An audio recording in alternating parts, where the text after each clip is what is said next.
with someone, you are opening another opportunity to educate one person. You never know who is in the room.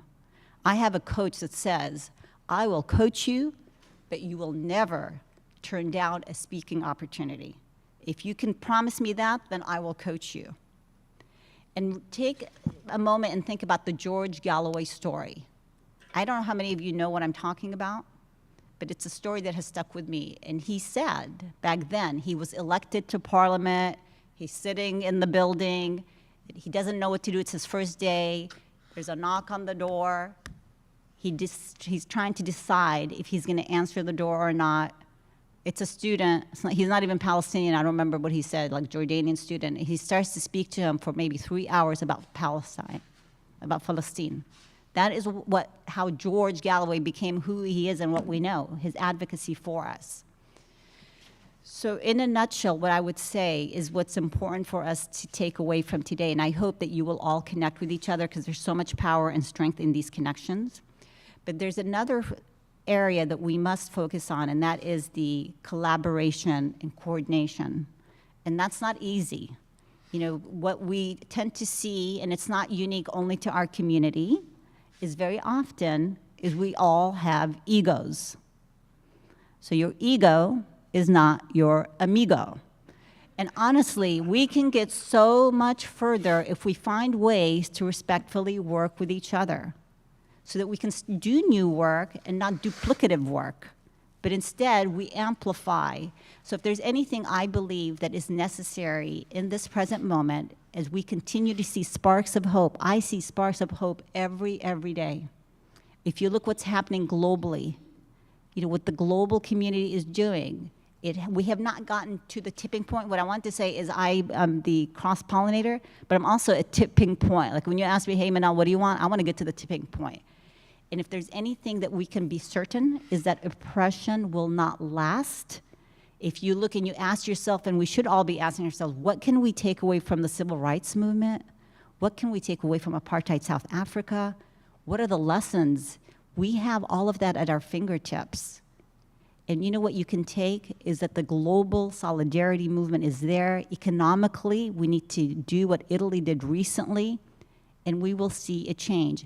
But please don't ever miss an opportunity to speak and integrate about Palestine, whether it's something you're wearing. So my little phone has a little sticker that says, I voted against genocide. I can't tell you how many conversations have come up when I'm actually at a Panera, you know, ordering, and the young girl says to me, I like your sticker. And I say to her, do you even know what it means? And she says, yes. So there is a shift. The other last comment that I'm going to make is how important it is for us, the veterans, the 150 some years that you guys told us we have together, to work with the next generation. One of the things that I used to despise when people say we're waiting on the next generation, I'm like, no, I have so much energy I want to give. What do you mean the next generation? Our generation still has a lot to do. We're the veterans. We can mentor. We have resources. We have lived experience. But the young people, mashallah alayhum, the things that we saw happen with the encampments, et cetera, you know, they are the heroes. So, we can work together. And so inshallah, liberation is on its way, but we have to believe, we have to continue to do the work, and don't miss an opportunity to speak about the liberation of Palestine. Assalamu alaikum.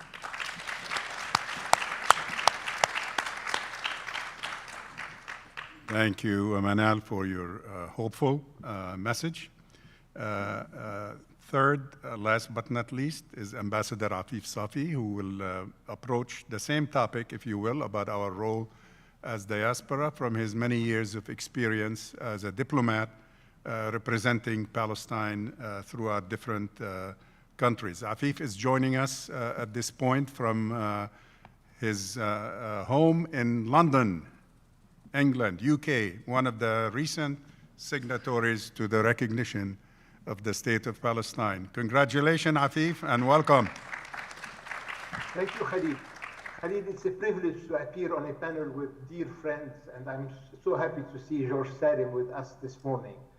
Khalid, during my 3 years in Washington, between 2005 2008, and on the lecturing circuit, I kept repeating that the Nakba is not an event that happened in a frozen moment between 47 and 49, but it is an ongoing process. And today our society is facing genocide in Gaza and a politicide, meaning the strangulation of our Palestinian Authority in the West Bank. Yes, I believe that today our society is wounded, our society is bleeding, yet we are undefeated, untamed, and undomesticated. Khalil, there is a concept in international relations which never really took off the ground and never became as fashionable as it was predicted. And the concept is global tribes. I believe that the Jews are a global tribe, obviously.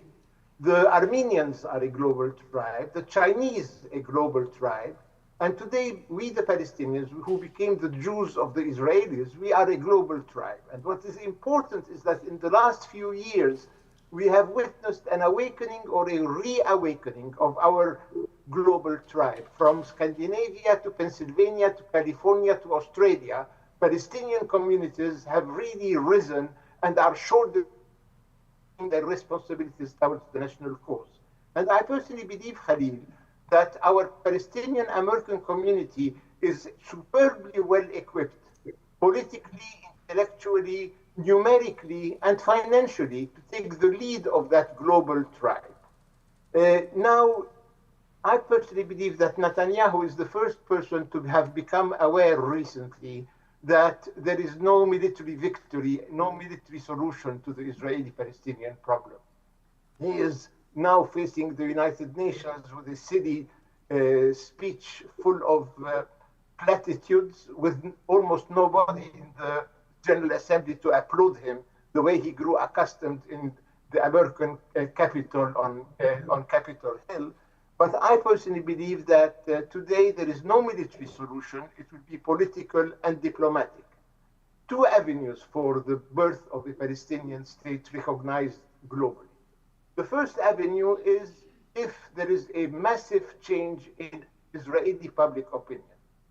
The second is a change of American foreign policy in the Middle East. I personally believe that, unfortunately, Israeli public opinion has been fanatized and radicalized beyond reversibility in the predictable future.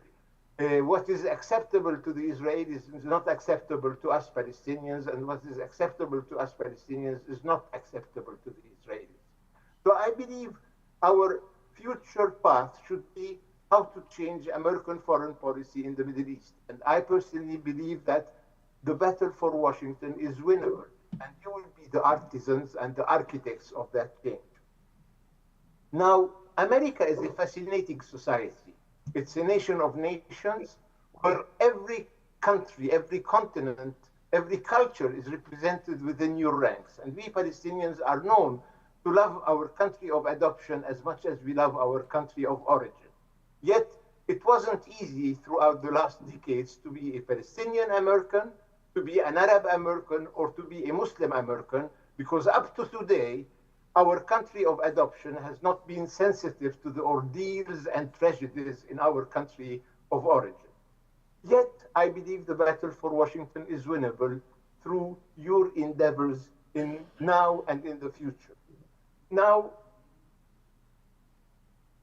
in our international system today, America is a dominant player. And I personally believe for America, which is a nation of nations, it is wise for America to adopt non-alignment as a foreign policy, because aligning itself on one belligerent player in a regional conflict is not only antagonizing all the other regional players, but it is antagonizing, offending, and alienating part of the American social fabric, the national fabric. And I personally believe change is on its way to come. And as you all know, support on Capitol Hill among those useful idiots, to use a word of Netanyahu, the number of useful idiots is shrinking, and Netanyahu will be aware of that very soon. The changing factors in America that are promising are the following. One, change in public opinion. And a recent opinion poll tells us that 60% of American society is in favor of American recognition of Palestinian statehood. All opinions poll shows us that there is a massive change within the supporters of the Democratic Party, not only among the youth, but all throughout the generations. The American Jewish community is increasingly uncomfortable with Israeli misbehavior. Jews in America grew accustomed to be always at the forefront of civil rights movements, etc. And for the last 50 years, they have been reduced in defensible. And we are seeing the multiplication, you are seeing the multiplication of demonstrations in Washington and New York, not in our name. And this is a factor very encouraging for the future, where there will be a convergence between us who want to liberate the territories occupied by Israel and those who want to liberate Israel of its occupied territories, because they know the erosion and the moral corrosion that occupation is creating within Jewish and Israeli society. Now, I personally believe that our message to Jewish communities is the following. A state is not only a right for us Palestinians, it's a moral obligation and an ethical duty for Jews, because they, more than anybody else, know the price that we have had to pay individually and collectively so that Israel is created in the Middle East. And I believe many are becoming aware that it's a duty for Jews and Israelis to help in the birth of the Palestinian state. Now, I personally believe that one has to remind Republican Party that even Trump in 2015, when he started campaigning for the first presidential election he underwent, he spoke of a neutral America in the Middle East, which is another way of speaking of even-handedness. It's unfortunate that he was beginning to win certain primaries, even with the position he was then adopting of a neutral America in the Middle East, until he was embraced by the Christian Zionists and some pro-Israeli Jewish oligarchs. It's then that he aligned himself on the Israeli preference. Yet I believe that today, within Republican ranks, there is great discomfort at what they see as the tail wagging the dog rather than the dog wagging the tail. And that often he has had to abandon American national interests in favor of the Israeli preference. Yet many are expecting that in the encounter he will have in the coming 24 hours with Netanyahu, Netanyahu will have a difficult moment in this discussion to come. Dear friends, I believe that we, the Arabs, naively or not, have been waiting for 50 years for what I call the Eisenhower moment. Eisenhower in 56, in the middle of a presidential election, which usually incites the candidate to be prudent, took the risk of a phone call to Ben-Gurion. And believe you me, Ben-Gurion was a roaring lion, and Netanyahu, compared to Ben-Gurion, looks like a lamb, took the phone and told Ben-Gurion that he had to withdraw out of the Sinai, and within 24 hours, it occurred. So we, the Arabs, we, the Palestinians, are waiting for the Eisenhower moment, and I believe that President Trump will be well advised to believe that Palestine is the test for American credibility, American respectability, American believability, and American lovability. And I believe he's not insensitive to the argument of lovability. And I believe our battle for Washington is winnable. And I don't believe that you have to wait until the end of the mandate of Mr. Trump. We are impatient. We deserve justice. We need to see the end of occupation. And I believe he should stick to the pledge he took in the meeting with Arab and Muslim leaders, that he will deter, dissuade, and compel Netanyahu not to annex the West Bank, but on the contrary, to start preparation for the cessation of the war and the slaughter in Gaza, and thinking of how to relinquish territory in the West Bank that was occupied in 1967. And Khalil, I naively believe that a territory occupied in 67 in 6 days can also be evacuated in 6 days, so that the Israelis can rest on the 7th and we can engage in the fascinating journey of national reconstruction and economic build-up. Thank you, Khalid. Thank you, Afif.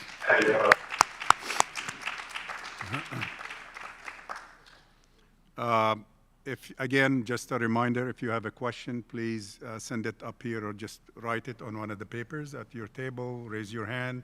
One of the staff people will pick it up from you, identify yourself, write clearly so I can read it, and feel free to send it anytime. We got about 15 minutes left for Q&A.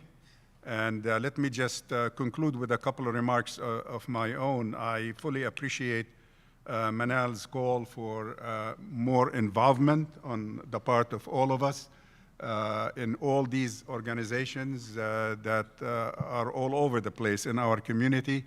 And it's very important. You know, people over the years, after 45 years of involvement in Arab American politics, people ask, you know, how come the Jewish community has more influence than we do? I'll tell you one thing. I mean, there are many answers to this question, but one of them that stuck with me over the years based on my experience is the fact that out of 5.9 million American Jews, let's say 6 million of them in this country, 5.9 they say, 2 of them, 2 million, are affiliated with one of their organizations.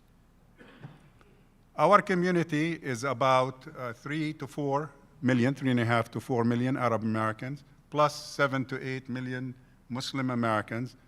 And we, all of us, if we are to be honest, if I add up right now the membership of all of us, I'm talking about the honest membership, not the exaggerated one, we do not bring together more than 100,000 people.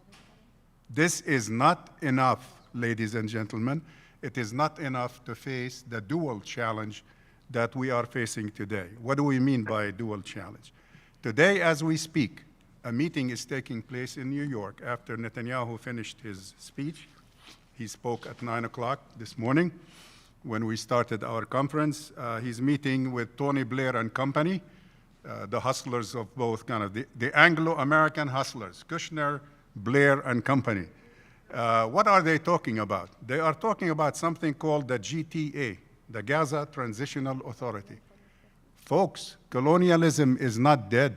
In 2025, Mr. Blair is being appointed as Grand Commissioner over Palestine for the next 5 years. That's after the ceasefire is reached in Gaza. Palestinians do not need a great commissioner. This is not colonialism. As Afif Safi made it famous about 35 years ago, Afif, I don't know if you remember, you said something about we are not the children of a lesser God. We're not. We can run our own affairs and we can have our own state based on basically our own struggle, our own experience, our own talents. Second, I would say Manal reminded me when she said there needs to be a bit more coordination. Yes, 1982, the Israeli invasion of Lebanon forced us as Arab Americans to move closer to coordination. What did we do then? We formed something called the Council of Presidents of National Arab American Organizations. And I chaired that for a couple of years, and we pressured and succeeded in forcing the administration to accept that council as the only mechanism when they want to meet with Arab Americans. And the State Department at the time agreed on a monthly meeting with that council representing the whole community. It's time to revive a concept of this sort so that we can be united in terms of our message and clear in terms of our message to the administration. All right, questions. How will we stop Trump from giving away Gaza? I guess he's not listening to you and me, is he? He approved GTA. As a matter of fact, his son-in-law, Kushner, is one of the beneficiaries. And those guys are essentially going after the $100 billion that they anticipate Gaza reconstruction is going to bring about. So they're going after that money. How do we stop him? Again, look, we have to use every mechanism at our disposal. We have to have a joint agenda, all of us, across the community, and we have to fight this time both battles. Look, we as a community over the past 100 years have fought many battles, but never kind of a two-pronged battle like this one. Gaza and Palestine, Palestine is being liquidated as a cause, and if we continue to sit and watch, it will be liquidated. You know that the threat we kept scaring our kids about, the liquidation of Palestine, is happening right now. Two, your rights and mine in this country. There are several questions about that. I'll tell you, I've been in this country for 55 years. I came here as a student from the third world to the fourth world to the state of Arkansas to pursue my higher education. And sorry about that if you're from Arkansas. But I'll tell you, I briefed 5 presidents of the United States over the years about Palestine. I briefed 3 CENTCOM commanders. I briefed dozens and dozens of leaders in Congress, Senate, and House. I briefed the head of the CIA. I briefed the head of the FBI.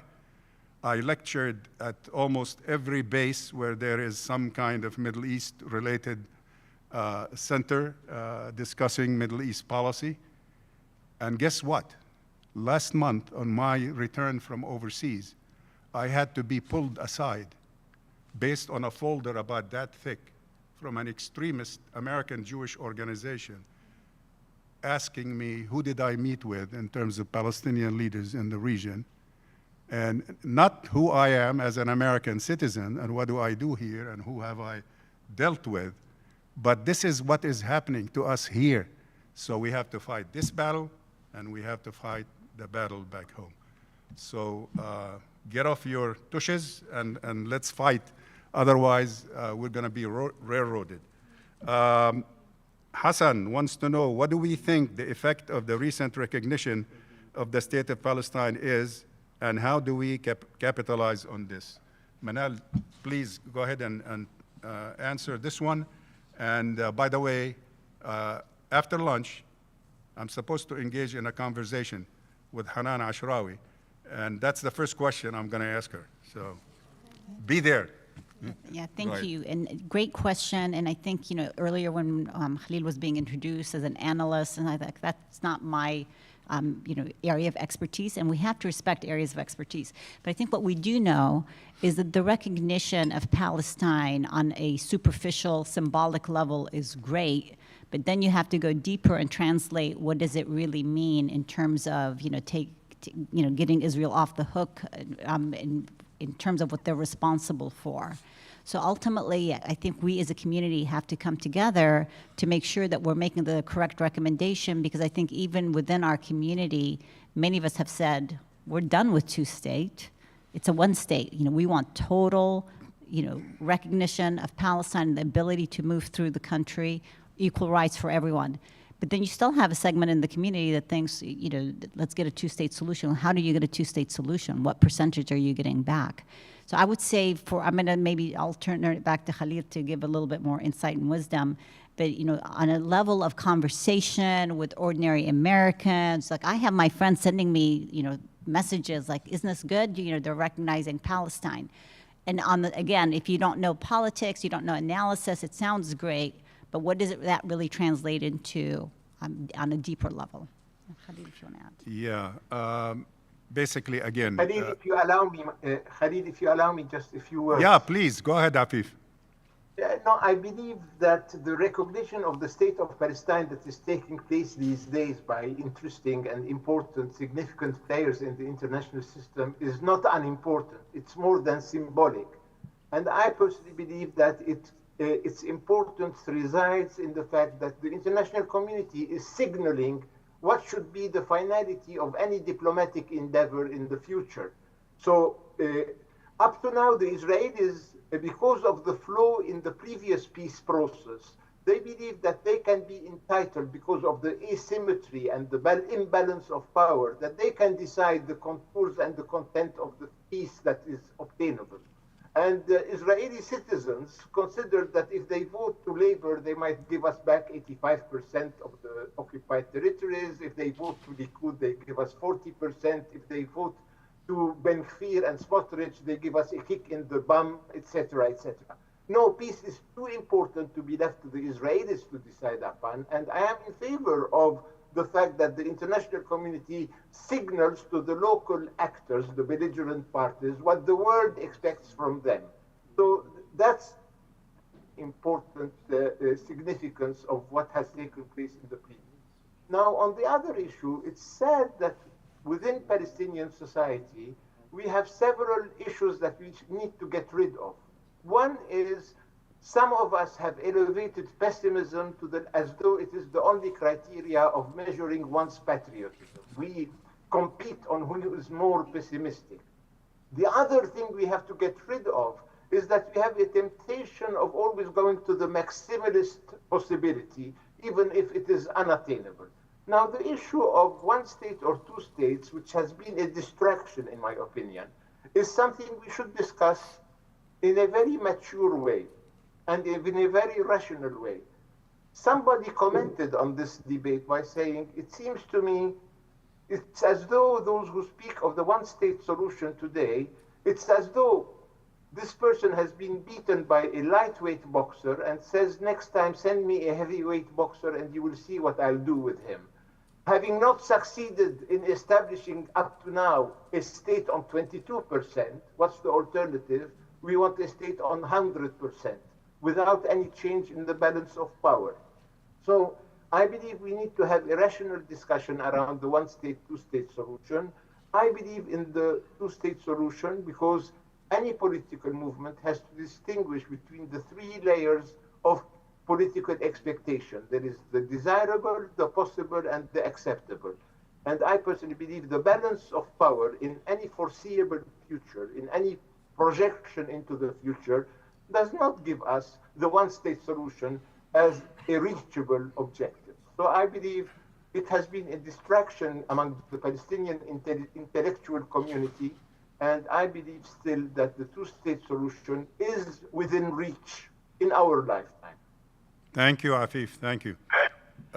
We have a question quickly. We started a little late, so I hope the organizers don't mind taking a couple more minutes. Mustafa Barghouti wants to know or proposes the establishment of a Pan-American Palestinian organization that would coordinate. There is at least three of those, by the way, but they are not functional. My recommendation, again, based on many years of experience in Palestinian politics, American Palestinian politics, this time, if we are to have a serious and effective Pan-American Palestinian organization, it has to be purely American. It cannot be linked to the authority, and it cannot be linked to anybody overseas. If we are to be effective with our government here, it has to be purely American. They are more receptive to those of us who are interacting with them as American citizens rather than as representing somebody abroad. So I agree with you that there should be one, but I think it should be more focused on, on the American scene rather than allowed to be just kind of a mouthpiece for somebody else outside. With that said, I think our time is up. I'd like to thank our speakers. Appreciate you taking time of your busy schedule to be with us today. I know we have enough questions to spend the rest of the day answering them. Feel free to come. I'm sure Manal is gracious, and I'll be more than glad to also answer some of them. And thank you again for your participation. And I would like to invite the moderator to come up and move us to the next phase of the program. Thank you.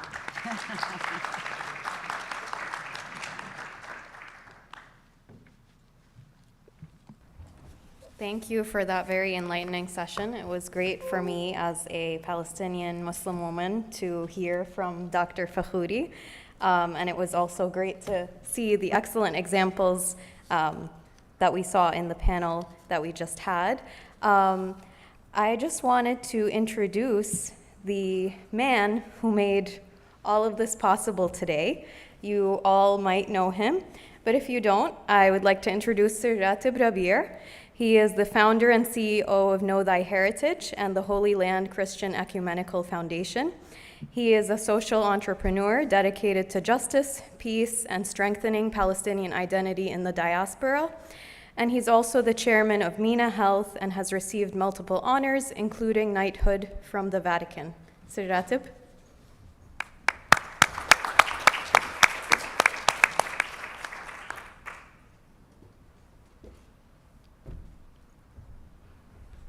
Salam again. This segment is about the young people, the Palestinian young people who are going to make the difference. Like I said earlier, there are 450 young people in 25 countries. With that, we are building the diaspora connection because we became a reference to all diaspora because we are acting. We have people went to Palestine to know, they found out their identity, especially for the people in Latin America who thought that they are not Palestinians. And taking them there changed the things. We have people involved in their respective governments. We have the ambassador of Colombia in Doha is one of them. We have the head of Reuters, for example, the Reuters online is American, Palestinian Americans. They are taking steps forward in order to change the things, plus they are into the government in different departments, in different activities in order to become the leaders in these countries. I just want to make sure that we all, this is again, is voluntary organization. We charge each one to go to Palestine only $1,500, and we keep running around to get up to $3,000 for each one. This is not a fundraising. Don't worry. Just relax. Okay. I'm just saying how we are making it, you know. And every time we get there, and we have the good people who get us into what we do. And this conference wouldn't be happening without them, because I've been working with them all over the world. Who does this registration, or following up on that, or doing the graphic design, or do whatever you've seen. These are all these young people doing it. And I just want to show you that if we start working on the young and go beyond that, people looking for a leadership, as they were talking about. It's not, you cannot have lobbying and advocacy without the numbers. With the numbers, these are the young people who can bring the numbers. And we need to work with them. I want to show you just short 8 minutes video about the program. And we take it from there.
Until you actually connect on the ground and connect to the people and have exchanges of people to people and are actively participating in really building Palestine and building this nation, then there will always be something missing.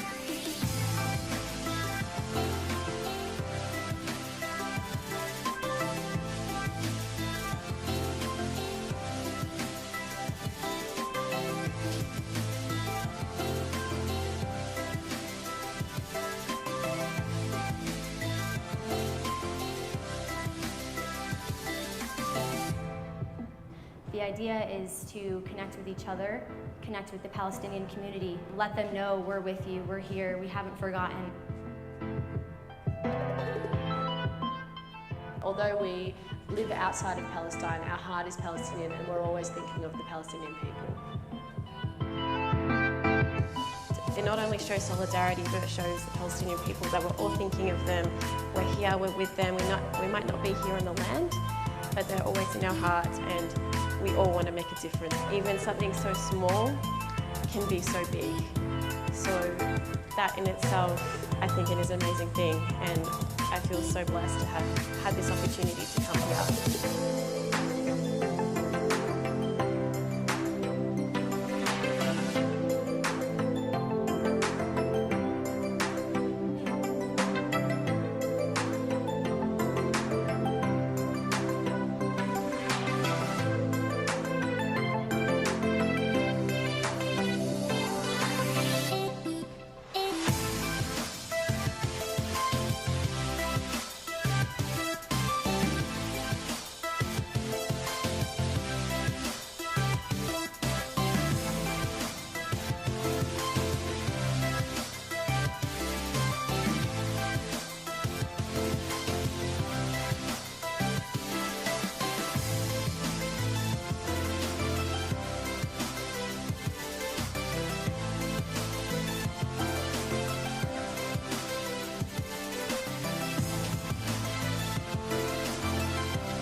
I believe this is a very valuable and important program because it reconnects Palestinian expatriates, Palestinian exiles, Palestinian refugees with not only the Palestinians but with their own homeland.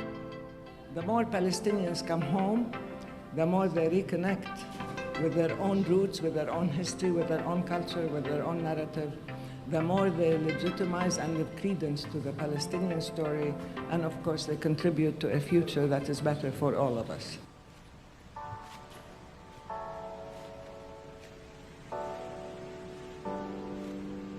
There aren't enough words in the dictionary to explain it. You walk in and you feel the presence of something miraculous. Not only was Jesus born there, but history has come with it, and people from all over the world come to see it, and you can see in their hearts as well that something amazing happened.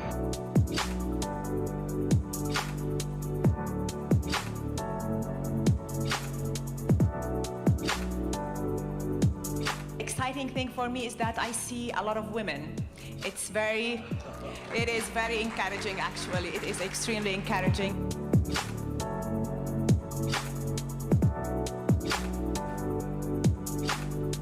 Even in the diaspora, I have a big responsibility for Palestine, and not just a responsibility, but I have an opportunity. That there are people waiting here for my input and for my work to better Palestine.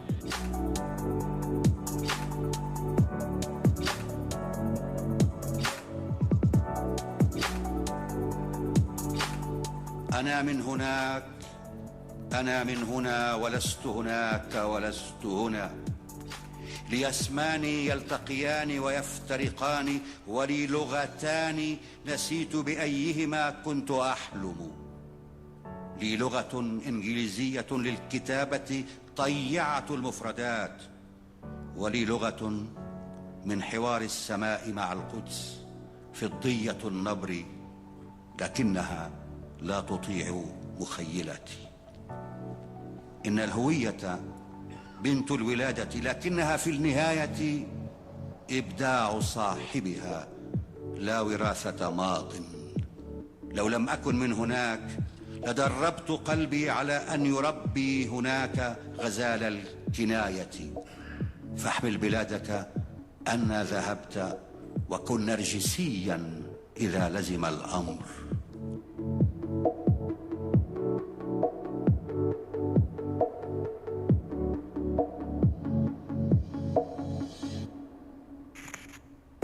أنا اثنان في واحد كجناحي سنونوة، إن تأخر فصل الربيع اكتفيت بنقل البشارة.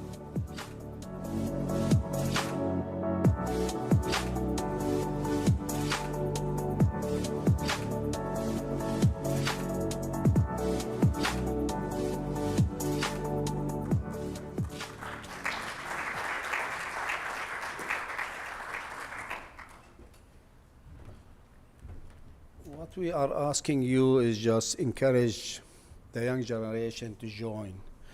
And because if they go to Palestine, they will serve Palestine, because their identity will be found in Palestine. It's like many of us, your parents were forced out of Palestine. And a lot of the older people saying, I'm not gonna go to Palestine till it is liberated. Trust me, if you go and visit Palestine, then you know how to liberate it. You see the beauty of Palestine. And this is where encourage everyone to go to Palestine if you did not go yet. We have programs. We have about 7 programs. We have a programs for non-Palestinian origin, because this program for Palestinian origin where either the father or the mother is Palestinian. And we have another program for all ages and of Palestinians who wants to go. Because you are, or not you, in general, Palestinians are intimidated to go and cross a bridge and how to deal with them. And this is, you should not think about it, because yes, there is a challenge, and sometimes I challenge them.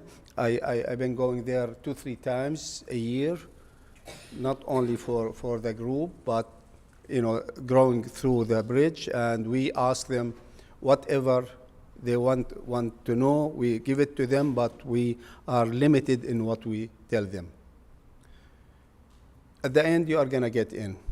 You're gonna have a hard time, but when you go in, I go in every time, and it's like, for me, the excitement is like it is for the first time I am in Palestine. This is what's the beauty of Palestine. Again, when we go so far, we go with under my other organization, the Holy Land Christian Ecumenical Foundation, which is the Palestinian Christian organization. This is the program start as KTH under that organization, but still we are going in, not as KTH, not as Palestinians, as we go as pilgrims, interfaith. And when they ask us where we are going, yes, we are going to the holy places.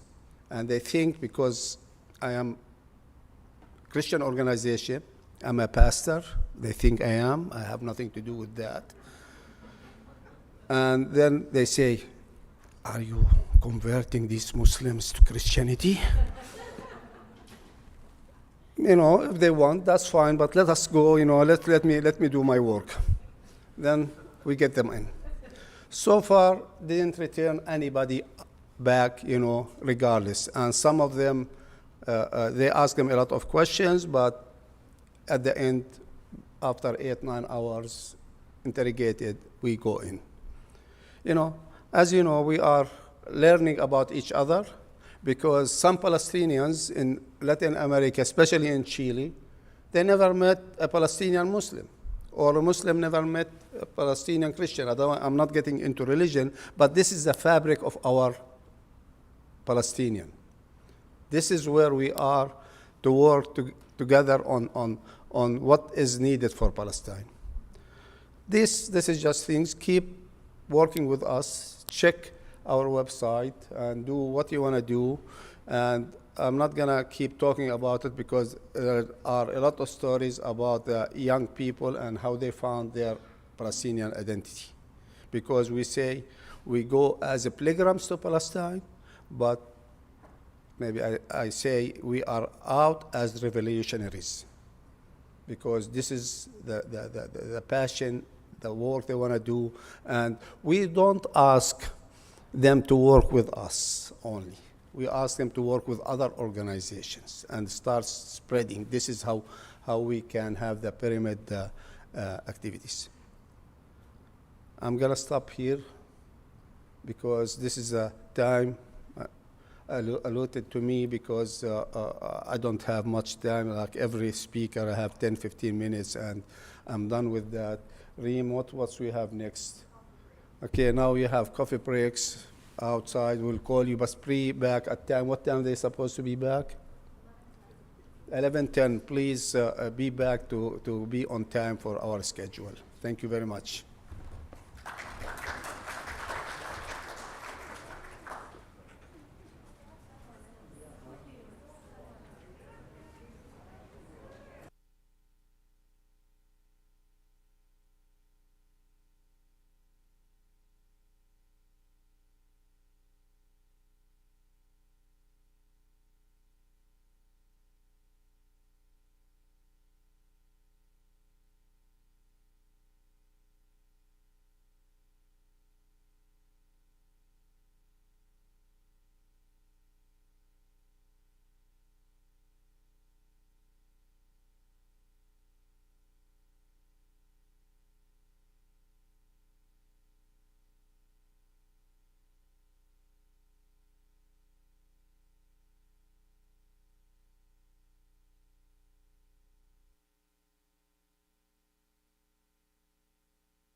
Hello, everyone. We have 1 minute left for our coffee break. So if you'd like, please grab anything you'd like to eat and make your way back into the room. Thank you.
It is 11:11. Please, everybody, come back to the room. We are 1 minute over, and we should be starting our next panel now. So please, everybody, come back into the room so that we can start our next panel. Thank you.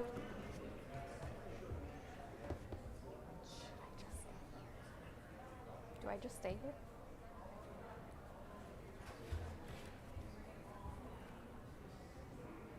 Again, coffee break is over. Please, everybody, come back to the room so that we can start our next panel.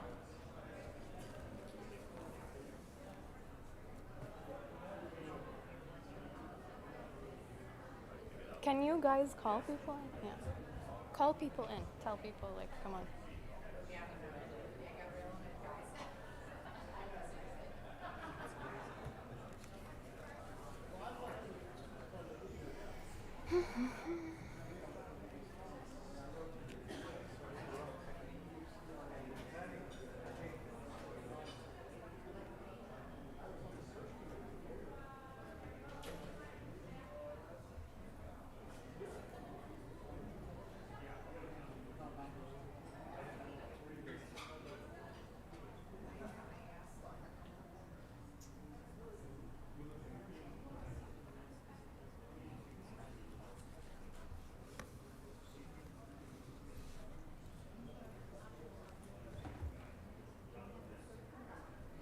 We don't have a placard, but she's online. So she's yes, yes. Nagam Sulaiman Abu Halima. Okay, what order do we want them in? So I put them in the order that they are in the program. Yeah. So I'm just going to introduce you again as the moderator, and then I'm going to call my colleagues up to introduce the panelists, and then they'll pass it over to you, and you take it over from there. Yep. Thank you.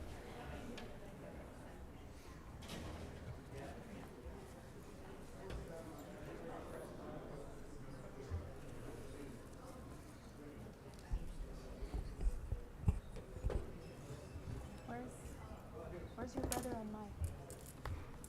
Okay. Where's Mike? She's next. Where's Mike?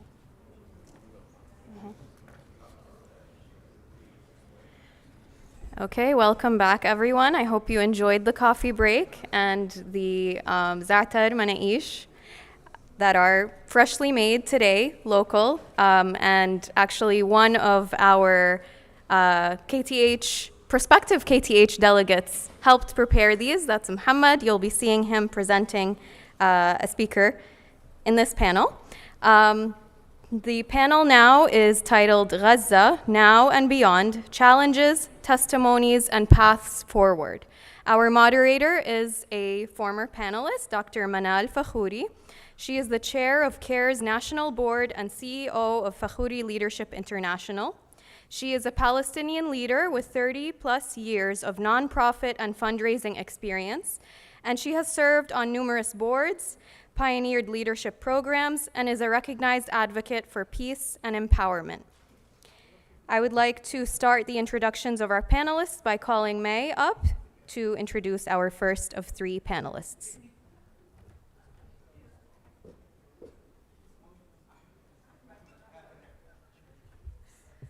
Thank you. Welcome again, everyone.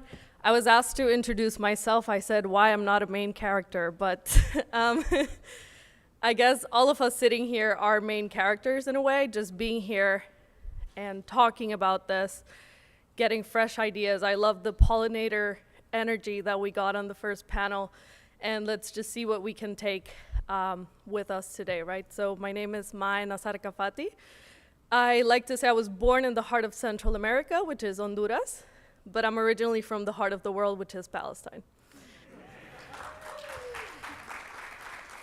Thank you. And it is my great pleasure to introduce Leila El Haddad. She's a Palestinian writer and journalist from Gaza. Leila is co-author of the acclaimed Gaza Kitchen and co-editor of Gaza Unsilenced. Her award-winning work blends food, storytelling, and politics to shed light in the Palestinian life. Thank you. Oh, wait, I thought we were not yet. Oh, okay. They're going to introduce you. Oh, got it. Each person gets introduced Okay, by okay. a different student. So it's a little bit unique. Oh, I see. I'm so clueless right now. I don't know what's happening. You're doing good. You're in the right place. Hello, everyone. I hope you all like the za'atar, courtesy of our restaurant, KTH Cafe. I am a KTHer, not an alumni. I joined in 2023, but due to the recent events, have not been able to go. But I've stayed committed to the mission because I believe in the Palestinian diaspora. I love researching it, reaching out, and serving it, most importantly, because as Sir Ratib says, it is the sleeping giant of the Palestinian cause. I believe that everybody here has that same commitment to Palestine, and whether you're a donor or an alumni or a volunteer, I aspire to match your commitment. Now, I have the pleasure of introducing Hani Al-Madhoun. He is the Senior Director of Philanthropy at UNRWA USA. Hani leads efforts to support Palestinian refugees. He has held leadership roles in ANERA and Muslim Advocates, and is a frequent media voice for Gaza. Born to a family of educators, he also founded the Gaza Soup Kitchen, providing direct aid to families in need. Hani Al-Madhoun.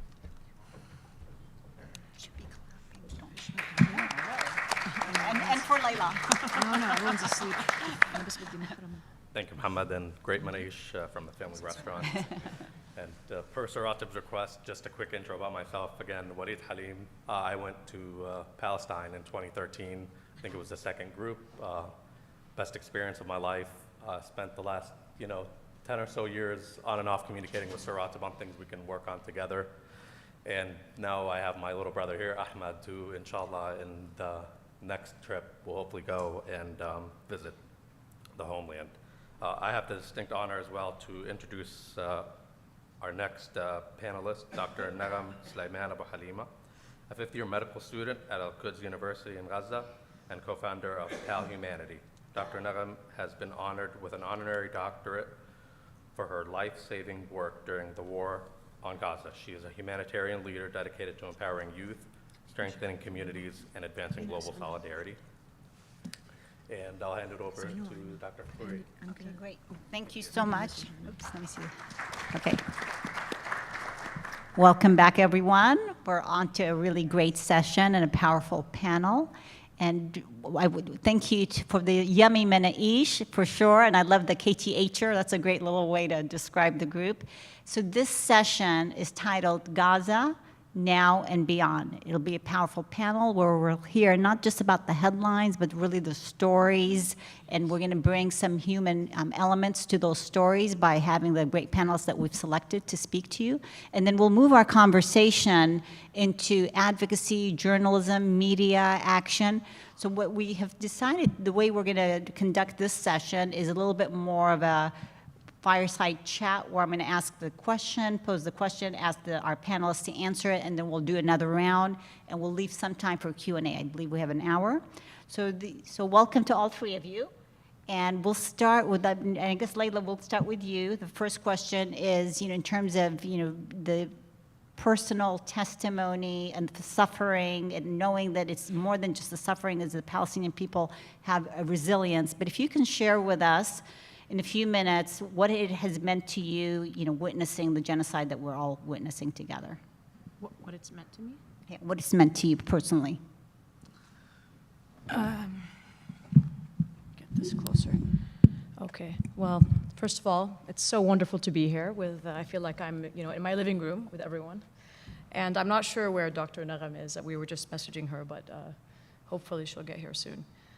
Well, go ahead. She'll be joining us. Oh, she is? Oh, yeah, okay. She'll be joining. Oh, okay. We misunderstood. We thought she was here. So, I mean, where does one start? I'm just trying to, I think Kanye and I are probably in the same boat. Whenever we get asked this question, we kind of pause for a second.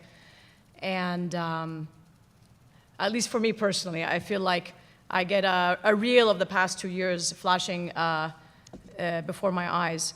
So, in summary, it's changed our lives forever, the lives of our families forever, I think the lives of probably everyone. But maybe let me back up and say that, and again, no offense to you, but we often, as Palestinians from Gaza, hear this word a lot. Palestinians in Gaza are resilient, right? And lately it's, Gazans. In Arabic, we understand in the Palestinian vernacular, we say Ghazazwa. But it also has this, the danger is that it makes us sort of into a separate, it sort of entrenches the fragmentation of Palestinians, not just physically, but kind of mentally, psychologically, something that the Israelis have actively worked towards. But the danger, I just want to put this out there so we can frame the conversation, of referring to Palestinians, and especially those in Gaza, as resilient, is that it almost absolves the audience, the questioner, anyone really who's a virtual witness to this or is following along closely from responsibility. Because the thinking goes, if Palestinians are resilient, therefore they can handle whatever comes their way. And this is part of what has come to color, I would say, the story of the genocide over the past 2 years, and really the story of Gaza over the past probably 20 years of blockade and closure.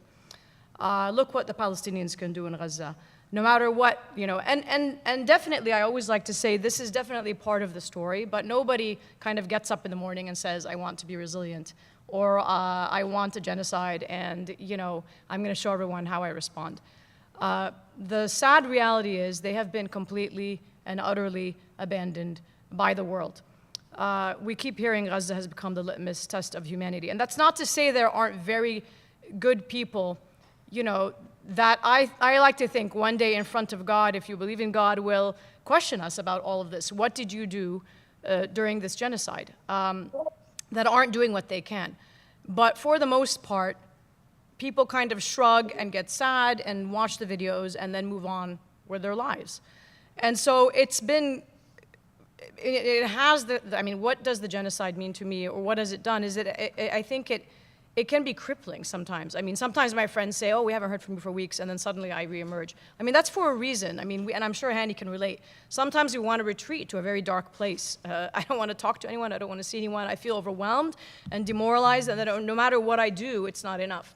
And other days, we get up and we say, this is our trial. As my cousins keep reminding me, they say the only thing we want from you and the only message we want you to keep delivering to people is keep speaking up. Keep following the news very closely, and if you're not seeing the news, then be very concerned and try to amplify that news, and try, if writing is your thing, write. If it's not, there's a multitude of things one can do, and I'm sure we'll get to that later. But their point is, not only don't forget about us, keep speaking about us, because I keep hearing from them over and over and over, that's what gives us hope. That's what helps us get up in the morning. We remember that we're not forgotten at the very least. But I could go on and on. I want to give some time to Hani as well. Okay, thank you. And Hani, go ahead. Same question? Yeah, same question. Hi, everyone. Thank you for being here. The coffee is good, and I can talk. I didn't get any. It was out when I... No, they refilled it. Oh, I they did? asked. Okay. Yeah. Thank you, Rana, by the way. Rana's in the room. Rana did a good job. So it's messy. Obviously, we see our own families are in the front line of the genocide. We lose many family members, and it gets personal, and it gets more intimate, and it gets to break you, really. You know, they keep killing people, and first it's your neighbors, then your extended cousins, and then, oops, your brother and his nephew and his kids and the house cat. And then it takes a different dimension, because a lot of people keep saying we're all traumatized and all that, but not like that. Not what we've seen in Gaza, not, you know, basically we thought human rights will save us. Nope. We thought journalism will save us. They killed the biggest journalist. We thought humanitarian workers. Nope. They killed 400 of those, and they're still killing more of those. We thought our neighbors, the neighborhood, will save us. Nobody could do anything. And then you just know that you have to respond. You have to help. And Layla and I, in a WhatsApp group for Ghazawis in the U.S., and it has got to about 600 people during the thick of the genocide, and it was like a support group. There was a lot of emotions. There's a day where somebody says, I don't like this Palestinian faction, and then a few hours later, they take it back, or it's a hot mess. And it became a group where we organized and help, get aid, get news. When we cannot reach our neighbors, we're like, hey, I know Saeed Salim is from Beit Lahia. Hey, Saeed, did you hear anything? And we will share updates. Layla was looking for a tent for her relatives a few weeks ago. And it's keep coming. And for me, the worst part is having to show up and really do my best work while I see my family being genocided. And that's a big burden. In addition to showing up for work at my amazing team at UNRWA USA, UNRWA USA, where UNRWA remains on the ground in Gaza. If you take one thing away from this, know that UNRWA remains in Gaza, doing a lot of things. Not everything, but doing a lot. And you have to show up, you have to engage people, and you have to talk to this retiree from Wyoming who's traumatized. And then if you remember the circle of grief, you're in the middle of the circle of grief, and you wish people would take away stuff from the circle of grief, not add to it. And a lot of people don't know that. And, you know, when my brother gets killed, I get flooded with 1,000 messages. It's a blessing, but also it's like, I cannot respond. I want to acknowledge, but I cannot. And it's hard, and my relationship in my household is not the same, because I am just married to Gaza right now, and every morning I wake up, oh, I'm an orphan, and it's hard, and I care, but at some point you feel like I don't know what to do, and I can't, like, you think I couldn't go just drive to some beach here in Ocean City and hang out. I could. But, you know, mentally, we're all thinking, and I know you relate to this, because, you know, whenever you think about a meal, you're like, oh my gosh, I wish we could do this. And I stopped telling my mom, like, hey, because it's hard, but subhanAllah, yani, they will always tell you sahha wa afia, and they don't have anything to eat. And then we pivoted to working to help the community through the Gaza Soup Kitchen. So that's another hat I wear. But at the end, emotionally, this is depleting. It is not, it's never ending. And some of the folks in the room here have been in meetings with me in Congress, in the White House. And you know, these people don't see us. And this is in October, this is in November, and then in January, I realized, hey, these people don't see us. It's a waste of time to talk to them. Manal, thank you. Okay, thank you. And we're going to have Dr. Nagam also answer the question. Is she with us? Guys, dear friends and honor colleagues and guests, it's my pleasure to be part of this conference today from Gaza especially, which is the main subject of this panel.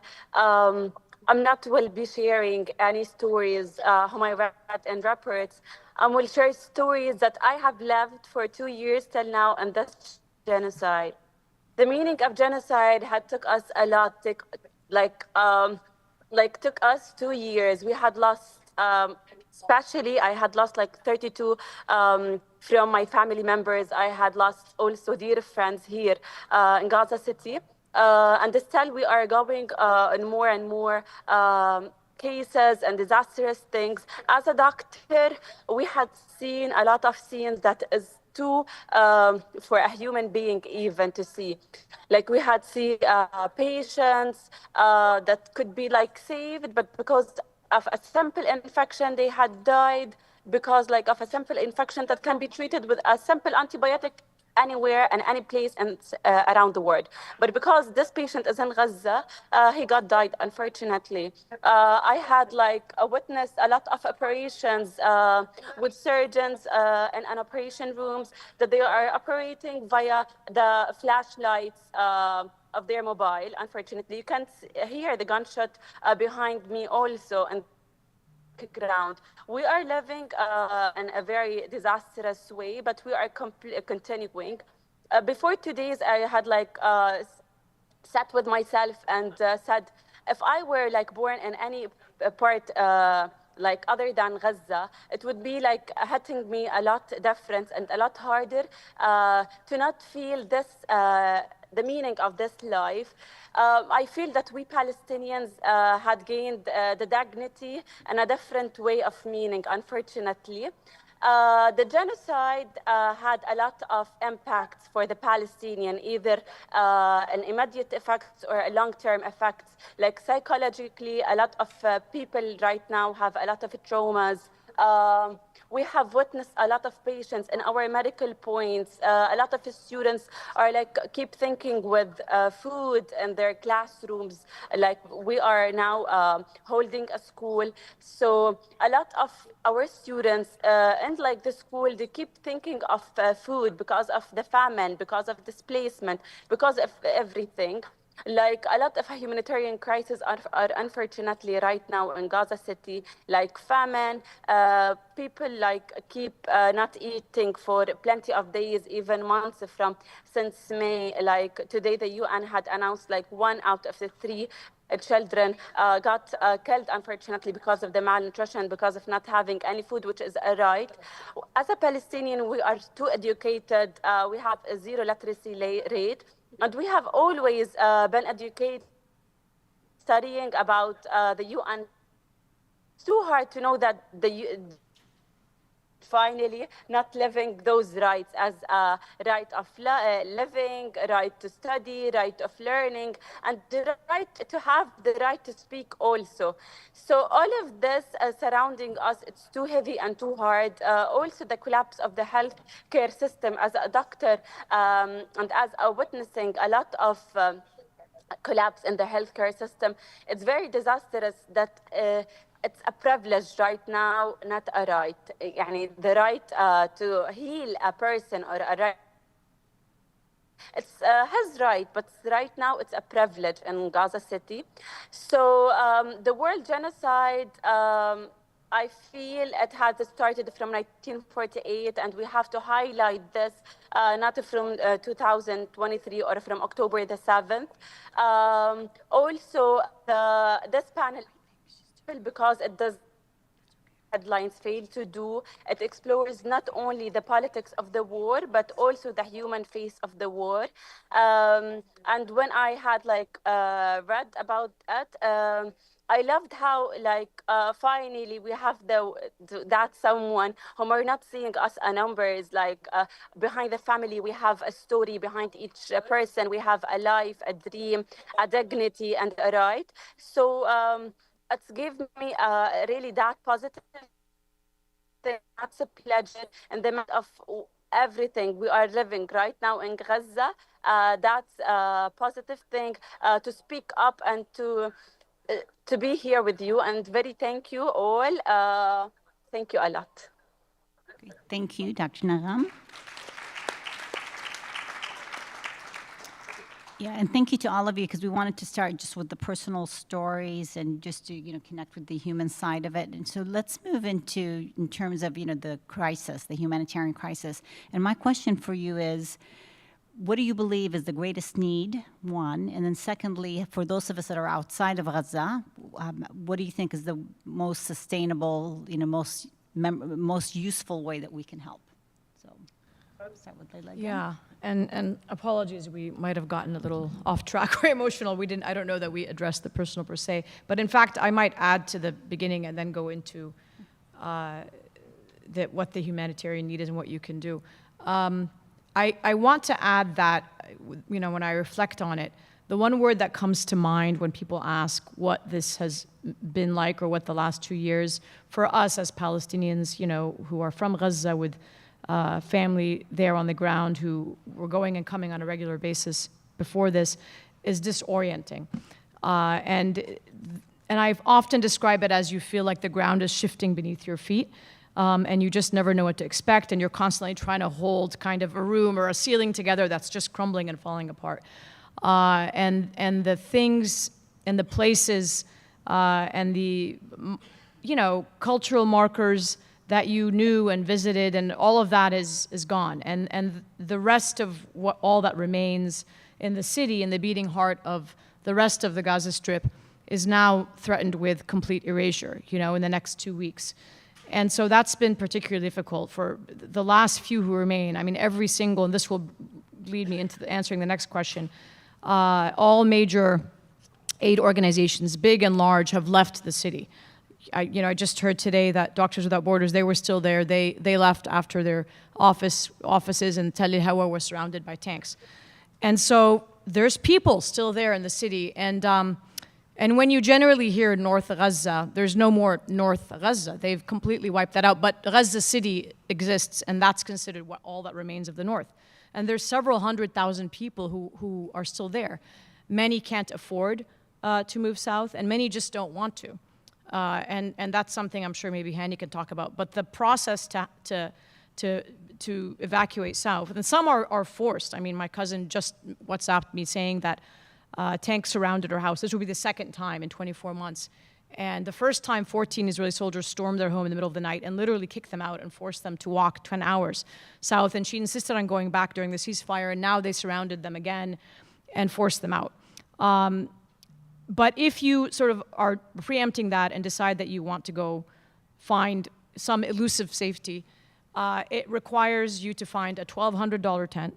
It requires you to pay upwards of, someone was saying it costs more than a ticket to the Maldives, right? So several $1,000s in transportation. It requires you to be able to find the materials to equip a tent toilet. It requires you to, if you can't find a tent, to find pieces of wood and tarps and things like that to erect a tent. And it requires you to find a space to set all this up, which is almost non-existent. And if you happen to find a small little piece of land, it'll be rented out for several $100s a month. Now imagine, multiply this, and most families are not just 2 or 3 people, right? Families they usually try to travel together to save on travel costs. So you'll have like 20 or 30 people trying to travel at the same time. And then families will either get split up or try to share accommodations. And the stress and strain that this takes, we were talking about, Dr. Nagham was talking about this, the mental strain of all this decision making. And my cousin, for several days in Gaza City, has been going back and forth with me saying, I don't know what to do. I don't know what to do. Should I go now when it's still safe, or should I not? My daughter's in college and she's insisting she doesn't want to leave, and she's saying we'll be fine. But I'm worried about, my children. And then you become manic in a way, right? These are the kinds of things he's grappling with every minute of every day as the tanks are getting closer to the very heart of Gaza City as we speak. In terms of the humanitarian needs, I might defer that question to Hani. I can touch on it a little bit based on my own involvement. I do a lot of, not so advertised. We try to kind of keep it hush-hush to protect those who are involved. Mutual aid work, on the ground for the past 2 years. And I would say the biggest need is probably, my focus has been on the north for the past 24 months, and the areas that are sort of the most marginal. I translated that directly from Arabic. I don't think it made sense in English. On the margins of society, sorry, that's what I meant to say. the need, it depends on the month, but like because the north often is cut off from the rest, the needs have often been to get food baskets or items in the hands of people to be able to cook themselves. And part of the reason this is important is because it gives them a little bit of dignity.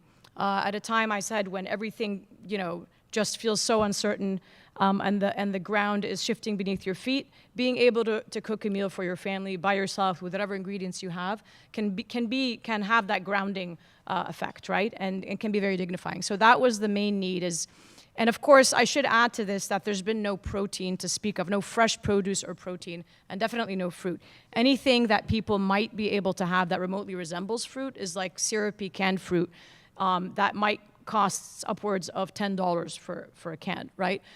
No or very minimal fresh produce in the north at all. Again, if you're going to buy anything, it's more of a luxury. It's going to cost you maybe $20 a pound for something, right? Who can afford that? And so that's the main, I would say, distinction, is what might be available and what's affordable to most people. No animal protein, no fresh produce or fruit. Everything is canned. And you see this long-term impact. Every other day I get a message from someone who has kidney stones, for example, and looking for a certain medication and how you can get them. And then access to fresh water is the other one, because they've intentionally, the Israelis, been targeting all of the infrastructure, anything that sustains life, anything that allows people to remain where they are. And anytime, and I have a personal anecdote to share in which I was helping someone, an engineer in the north, when he went back to Jabalia after the mini ceasefire in January, to extend water lines to help people remain who wanted to stay on the rubble of their homes. And the moment they started doing it, they attacked them with a quadcopter, killed the 2 people that were helping him. He survived and destroyed all the water lines. So this is another problem, is getting fresh water to people and getting anything that they can cook with, I would say, are the biggest needs. Now it's finding shelter for people, because nobody has anywhere to stay. It's really expensive and really difficult. And in terms, I probably overspoke, but in terms of the most, things people can do, kind of the question that I get asked the most, I wouldn't say one specific thing. What I like to remind people is that depending on where you are in your world, in your life, in your space, choose something that you can do consistently and sustainably on a regular basis. And I kind of usually ground this from my Islamic worldview of the most beloved acts to God are ones that are small but done on a regular basis. And so that's what I always recommend to people, not kind of a one-off, really big. It's great to go to protests because that re-energizes us, and we need that. We need to convene with like-minded people. But we also need to be doing those small, regular acts, whether maybe all you can do is call your congressman and remind them to sign on to Block the Bombs Act or whatever. Do that. Those things work. If that's all you can do that. If you can write a regular letter to your newspapers about some coverage that you didn't like, and there's guides about this that will help you come up with, then do that, right? If you maybe belong to a church and you had a brunch or a potluck, and you can do one, bring some conversation starters and make it centered around Gaza and teach people something new that they didn't know. I mean, there's all sorts of ideas, but my recommendation is always choose one that makes sense and do it on a regular basis. And then finally, sorry, I always get asked about donation. My preference is always to donate to smaller organizations or mutual aids that you know personally. Never give money to someone you don't know, that are able to get money and are doing work on the ground. Lately, I just haven't, the really big organizations, most of them left and are not able to be as effective as they once were because of the restrictions on aid flow. Yeah, thank you, Layla. We'll go straight to Hani. I have very little to add. Good job. Honestly, and this is a music to Manal's ears, I want people to vote. Do not be like disruptor. Do not try to be edgy. Do not say there is a third way. Your option is A and B. That's it. This is the old gross. They're disgusting, but you're not making the Palestinians safe when you say like, hey, I want to go support another way. And this is hard for me to say, but this is the reality. When I look at the numbers and say Jewish Americans, 80% of them vote, Catholics 60%, and the Muslims are like 35%, your congressperson knows you're not a reliable person, because they want people who vote. It doesn't matter, like you just go and write your mom's name or whatever it is. So you just have to show up. don't like show up when Gaza's being bombed, right? So this is one, and I really feel strongly about this. Even local elections, you know, we have people here who ran for local offices. You don't have to be a congressperson from day one. You could be the guy in sewage and water, and we have those in our community. So that's one. Two, also show up for our allies. Don't just come and expect like, hey, LGBTQ, they're here, and really just mean it. Show up and invest in your local community. You know, I was happy to see somebody invite me from the community a few weeks ago to get backpacks ready for kids in DC. And I went and I had a good experience despite the genocide in Gaza, but you want to show people that you're reliable, right? And that's another one. Political giving. We're not showing up in the ways we can. We do much better in the humanitarian sector. We could always do better. But in the political giving, this is really key because that's where we disappoint. I'm happy to see a few PACs emerging and doing some good work and invest in those. You know, money is power. I swear when I go talk to Congress, the only time they take notes when I tell them, hey, in your district, we raise $100,000. That's the only time they write. They don't write the names of killed family members because they know if somebody has money to give for a charity, they most likely will give for political giving. So don't be discouraged and like, hey, it all sucks, it's all rigged. I get it. I want to be also asleep on Tuesday, whenever they have election. But you really have to show up. And that's, this is how, one way you could keep the Palestinians safe. And I'm one who engaged with a candidate, and I thought she was good in private. I just gave her away. But in public, she was never going to say the stuff they say in private. I'm like, well, it doesn't matter. Like, this is the reality. And we need you to show up, so that's one. Two, you know, being engaged in the process, political giving, but also looking at your investment portfolio and look at these bad actors. There is a lot of them, and you will be surprised. There's portfolios that are investment that are, some people have Sharia compliant, but some people also have ethical investment portfolios, so feel free to follow up with me if that's something interests you. It's honestly even small things, like we're your hotel company, like we serve Starbucks. No, like, hell no, you're not serving me that. They need to know, they need to hear this feedback, because in the brighter side, I just read news yesterday, Starbucks is closing locations and downsizing. And that's a message. It's not just Starbucks. Starbucks is not bombing Gaza, but they're sending donations and repressing labor unions. So some of those things matter, and I want people to think about them carefully. And also young people, I tell them run for office. You know, this is key because, you know, like you could change. And small acts. A few years ago, the kids and I went to South Carolina near Myrtle Beach, and we saw a sign that said Charleston, that's South Carolina, Charleston. And they said Charleston stands with Israel. And I was like, I wrote to the Board of Tourism. I said, hey, we came here because we want to escape this horror. You guys bring it front and center. They need to hear. This is why the Jewish grandmas in Florida are good writing letters to the editors and bullying news anchors for having Hani or Layla to speak, because it doesn't matter. They always going to say you're extreme. There was a synagogue in Philadelphia, invited me, and then the rabbi was excited. Then a week later, he wasn't. He said, sorry, I can't do it. Some donor told him, don't. But yesterday, we spoke, in Saturday, we spoke at another one in New York.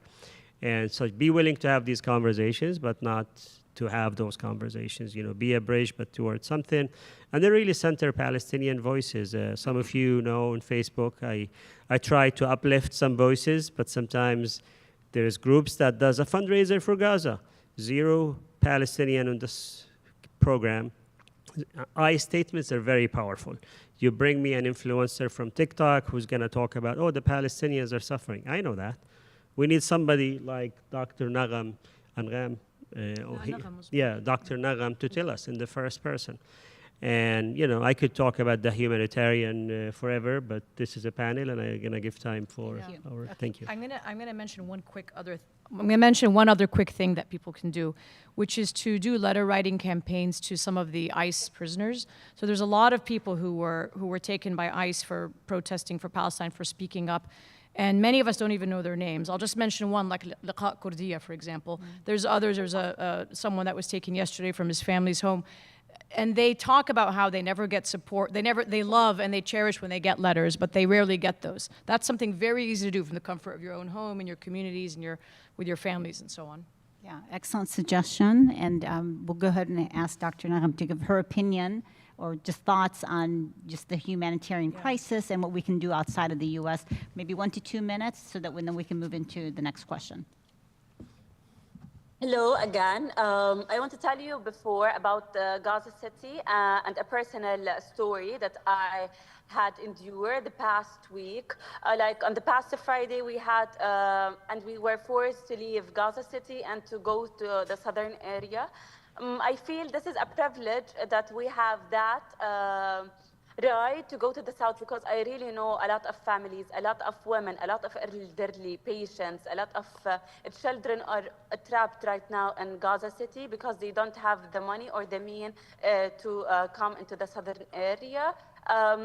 My father is like, he is 75 years. He was born in 1950. He didn't want to leave either in the October 13th because he is so elderly, because we are afraid about him.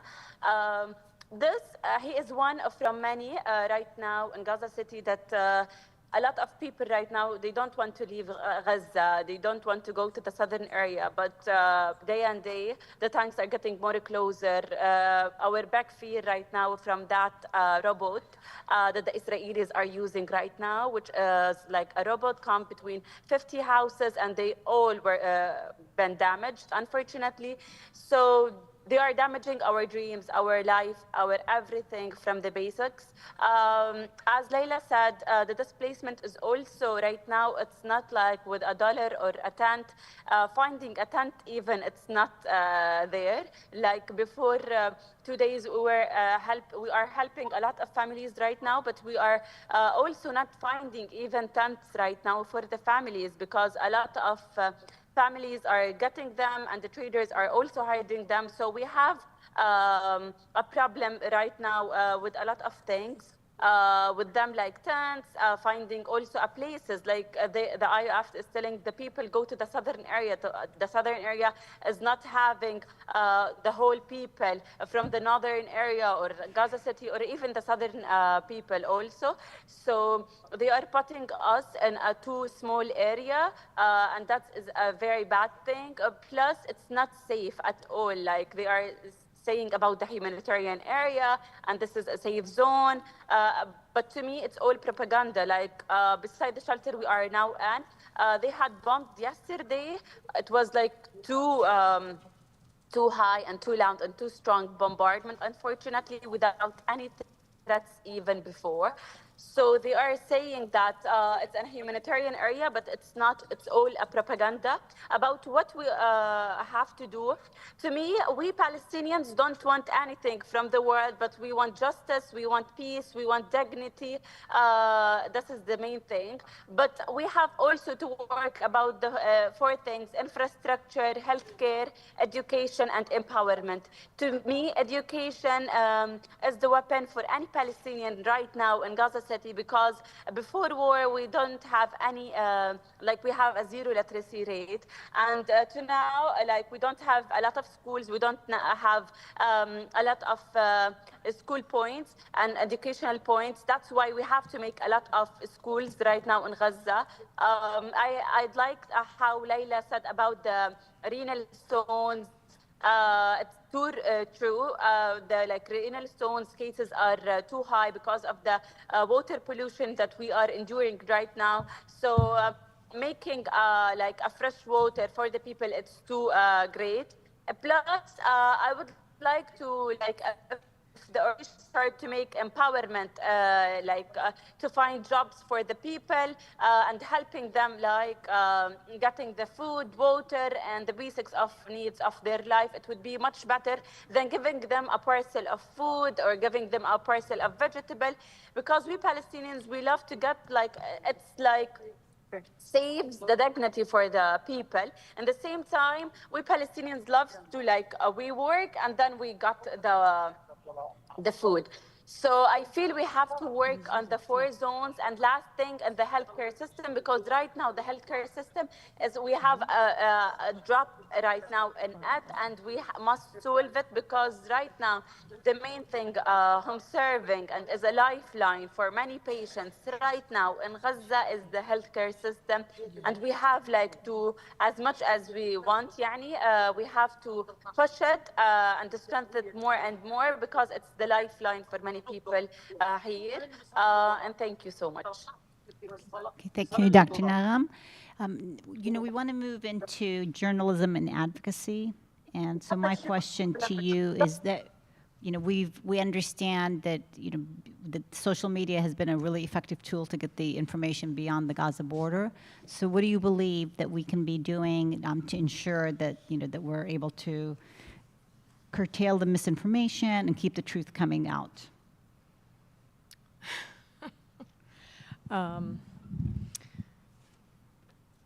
Yeah, because we're short on time, I'm trying to think of the most concise way to say this. I would advise people to join one of the media watch lists. So there's 2 that I know of. There's the IMEU has one, the Institute for Middle East Understanding, and then Justice for All has another one.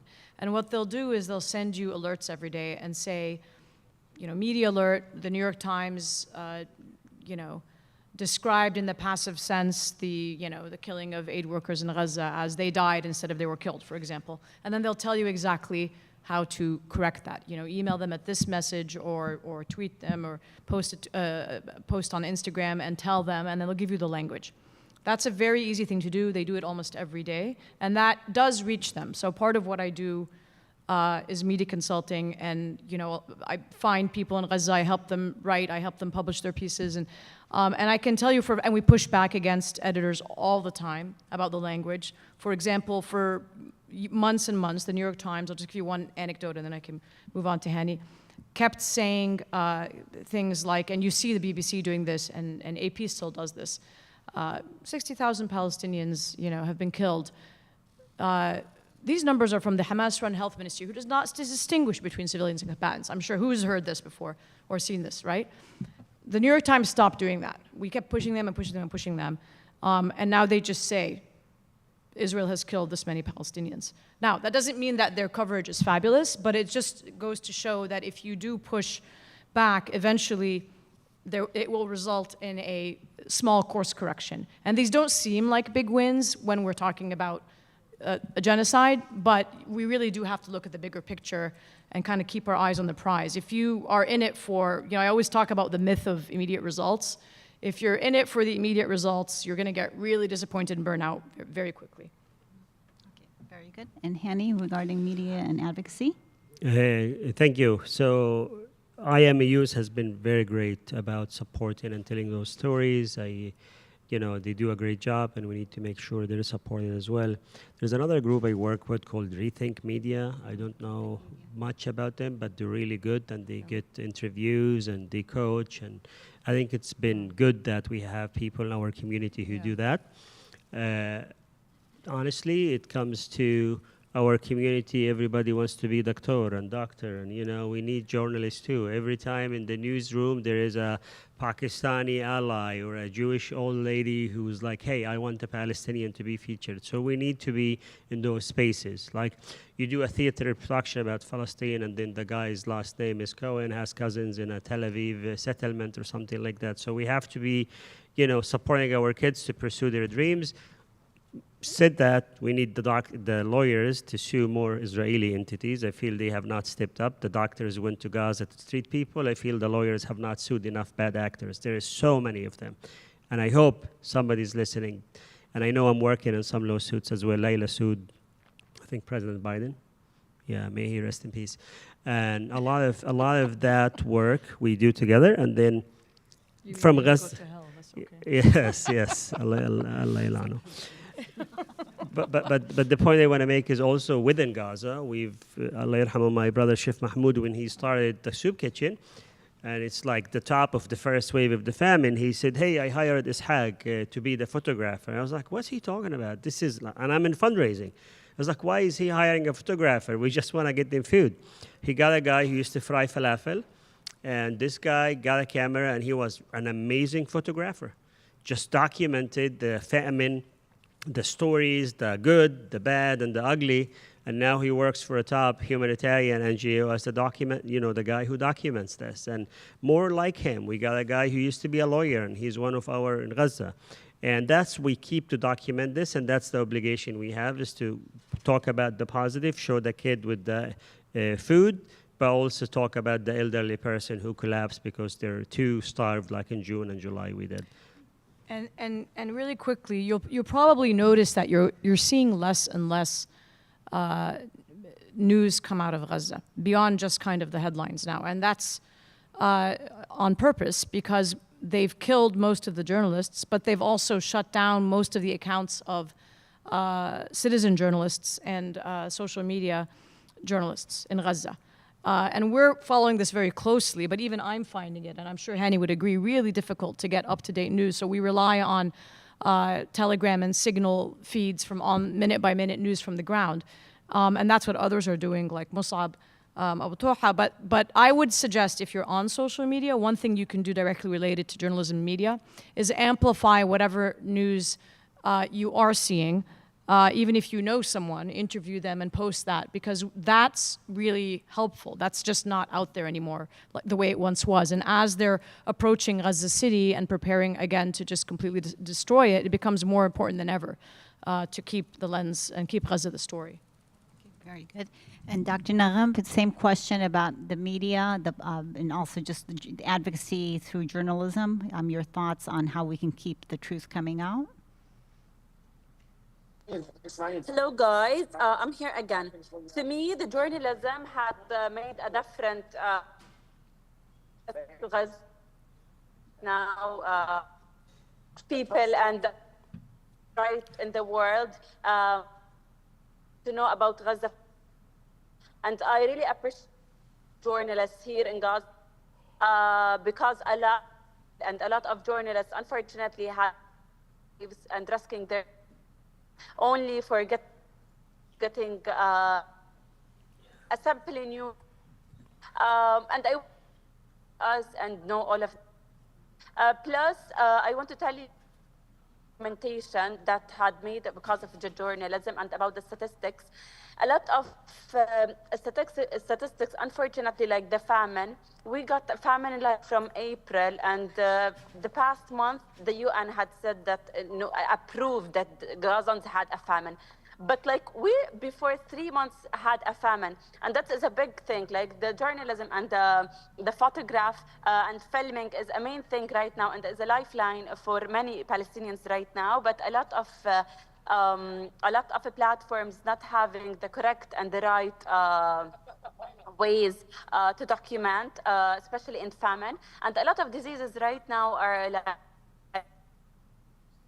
more like Guillain-Barré syndrome, which is a neurological disease that had the neurons and the spinal cord that led in a complete paralysis in a day and night, unfortunately, and that's because of the pollution and a lot of HIV, a lot of skin infections also, and all got to emerge because of the help of the humanitarian journalists right now in Gaza. But also a lot of platforms like Al Jazeera and others are pretending Gazas as heroes. We are not heroes. We are normal humans living and enduring a lot that anyone around the world can endure right now as a human being. So I don't want really the journalists and the platforms to show up the Palestinians as a heroic people, as a heroes, or as extraordinary people. We are a normal people. We can feel like you all around the world. So this is a negative thing on them. Plus, a lot of things right now is happening in north of Gaza and Gaza City, and it's not documented right now in a lot of platforms, unfortunately, because we had lost a lot of journalists in many. In front, like, unfortunately, the journalists right now, because they can be camera and no one can do anything.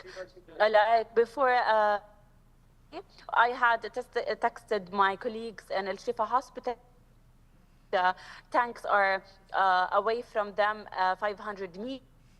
Helicopter is shooting on them. There are only 15 doctors there. And on the ground and surrounding the don't have any food or water also. And most organizations, even all organizations, had left Gaza. And we are working like on the ground via mutual aid and partners right now via individuals and many people right now in Gaza City. But the thing, it's like this is happening without any documentation, without any press coverage, unfortunately, in any platform. But to me, as a Palestinian, to me, the journalism had a lot into Gaza this war, because a lot of people didn't know about Gaza or didn't know about Palestine. I had traveled plenty of times before this war. I told them that I'm from Palestine. They said, sorry, are you from Pakistan? So even Palestine, they weren't known about it.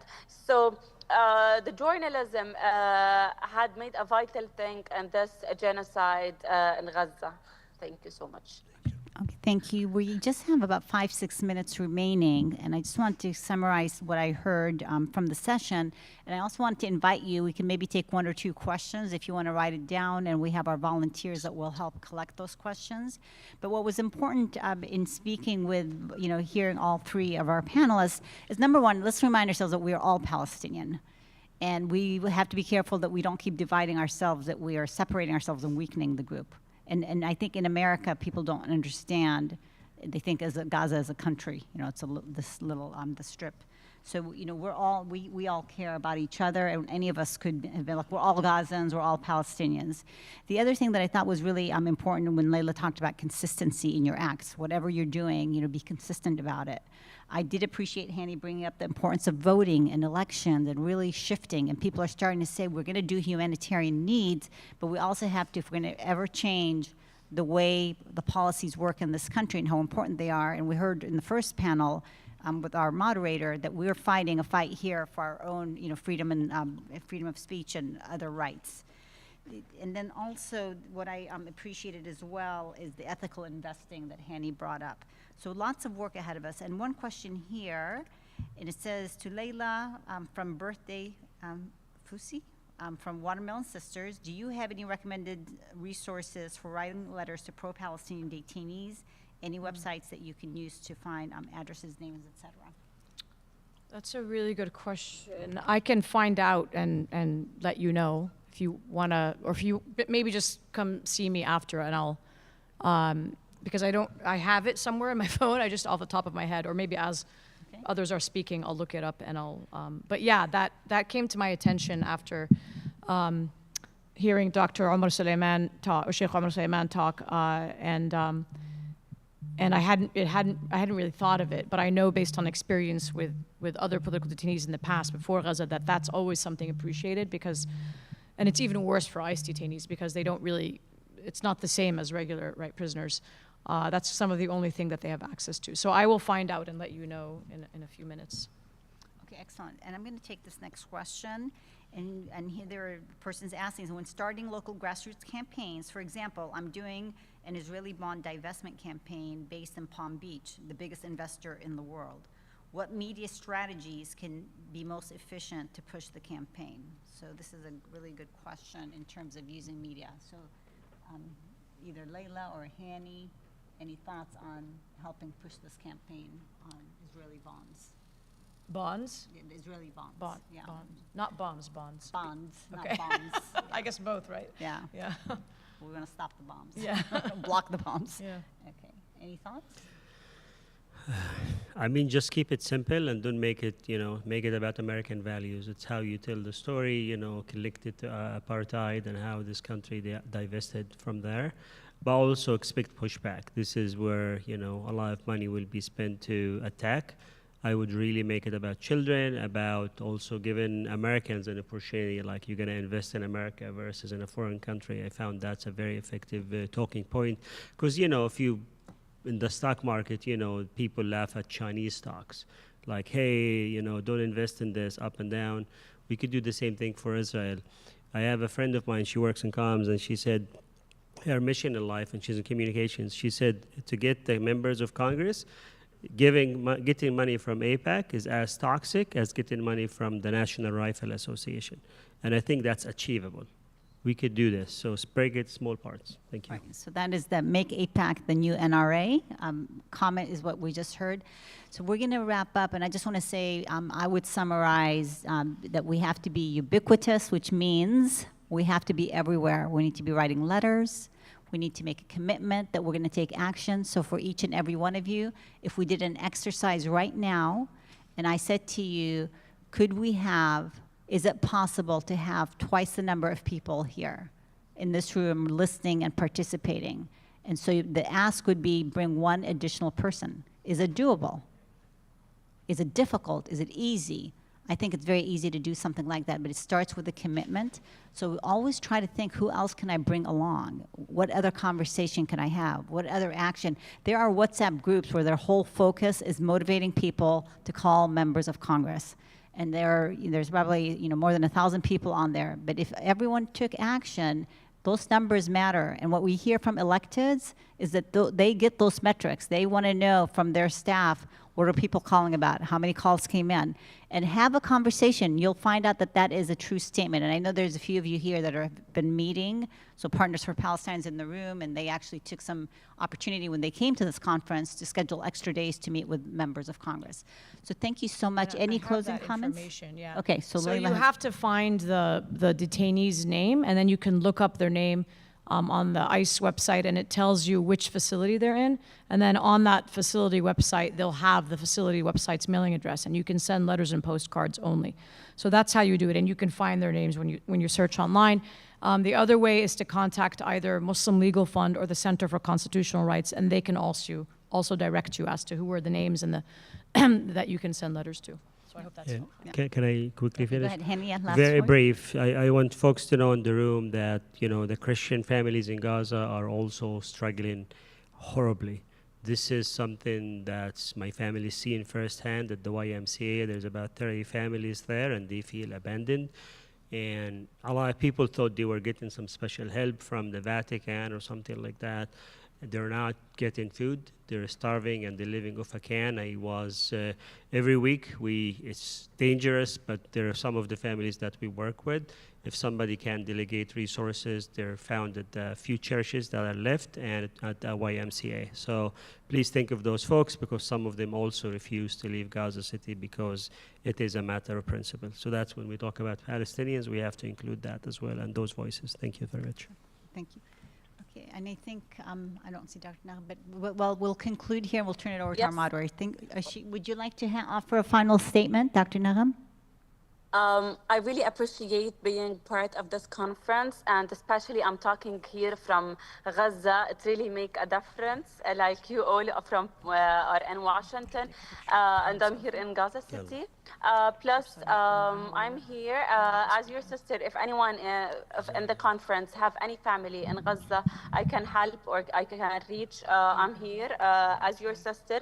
And also, it's my pleasure that all Palestinians and all Gazans are here and finally one for the same reason, for the same thing, that we are all Gazans and we need that free Palestine to be there, inshallah.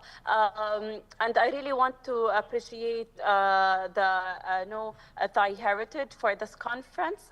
And please don't forget the Gazans right now, because day and day it's too heavy. And my brother is still in Gaza City, but it's really too hard to endure all of this, and the bombardments are not stopping there. And as my sister said, that the word right now is like most and stronger than the sword right now. So we really have to speak up, not be silent, because right now the word started to be with us somehow. And thank you so much for this invitation and for being in such a conference like this. Thank you so much.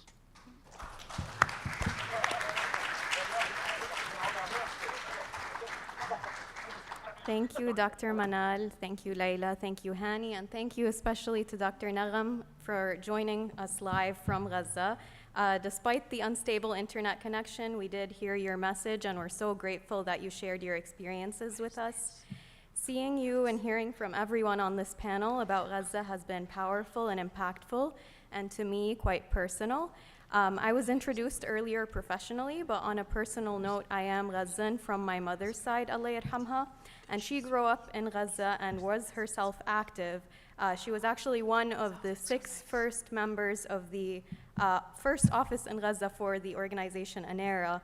So hearing these reflections and suggestions from the panel made me wonder about how different my life would be had I been born and raised and grew up in Gaza. So I am very motivated to take action, as I hope all of you are after hearing the suggestions that we heard today. And I would like to invite all of you to join us outside for lunch, get energized, and hopefully be more active and take some of the suggestions that we learned from this panel with you today and every day from now on. Thank you, and please enjoy lunch. قلت له ايش اللي بتعملوا بالضبط بس بدي افهم ولا قلت له الناس قاعده بتموت في مدينه غزه مش قادرين انتم تدبروا. Good job. Have a good lunch. Bye bye. Good job collating our stream of consciousness. It would have worked, I think both would have worked, so we should make sure. Oh, sure. Yeah. For the FBI. Yeah, exactly.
to be moderated once again by Khalil Jahjan, who is the Executive Director of the Arab Center, Washington, D.C. He's a Palestinian-American political analyst and commentator. He has held senior leadership roles in Arab-American organizations and taught international studies at Pepperdine University. Khalil Jahjan will take it from here. Thank you.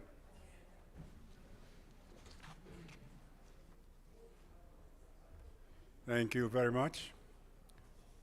Hope you did enjoy your lunch and ready for stimulating dessert now.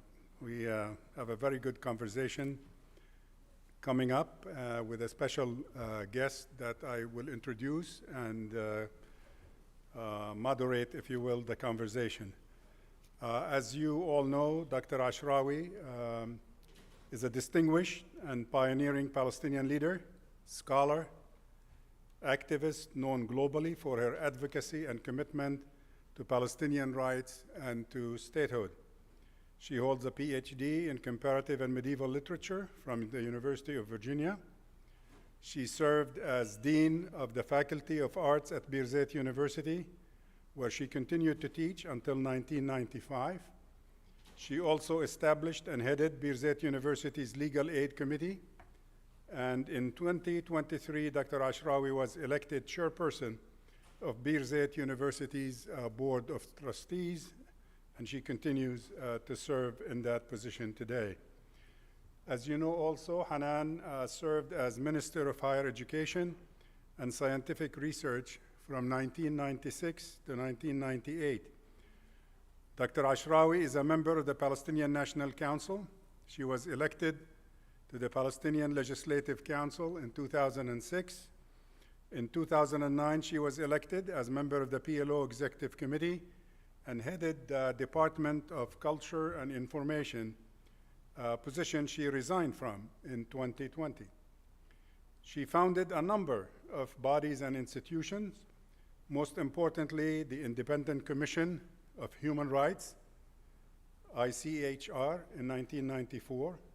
She founded the Palestinian Initiative for the Promotion of Global Dialogue and Democracy, known as Miftah, on whose board I'm very honored to serve, in 1998, and the Coalition for Accountability and Integrity, AMAN, in 1999. Dr. Ashrawi is also a member of advisory bodies for several institutions, including the Institute for Palestine Studies and the International Human Rights Commission. Dr. Ashrawi holds many honorary degrees from various universities around the world, including local and international awards in the field of women's issues, peacemaking, international affairs, human rights, and higher education.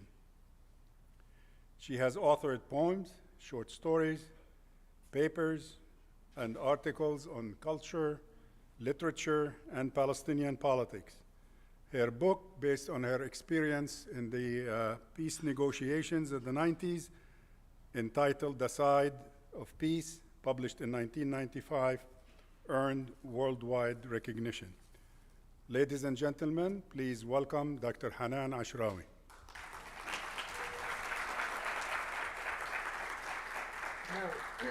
Thank you very much, Khalil. Are we starting now? Yes, we definitely. We're not going to waste any time because we have limited time and lots of questions. This crowd is thirsty and anxious to hear from you about all kinds of important issues that are vital to us, both as Palestinians and as Palestinian Americans, and would love to hear your response or responses to these questions. And if you don't mind, I'd like to... May I ask you something? Yeah. Is it possible for me to see you, not just to see myself in both screens, because I would like to feel that we are, I'm not sure talking to each other. That's technical. You have my picture, so just look at that. No, I just... Okay. I have pictures of us years ago. Just kidding. I don't think that's possible, right? Not doable two-way. Yeah? Okay, well, thank you very much. Can you see it now or not yet? Your picture? No, I can see myself. And I have enough pictures of myself. Is there any way, guys in the back, that She can see there, us I here? can see you now. Okay, great, Yeah. great. There we go. Good. So we're talking to each other Yeah. now. Yeah, I thank you very Okay, much guys, for you can't agreeing have both. to. Choose, okay? You can't have both. All right, what happened to her? Can we split the screen, as they say? There we go. All right. Okay. I'm And reminded now of... I can see now I see myself double, but it's okay. All right. They are working on it. We'll reconcile it in a minute. I'm reminded of the day Golda Meir was asked if she wanted coffee or tea, and she answered half and half, so we might have to split the screen here in a minute. Hanan. That's not the worst thing she said. Anyway, yeah. The question of the day here in Washington is what happened this month with 10 countries, including Britain, France, Canada, Australia, and others, recognizing the state of Palestine and raising the number of such states who recognize Palestine to 157 out of the 193 member states of the United Nations. What, in your mind, basically prompted, in your opinion, prompted this wave of diplomatic recognition, and how significant is this development for you as Palestinians in occupied Palestine? Yeah, a very important question, but thank you very much, Khalid, for agreeing to host this session. And my apologies for not being with you all in person. As you know, getting an American visa for a Palestinian is no easy task, and it's been very difficult for me. And I told her at his invitation that I don't have a visa and I don't expect to get one. So I'm glad to be with you, albeit long distance and virtually. And I'm very glad to be part of this conference, because I think that the focus of this conference of unity, as well as being action-oriented, these are two issues that are very crucial to the Palestinian cause, and we can talk about this later if you want. To me, very frankly, the events of last month, the recognitions, the series of recognitions, there are 159, I think, by now. All right. 159 states that have recognized Palestine, which is very significant. It must not be underestimated, it must not be dismissed, it must not be looked at lightly, because this came as a result of a long process of Palestinian steadfastness, Palestinian resistance, Palestinian proof and linkage of our historical narrative, our culture, and our rights, refusal to succumb.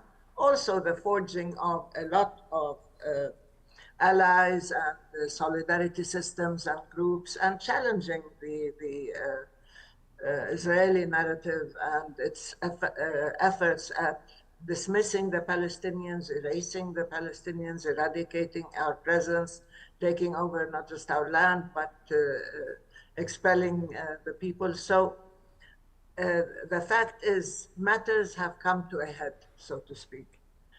If you just sit back and talk, nobody will listen. But the fact that Israel also has overstepped its limits, the fact that Israel has gone beyond the pale, the genocide itself is what compelled, I'd say, all these countries, particularly Western countries. I'm not talking about the southern, the global south and other countries and east that have recognized this already, that Israel was very dismissive about. She said, we don't care about these countries. They're neither white, nor Christian, nor North. So there's a very clear racist attitude that if you are white and Christian and so on, then you count. But if you are brown or black and South, you don't count on non-Christian or non-Jewish. But the fact that the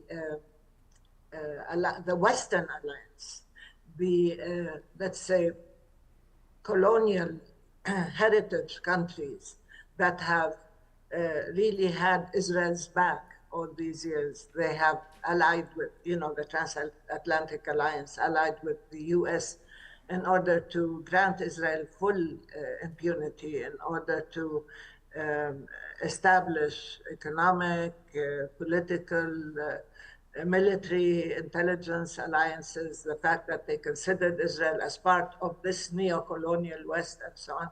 This is a departure from a pattern that has been extremely lethal.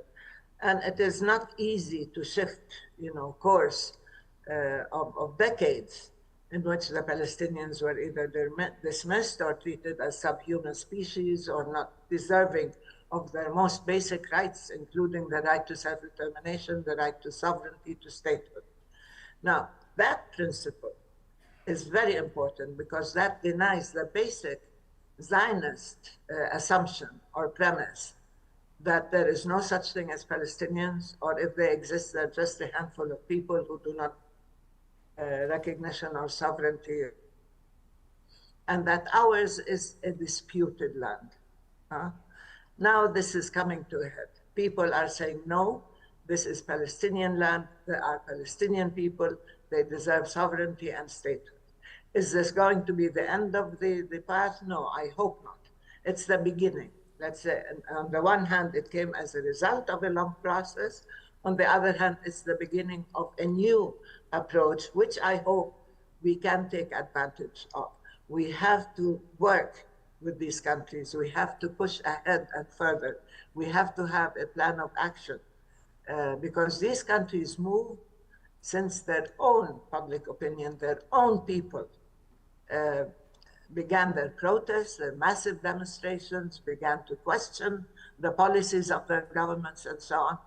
The Israeli genocide, and I said Israel has many sides. It has infanticide, it has femicide, it has scholasticide, and it has genocide that is all encompassing. And I think through all these things, it is committing political suicide because it has exposed the heart of darkness, so to speak, that people are seeing now all over the world, and they can no longer afford to give Israel cover or to be aligned with it, because Israel is becoming, hasn't become entirely, but is becoming a liability to its allies. And this is the result of also the very courageous solidarity movement that has moved and questioned its own governments and has remained visible and has remained challenging their own policies, despite the very heavy price they are paying. And that compelled these governments to recognize Palestine. I do not underestimate the importance of our southern allies and eastern friends who have recognized this before, but the breaking apart the unanimity in Western countries and the North is important. And building on that is important, and it is incumbent upon to move ahead with that and to continue with our own allies and solidarity networks to make sure that this is translated into concrete actions. All right, thank you, Hanan. I just would like to remind the audience, if you'd like to ask Hanan a question, feel free to use one of the papers available in the center of the table. Identify yourself, make your question a question rather than a speech, and pass it on or raise your hand. One of the members of the staff will pick that up, and I'll be glad to accommodate as many of those as possible. Hanan, as you know, defiant as ever, emboldened by the unlimited support he's been getting from Washington, Netanyahu addressed the United Nations General Assembly today and insisted, and I'm quoting him, that there will be no Palestinian state, accusing these countries that you refer to that recognize the state of Palestine as supporters of terrorism. Your response? That's sort of the usual mantra. That's the usual, I don't want to say mantra, refrain that Netanyahu uses. I think the speech, I'm glad he made it, frankly, even though we shouldn't honor it by any discussion or recognition. But it's such a despicable, really horrible speech. It exposed his own lack of moral fiber, his own ability to deal with reality. It was based on the assumption that business as usual, and I can use the same pablum, the same slogans, the same cliches, and I can accuse anybody who challenges us of being either anti-Semitic or supporting terror and so on. instead of really trying to shift course, which he doesn't want to do, because now everybody knows what Netanyahu is and what his alliance is. He's desperately trying to stay in power. He's trying to maintain his fascist coalition in place. He's trying to finish what he considers his historical role is, which is to destroy Palestine and prevent the emergence of a Palestinian state and create greater Israel, not just on the basis of all of Palestine, annexing all of Palestine, but on the basis of going beyond Palestine into, as you know, Jordan, Syria, Lebanon, and even reaching Iraq. So, and this has become clear. I mean, that he shows the way he's moved from just being a right-wing manipulative politician to being an extreme right-wing fascist leader, to becoming a representative, to becoming actually an extreme right-wing ideological leader who is not only based on the Jabotinsky tradition of the use of violence and unlimited violence, unbridled violence and force in order to scare out and destroy our adversaries, but also in order to sear in their minds the fact that they cannot defeat us. So they have to fear us, and therefore they cannot stand up to us. And this ideology, in addition to using religious biblical ideology, has also, all these have led to this extreme position that has nothing to do with facts, with reality, with justice, with the place, the podium on which he was standing to address so-called the world. And at first I'm surprised and I'm shocked that he was allowed to address the world from that place, because he is a wanted war criminal and he shouldn't be seen in the company of civilized nations. But at the same time, I don't believe he's emboldened or defiant. I believe he was a defeated person. I believe he was blindsided. I believe that he's lashing out at the countries that recognize Palestine, that he could no longer take for granted. And so that really, in a way, changed the nature of his approach. He repeated the same lies he always repeats, and we all know them. I don't want to repeat them. And he thinks that now that he can still get away with it. People know that these are not true. People know that these are lies, and the accusations and so on. So, and there's a pattern where if you, unleash a lie, if you put it out there, and you keep repeating it over and over again, it gains traction, it gains a life of its own, and it becomes the truth in many people's minds. And this is what they did with the burned babies and the series of raped women and the beheaded men and so on. And he keeps repeating it, and there are unfortunately people who believe it and who repeat it like Biden did and Trump is.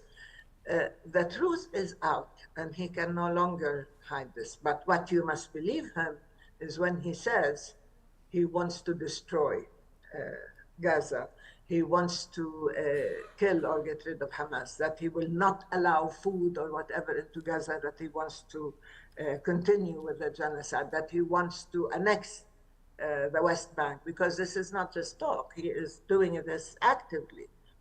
So I think matters now have run their course, and I think have come to a head.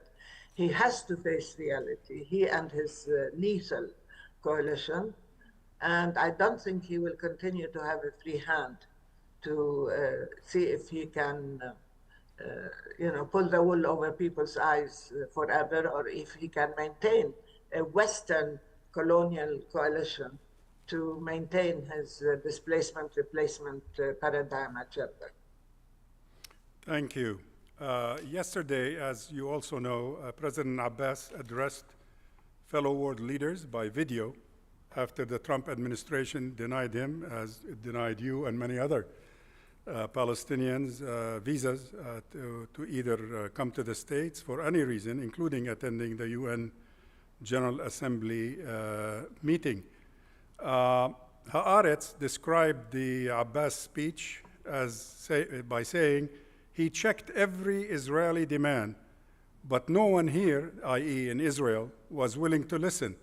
What are the implications of this speech, and how will it be received at home and abroad? Well, I think there is an erroneous assumption that has been ongoing with the Palestinian leadership, not just Mahmoud Abbas, that if you are nice, if you make nice with the Israelis or with the Americans, if they are happy with you, if you give them what you want, then they will give you what you want, or they will make life less difficult for you. This has been a tremendously difficult situation for the Palestinian people, because I think being over-conciliatory is always read as a sign of weakness. And this is misplaced confidence in the fact that you can believe the Americans, or you can believe the Israelis, or you can negotiate yourself out of a terrible situation, which is not based on their personal dislikes or hates. It's based on a very strong historical reality and commitment by others in order to destroy you and your people. So maintaining this pattern of behavior and language and discourse, maybe it will gain him some time, but it certainly won't gain him any support or appreciation from the Palestinian public as a whole. As you know, the leadership in Palestine, and I don't want to talk about individuals, does not enjoy a great deal of support. There is a certain gap between the leadership and the people, between the language and the struggle of the public and the grassroots movements, and between the official leaders. The unofficial leaders probably are much more listened to rather than the official ones. So that speech had a specific purpose to me. It's in order to ensure that the authority has a role in the restructuring or the post-war, if there is going to be a post-war, and if you can call this a war. It's an ongoing aggression, one-sided aggression against a captive, defenseless population. So, and they want to make sure that they are not dismissed or they are not destroyed, as many in this Israeli cabinet are calling for. I mean, they say no Hamastan and no Fatahstan, and they don't want the authority, and they don't want Abbas, and some people, Smotrich and Ben-Gvir, call him even a terrorist and a criminal. So you cannot ingratiate yourself. And the fact is, we do need reform, but reform is not made on the basis of how do you please others, how do you respond to the pressures of the Americans, change your textbooks, stop paying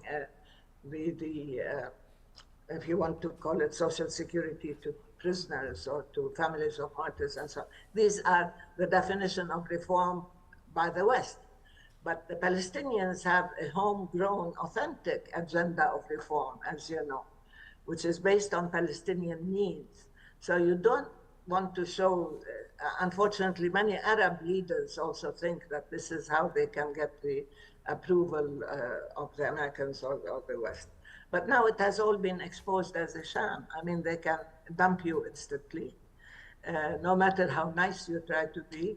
And therefore, what the speech we needed was a speech that rose to the level of the Palestinian determination, resilience, but also the horrific suffering, the killing, the mass killing. Look, 250,000 Palestinians have been killed or wounded or are disappearing under the rubble and so on.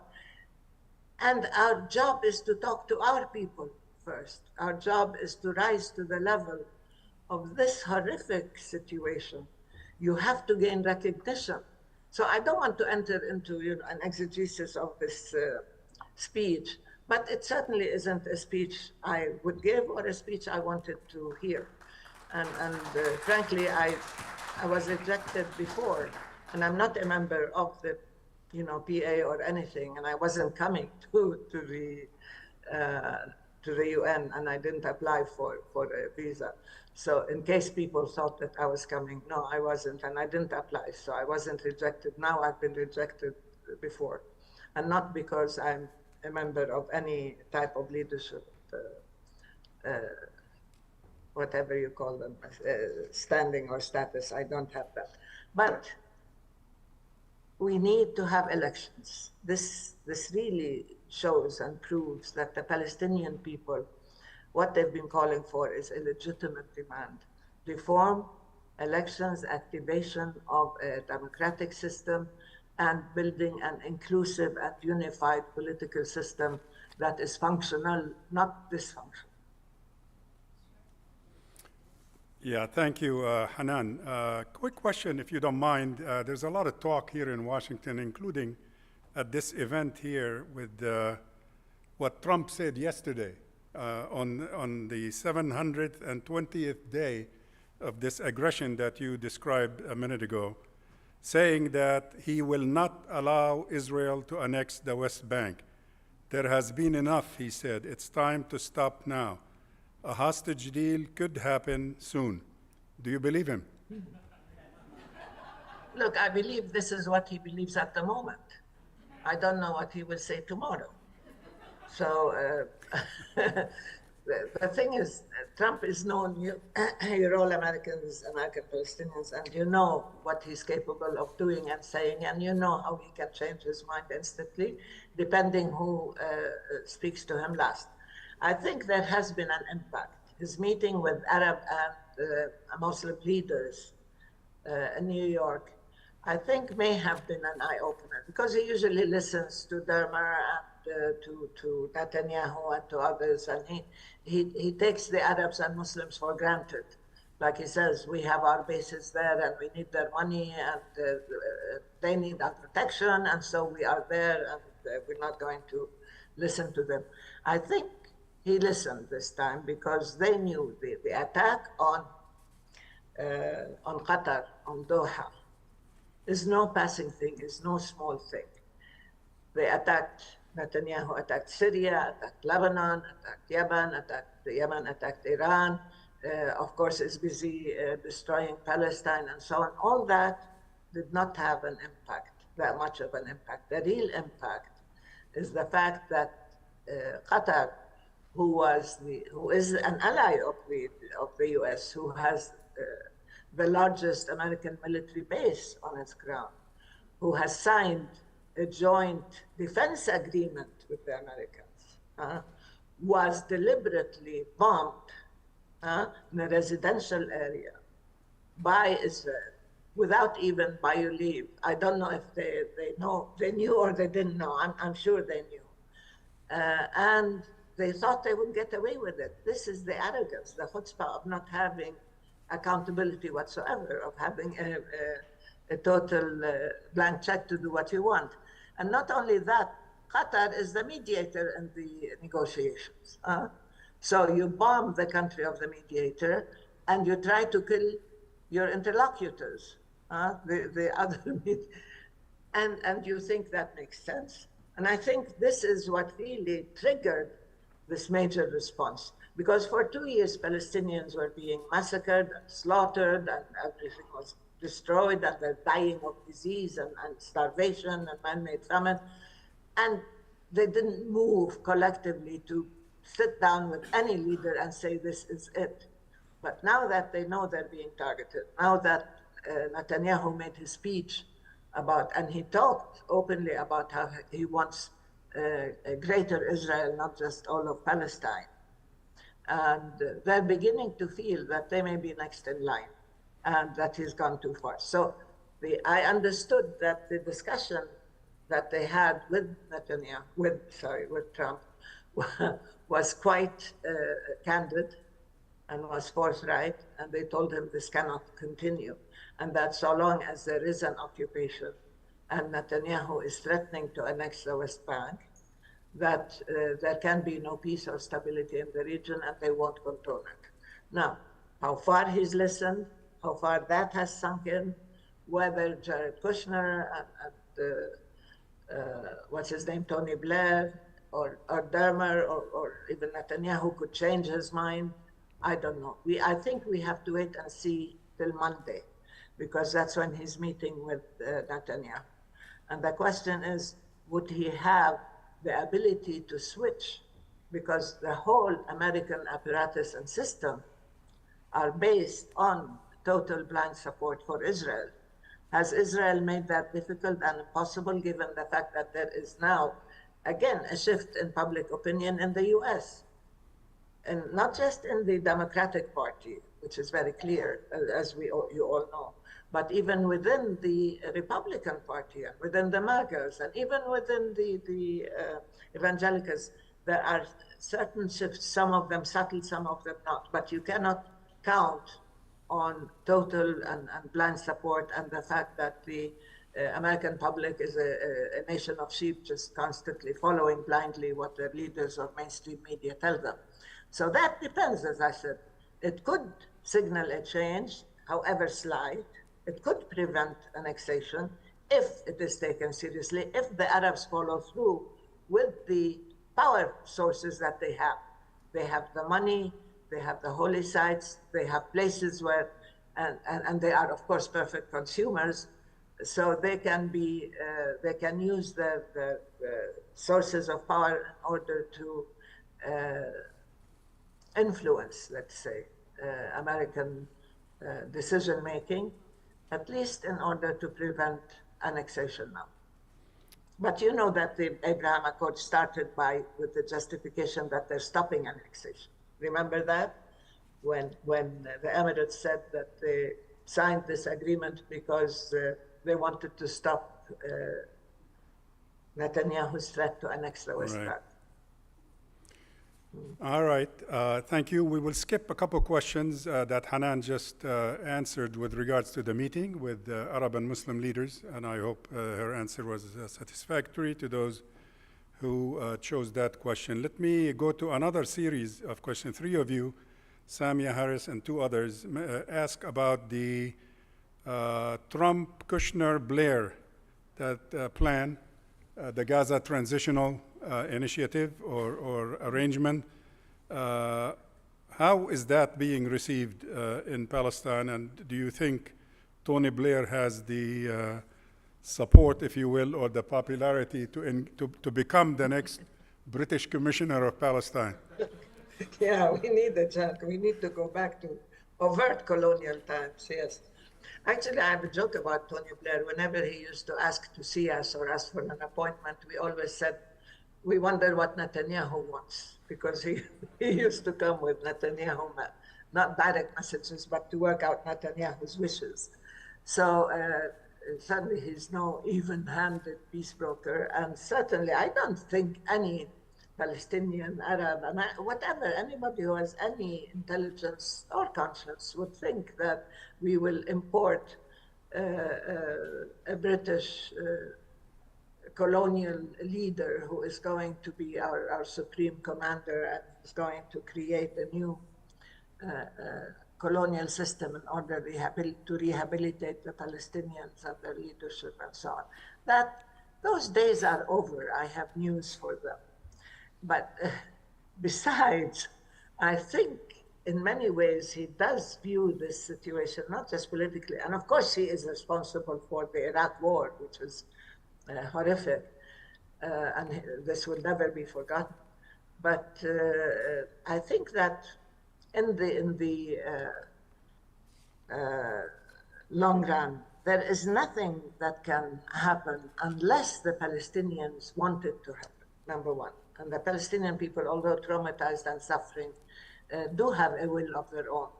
I mean, they may be under occupation, but they haven't been muzzled by the occupation, and they've been trying to speak out and speak their mind. But there is also a transactional dimension to this. As you know, Tony Blair loves to line his pockets, and this is a very lucrative business deal.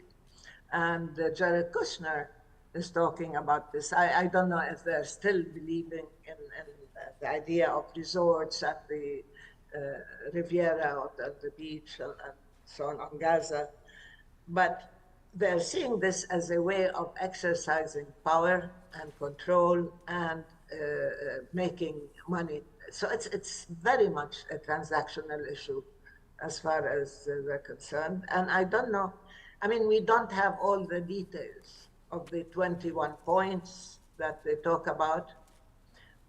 We would like to see all of them, but we only hear, partial selective reports. one thing is true. Anything that is imposed on the Palestinians will not work. Anything that doesn't understand the realities of the region and of Palestine will not work. Alma Khouri would like to know, is there any Palestinian leadership planning these days to basically form one united government for Gaza and the West Bank? I think there is a consensus among people, whether they are factions, and I think the factions themselves are also quite old, and they have to be rejuvenated and renewed, not just our government or our political system. But there is a consensus that this next phase is going to be run by or governed by credible people, individuals of integrity, nationalists, professionals, and not necessarily all the different, representatives of different factions, that we need a new transitional phase in which you will have, and I think everybody agreed to this, it is a consensus, where you have young, professional, nationalist leaders who can take on the responsibility and see Palestine through this very difficult period into a period of elections and a new elected legitimate democratic leadership. So this is what people are talking about. Now there are people I don't know if it's in Israel, but in the States and others who say we have 15 names and these names will be the people who will run Gaza under the control of an international or Arab group and so on. We don't know. I can't tell you who these 15 names are and who chose them, but I think if they are to be effective, they have to be chosen by the Palestinian people to enjoy the support of the people. And we don't want patronage. I mean, for them, we need support. Of course, we need support. And the support has to be political, has to be economic, has to be able to curb Israeli violations. Netanyahu openly speaks about he has to have overriding security control. What does that mean? An ongoing occupation, and so on. And you have nutcases like Ben-Gvir and Smotrich and others in the Israeli government who are arming the settlers, who are destroying. It's not just Gaza. I mean, I have to remind people that the West Bank is undergoing systematic ethnic cleansing, and the refugee camps are being dismantled, and the whole refugee issue is being attacked, whether through the UNRWA issue or by the destruction of the refugee camps in the north, and they're moving south, and they're moving to different refugees. This is component of the Palestinian narrative that the Israelis want to eradicate. Anyway, that's another issue, but it came to mind. So I think without a unified Palestinian position on the transitional period in Gaza and how to also to rescue basically the West Bank, I don't think that thing, and we will need support and help from Arab countries and other countries, but the Palestinians have to be on board and they have to own the agenda. It cannot be imposed on them. That's the difference. Related to that, Hanan, Amin Mahmoud would like to know, basically his statement is that if the Arab countries, especially Egypt and Jordan, stood with the Gaza population from the very beginning, the killing or the genocide would stop by now. How can we change that, or can this be changed today?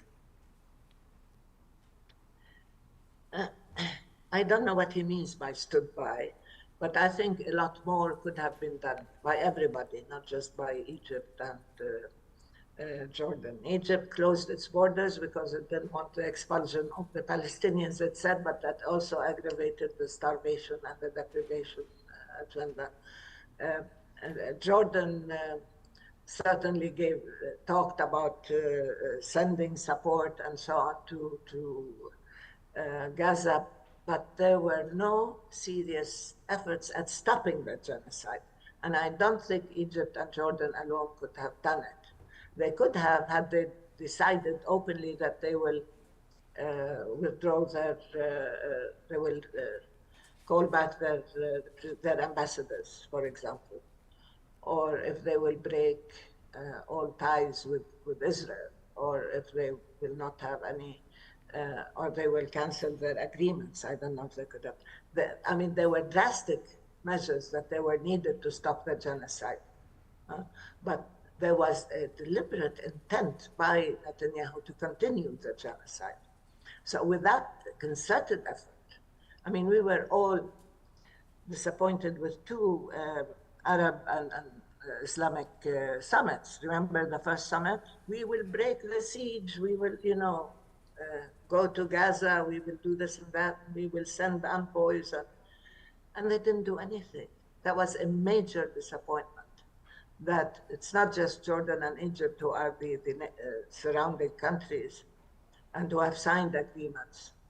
But the fact that all these countries, 57 countries, were unable to influence American and Israeli, the American-Israeli genocide, because it wasn't purely Israeli under Biden and under Trump.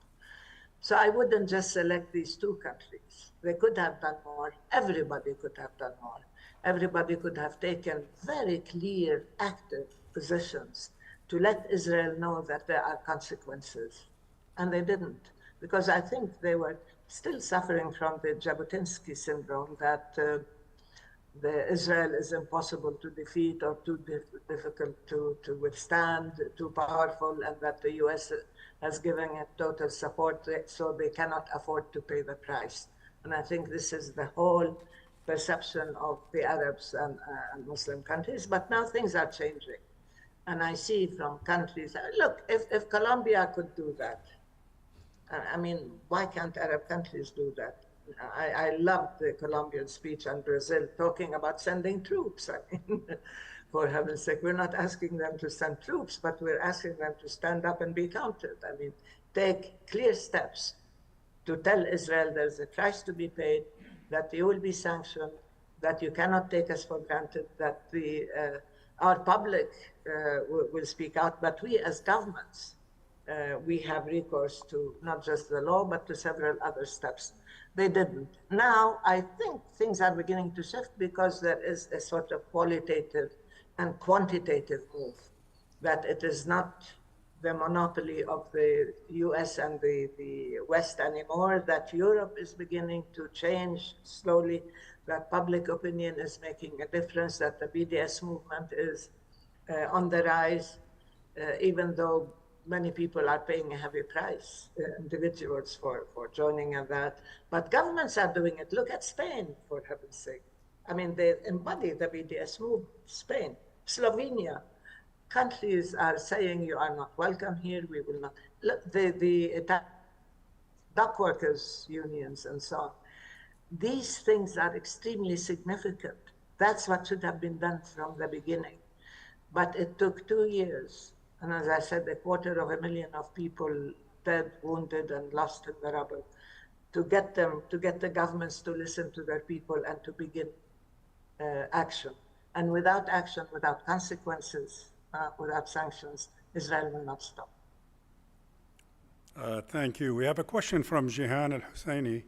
Don't you think that we Palestinians bear a degree of responsibility for the current situation insofar as we've allowed the absence of elections and democratic practices in a way to create a gap between the governor and the governed in Palestine?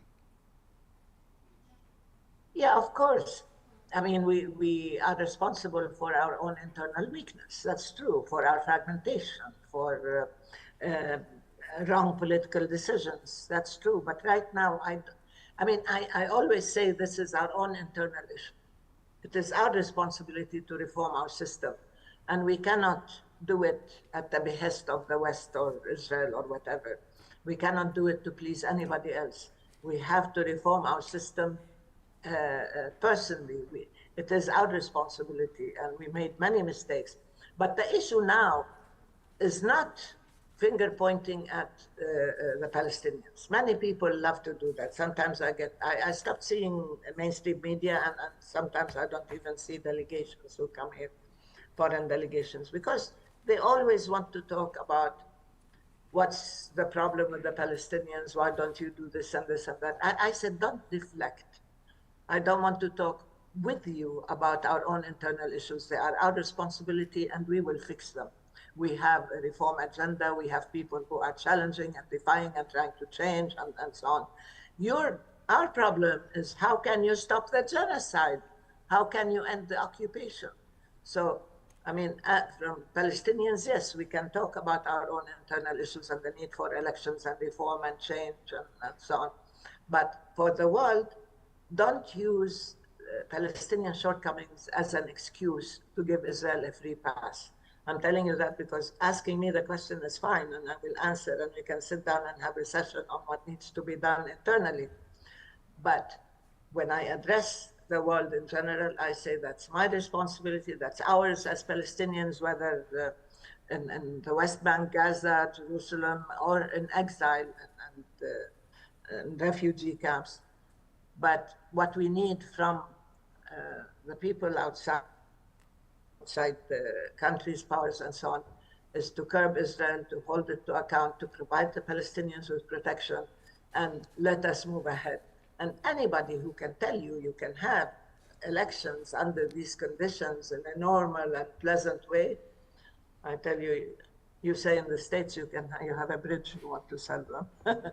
But you remember when I ran for election, I was stopped, I was beaten up, I couldn't even get to Jerusalem with my elections material, my leaflets and posters, and I was held for a whole day. It's a battle to have elections. It's not something you can take for granted, but we have to do it.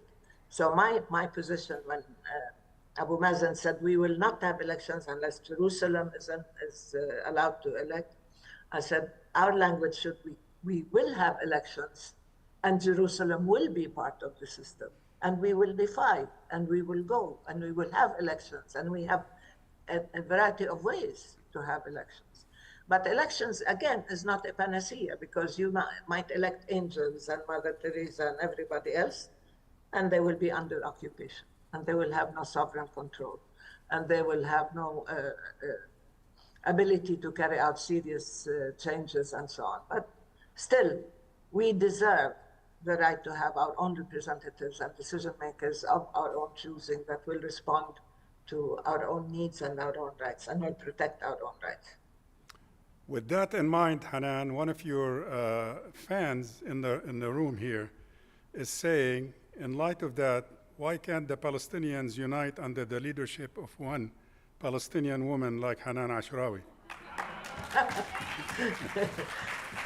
Thank you very much. We've been all trying to get the Palestinians to unite. I mean, look, we respect differences of opinion. This is part of our diversity, not just gender diversity, but political pluralism and so on. But we have to have the system that respects differences and diversity and pluralism, right? It's not a one-person show, whether man or woman. So far, it has been. And what we're trying to say is we're not looking for a savior. We're looking for a reformed system. We're looking for a generation. And when people asked me if I wanted to run in 2021, remember, there was a period in which people hoped that there would be elections. We had 36 electoral lists. Many came and said, please run and run with us. And so I said, I'll tell you what I'll do. I will help people who are running. I will personally campaign for people who I think should be there. I had lots of sessions with young men and women, and I was so enthusiastic and energized because we have such wonderful people who can run Palestine and who should run for office. People like me, I mean, look, I'm 78 now, people. I get lots of questions on X telling me, are you still alive? And many Israelis, why are you still alive? Why don't you die? What do you have against ageism? But to me, people have to learn when they have to help others get their rights or help others reach a position of leadership and not to hog power for themselves. When I left, when I resigned from the PLO, I made a statement, I have the video, and I said, let's make room for the younger generation, for more women, for people who are reform-minded and who have a sense of integrity and so on. I don't mean that if you're of a certain age, you're excluded, but if you're of a certain age, you don't have to continue thinking you have a sense of entitlement or you own your position. You have to make room for others, and you have to help others and provide the platform and the support and amplify their voices and get them to get where they rightfully deserve to be. So I love this support and confidence, and I promise you that if or when we have elections, I will support the candidates that I think should be running. Amen. Thank you, Hanan. Appreciate very much your generosity in terms of giving us all that time, answering questions from the audience. Good evening, greetings to the family, and we hope to see you again soon. Thank you. Yeah, we hope to see you in Palestine. Please give Hanan a hand. Thank you. I'll give you a kiss.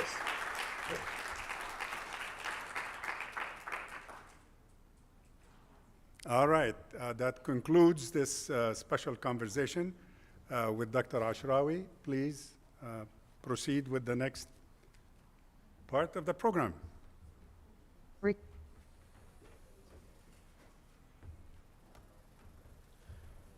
Don't worry, I'm not going to speak. I just have, they gave me a dirty work to do to keep you busy for 5 minutes, then, you know, because they have to redo the Zoom in order to have the presenter to see you when we speak in 2 minutes, you know.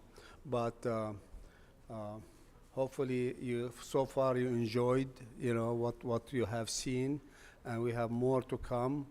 And I guess the next one, we're going to start talking about business, how we are going to support the Palestinian economy, and how we can work together on that, on developing, you know, a chance for me. We are thinking about how we are going to, for the next two sessions, talking about how we can establish an office for the Palestinian economy in Washington in the United States, because a lot of people want to help Palestinians. They want to do business with Palestinians, but we don't have attaché, commercial attaché. And this is one of the things we're going to be discussing in the next 2 sessions and tomorrow too. Hopefully that we can come up with something where investors, people who with businesses, and show them Palestine is a good way to invest, because it is virgin, it is needs a lot of help, and we have a lot of things to offer. I don't want to talk about economy, but because of the situation, but that's what we need. We need to get ready for the next step, how we can do that. Because, as you know, Palestinians are very smart, business savvy, and we need them to help them and to help us, because they are all educated, they are experienced, and they are exposed to the international economy. And that's, you know, let's ask Marwan, please, you know, come to the podium. And where is recording in progress?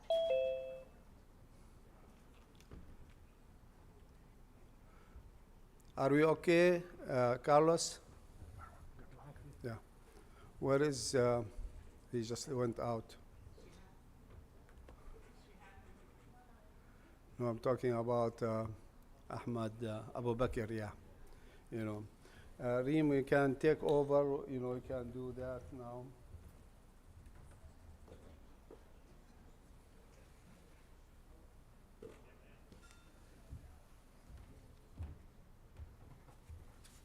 All right.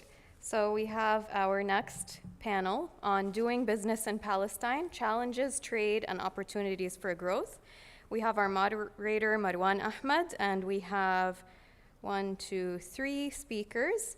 I believe we do have one in the room, Ahmed Abu Bakr. So if you are here, please do come up to the stage. Without further ado, I would like to introduce our moderator, Marwan Ahmed. He is the president of Arabesque Media. He is a marketing and event management professional with 15 plus years of experience. He leads Arabesque Media, a Virginia-based firm, and founded the American Halal Council. Since 2018, he has organized the annual Halal Expo and Summit, connecting key stakeholders in the halal industry. He previously served as executive director of the Palestinian American Medical Association, PAMA, supporting healthcare initiatives in Palestine. Marwan holds a background in computer information systems and has received recognition from CARE, ADC, and the state of Arizona for his community contributions. I would like to call up Walid to introduce our next speaker, who will be joining online.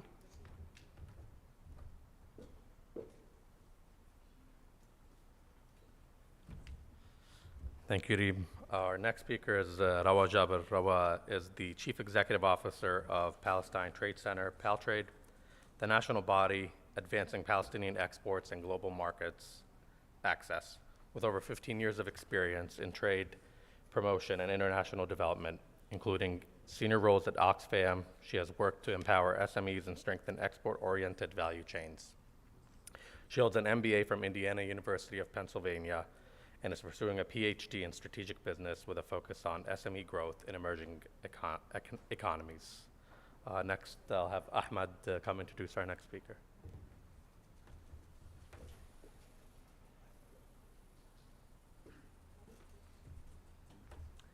Thank you, Walid. I'm Ahmed. I'd like to introduce our next speaker who's joining us online, Ziad Al-Nabtawi. He's the founder and CEO of Al-Ard Group. Ziad Al-Nabtawi is a business leader advancing Palestinian agriculture and food products globally. He's a pioneer in building trade networks and promoting Palestinian excellence worldwide. And next up, I'd like to pass it to Muhammad.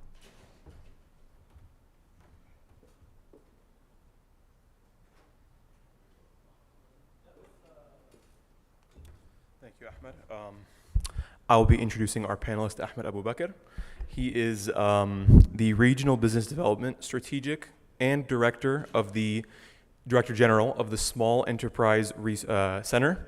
He has led transformative programs across Palestine and the MENA region, empowering SMEs, women-led cooperatives, and advancing green innovation.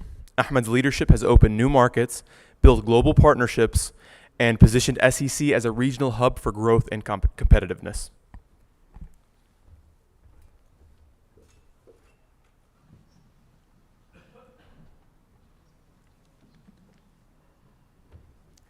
Assalamu alaikum, marhaba, and hello. I hope we can see our guest on the screen if our tech person can. There we go, excellent. Welcome everybody again. My name is Marwan Ahmed. I'll be moderating this session about business, not only in Palestine, but for Palestine. We're trying to establish a way to support the economy in Palestine through business in the US and in Palestine as well. Before I start, I'd like to see how many businessmen and businesswomen in the audience. How many do we have here? All right, that's a good start. Any aspiring business people? Great, that's double the number. Thank you. All right, so the discussion today is how can we build this group of business people supporting each other, supporting the economy, and supporting businesses, especially small and medium-sized business. We have with us some successful business people who can guide us and give us some background and insight. But we also want to discuss the challenges and opportunities. With every challenge, there is an opportunity in business. And that's how we perceive it as business people. So I'm going to give each speaker, I know we're behind, but we have 8 minutes for each speaker to share with us the challenges and opportunities in Palestine. Then we'll have a Q&A session where you have a chance to ask your question and before we move on to the next session. So I'd like to welcome Ziad, our first speaker. welcome Ziad, and please, if you can start with your presentation, and then we'll go through all the speakers, then at the end we'll do the Q&A session. Welcome Ziad. I'm talking to you from the city of Nablus in Palestine, and actually I'd like to read what I prepared so I can utilize the time. It's only 8 minutes, so with reading I can give more information and in a more organized thoughts. So it's a distinguished guest, esteemed organization, and dear colleagues, it's an honor to be here today to discuss the future of Palestinian economy and the numerous opportunities it holds. I would like to sincerely thank Mr. Ratib Rabia and Marwan and the organizing bodies for providing this invaluable platform. Discussing the Palestinian economy is not a luxury. It is a national duty and a pillar of hope. The economy is our path to self-reliance and a means to strengthening the resilience of Palestinian society. The reality we face is full of challenges. Occupation restricts movement, imposes obstacles, limits access to essential resources, and hinders integration into global markets, while geographic and political fragmentation complicates the establishment of a cohesive economic system. Moreover, these key obstacles have significant negative impact on economic performance. The loss of approximately 160,000 workers in Israel, reducing household income and local competition. Closure of major commercial crossings, delaying imports of raw material, and increasing transportation costs by up to 30%, directly affecting business operations. Declining tax revenues for the Palestinian Authority by about 15% in recent years, limiting public spending and indirectly impacting the stability of business environment. All factories in the West Bank have lost 30 to 40% of their operation due to the closure of the Gaza market and the lack of effective mechanism for marketing these products there. Yet, despite these constraints, Palestinians are remarkably resilient and innovative, consistently trying to run challenges into challenges into opportunities. Opportunities for growth. Despite the obstacles, the Palestinian economy presents untapped opportunities for business and investment. The most promising sectors are agriculture, ICT, renewable energy, tourism, and creative industries, like leveraging Palestinian rich cultural heritage and innovative products, including opportunities in medical tourism. Banking sector, infrastructure, telecommunication. I'm trying to be brief here, but the banking sectors that we have is a very strong and solid banking system, yet facing anticipated challenges due to the pressure from the Israeli Ministry of Finance on Palestinian banks and the Palestinian Monetary Authority. You know who is the Minister of Finance in Israel, Smotrich. Infrastructure projects, we do have still a lot of opportunities for infrastructure development projects in different sectors. Most importantly, which I think we are in a much needed for our operation and factories to build industrial zones and all those sectors and clusters for different various type of businesses, from food and furniture and so on. We do have a good telecommunication opportunities due to the developed ICT sector and all the companies that are established in Palestine for production of ICT products to the international market. Equally important are diaspora Palestinians and knowledgeable local partners.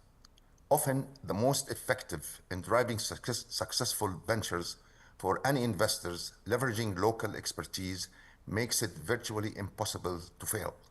The knowledge and experience in the Palestinian markets provide a strong foundation for success. From adversity comes innovation, resilience, and hope. As for the trade and export potential, Palestinian exports have significant potential to expand regionally and globally. Niche products with competitive advantages in agricultural products like olive oil and dates. Dates has made it big time all over the world in the past decade or so. The stone sectors, the handicraft, and the tech outsourcing. Partnership and trade agreements can overcome barriers and open new markets. Consumer markets, young educated population eager to quality goods and innovative services. The emerging ICT sector and creative industries, combined with strong global demand for high-quality agricultural products, position Palestine as a market with high growth potential despite structural and political challenges. Investment ecosystem and enablers. Several mechanisms exist to encourage investment in Palestine. Government institutions and agencies provide incentives and support. We have institutions, you know, the investment incentives authority that exists. We have several programs that really can give waiver on income tax and, you know, and support in several areas in Palestine. Custom exemption and trade benefits are offered by many countries, including the United States, Canada, and European Union, in addition to all Arab countries, of course, and few or some Islamic countries. These incentives are facilitated through the activation of joint business councils in these countries. Establishing a Palestinian business and investment office worldwide, which would, we're talking about worldwide, but later on will be specified for having one in DC or in the US. This will definitely serve as a marketing and trade gateway connecting Palestinian exporters with importers across the world. Act as an investment platform to support Palestinian tech ventures. Provide a service hub for SMEs, facilitating regulations, certifications, logistics, and access to international quality standards. These initiatives reflect Palestinian resilience and innovation, building bridges between Palestine and the world rather than barriers imposed by the political circumstances. I'm gonna talk just quickly because I was asked to give a quick brief about our success story in Al-Ard. So Al-Ard Group is a key pillar in supplying food, agricultural, and high-quality Palestinian products with a strong presence locally and internationally. The group invests in multiple sectors, including real estate and retail, with focus on sustainable investment. At the heart of the group, Al-Ard Palestinian Agri-Products stands as a symbol of resilience and pride, deeply rooted in supporting farmers and preserving our agricultural heritage.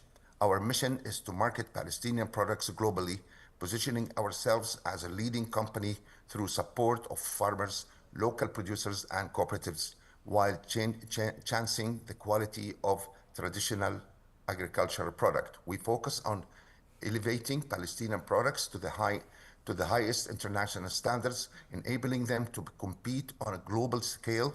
Our commitment goes beyond marketing. We actively support small farmers and marginalized communities. In line with these commitments, we established the Palestinian Fertile Land Alliance, which aims to promote fair trade and organic farming practices throughout Palestine.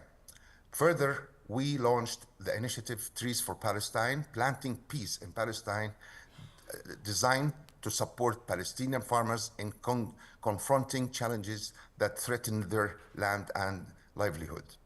What sets Al-Ard apart is the art of packaging, combining care, beauty, and innovation, making our products visually and functionally unique.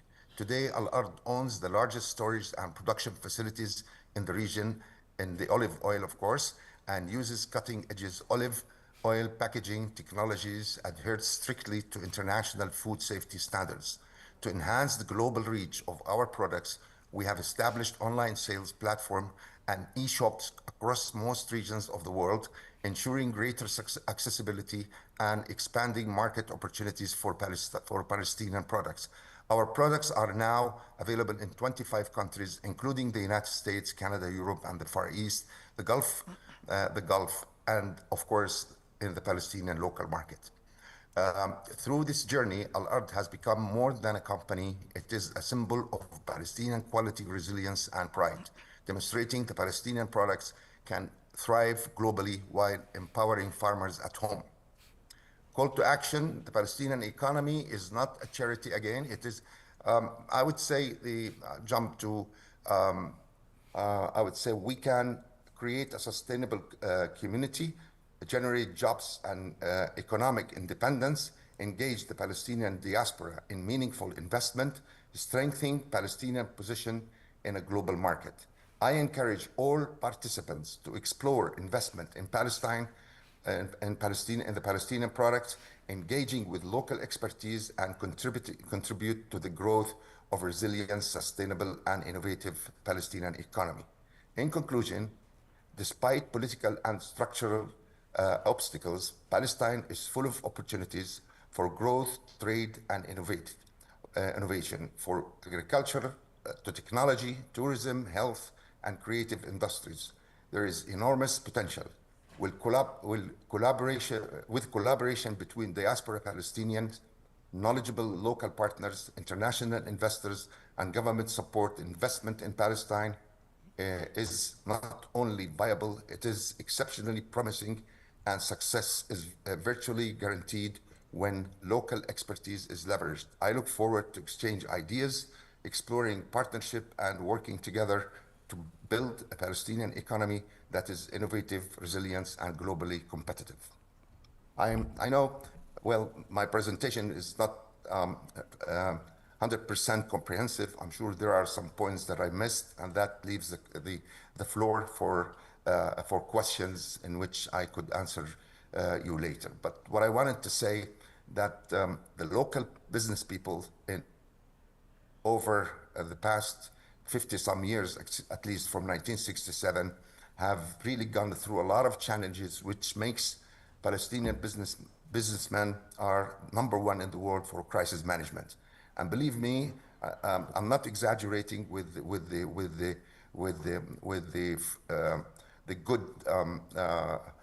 good picture that I'm trying to reflect on how good the business is in Palestine.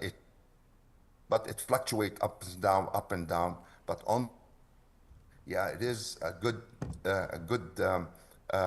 place to invest in, and we have really made it through those 5 decades, and successes are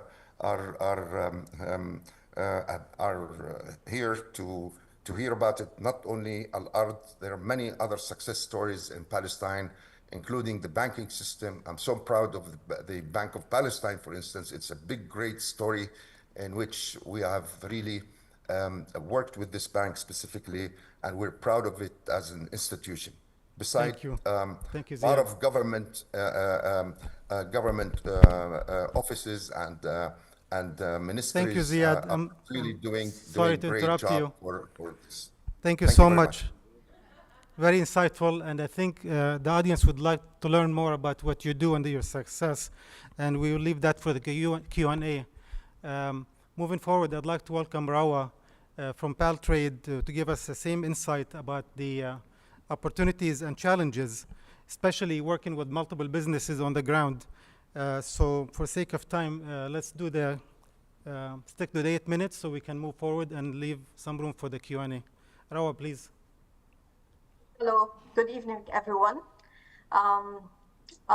First of all, I would like to share a presentation to make it easier. I think the majority of the information was shared alongside with Mr. Ziad. Thank you, Mr. Ziad. As well, here, I'm not sure, can you see the presentation? Is it well presented? Yeah, yes, we can see it throughout. Good. So, my name is Ruwa Zaber. I'm the CEO of Palestine Trade Center, Paltrade. Paltrade was established in 1998 as a non-profit organization here in Palestine, but we were mandated from the government in 2004 to lead and to act as the National Export Promotion Agency for Palestine. As known in all over the world, the trade promotion agency are mainly governmental or semi-governmental. Palestinians, as always, are very unique. Here, Palestine Trade Center is a non-profit organization. It's built on a membership. So we are a non-profit organization, plus we are a membership organization. We are so proud that Mr. Ziad Anabtawi and Al-Ard is part of our members. They joined Paltrade, I think, 18 years ago, and now graduate company up since they can and are established and capable of the international market with the help or without the help of Paltrade. Actually is to lead the development and export as a driving force for sustainable economic growth in Palestine. And we represent the private sector here with the trade-related issues. Paltrade is focusing in different sectors, not only the agribusiness. We work with the pharmaceutical, ICT, stone and marble, textile, all along the trade-in services as well.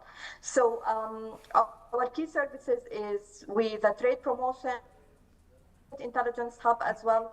We do the business networking, and we act as the policy and advocacy in front of the government and the other stakeholders to represent the private sector development.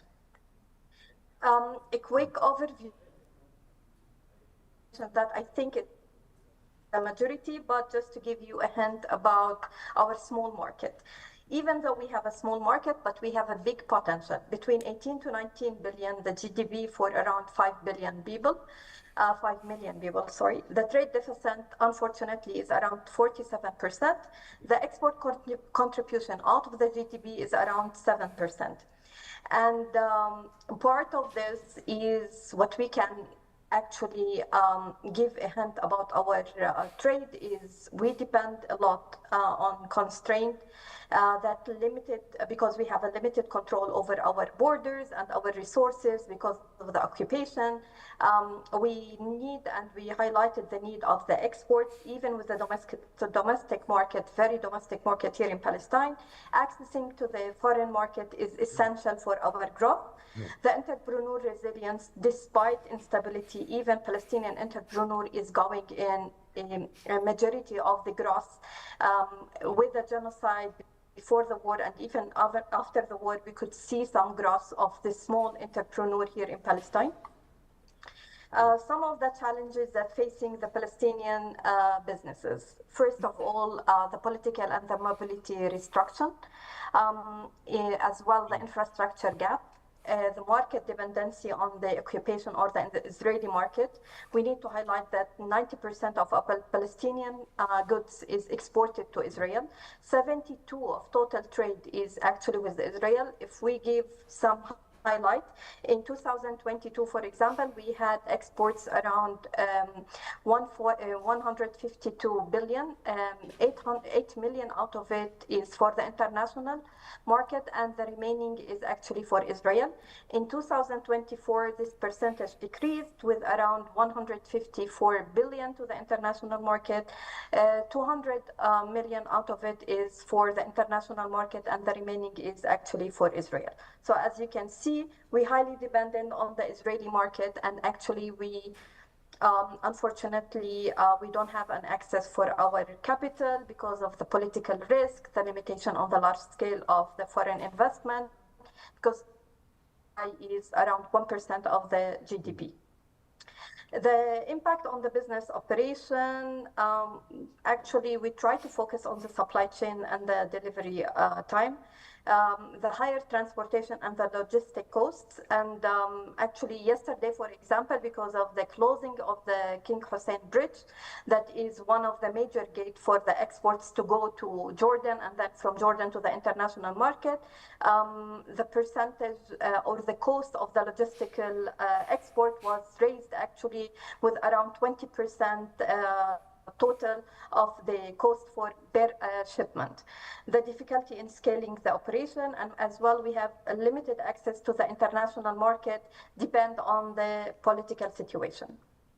The resilience and adaptation in the business sector, we need to actually talk about the SMEs driving the economy. As everyone knows, around 99% of the Palestinian firms are mainly family-owned businesses.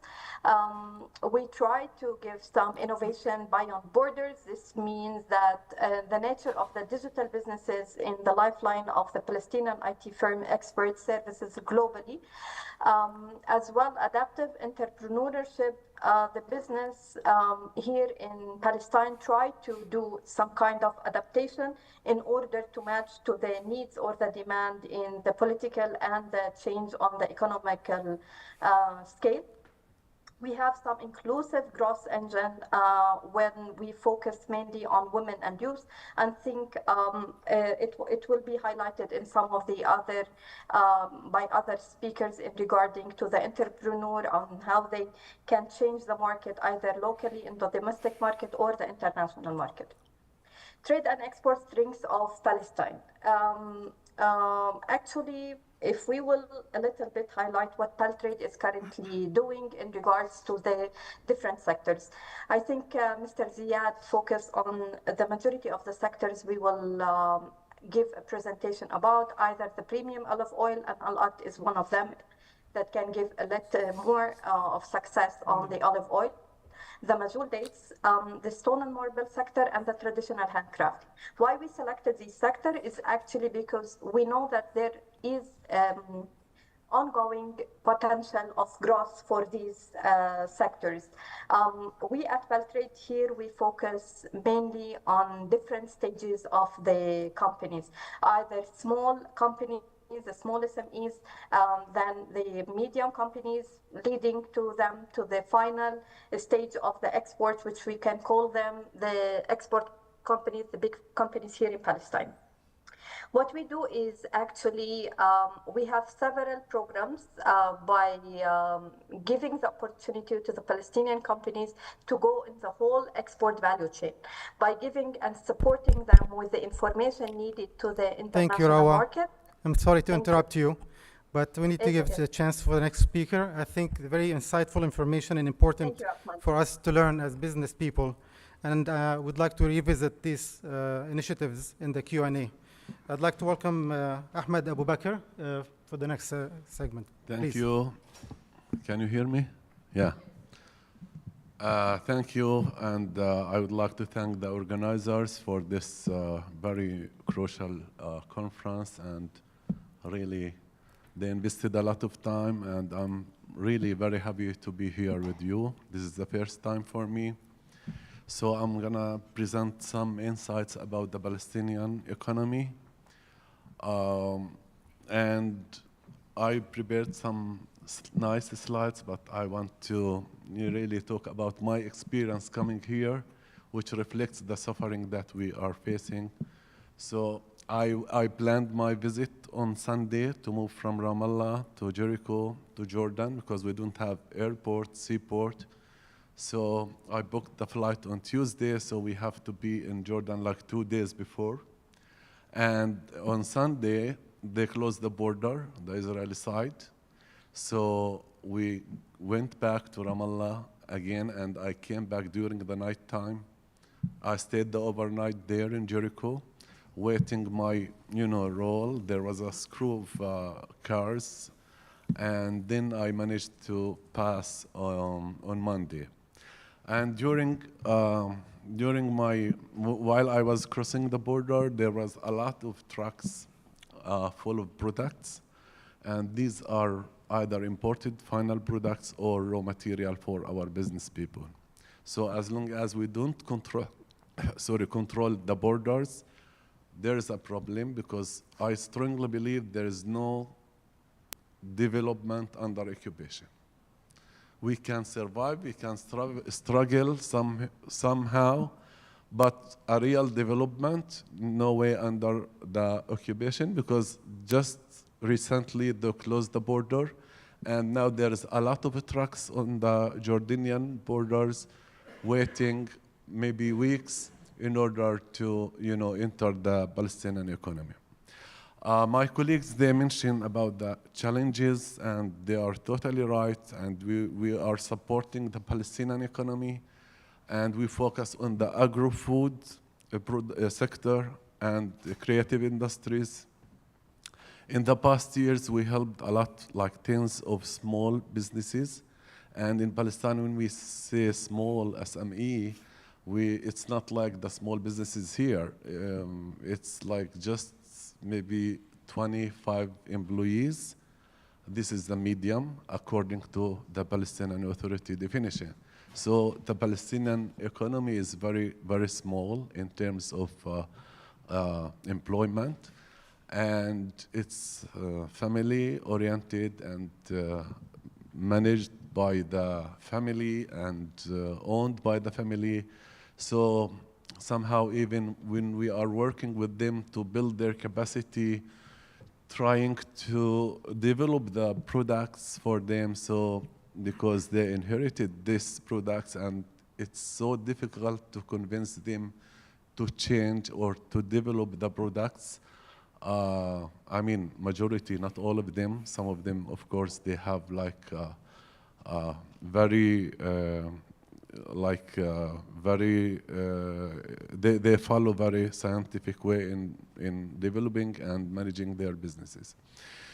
So I want to focus on the internal problems, the challenges. Now we want to develop new products. For me, just to send or to export raw products or bulk like dates and olive oil, it's really it's important from one hand, but we can focus on high margin products.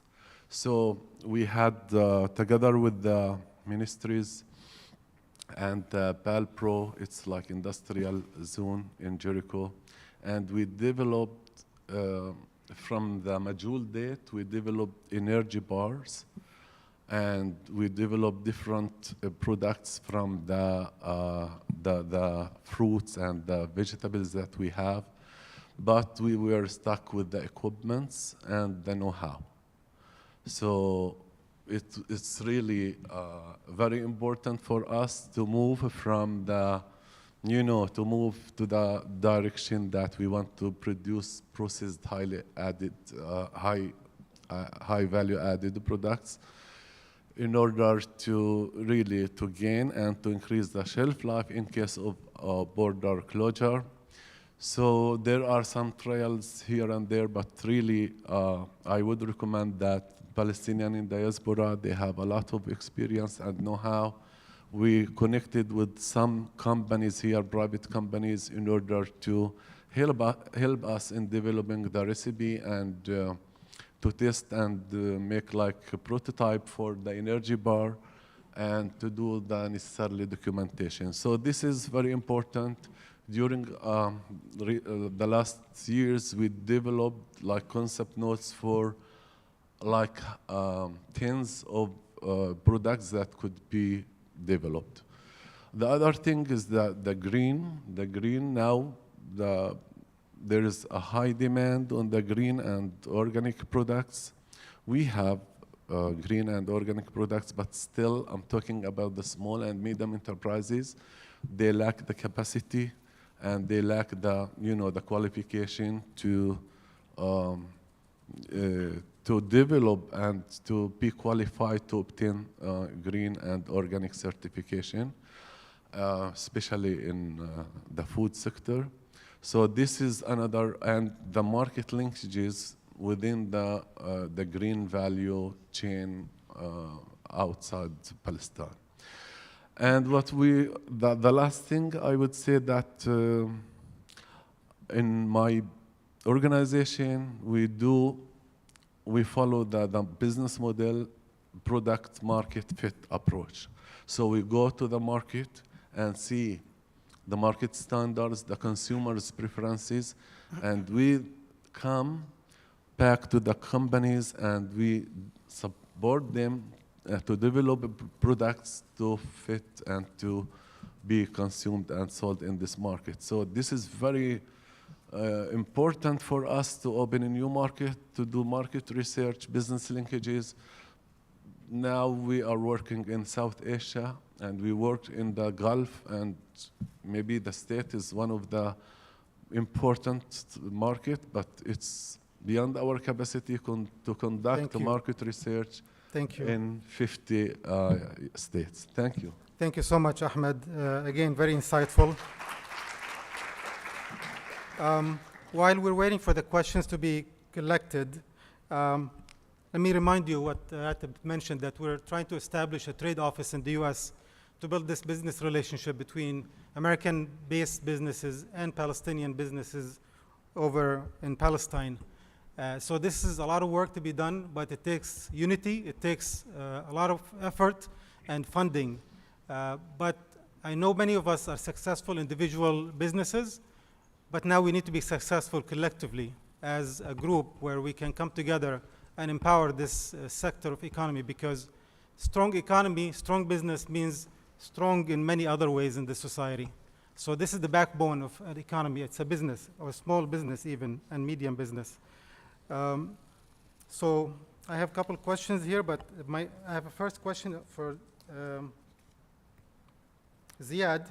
Ziad, you mentioned the diaspora investors. First thing comes to mind about diaspora investors in Palestine is the security situation, as well as transparency in doing business in Palestine. Can you shed light on this in a couple of minutes, please? Well, I would say for us in Palestine, we always say this is our third intifada. And to be frank, we've seen more difficult times in the past, especially in the second intifada, on these issues. But facts on the ground, if there is a will, there is a way. Now we witness the situation on the logistics, for instance. We have checkpoints all over the place. I think we have about 850 some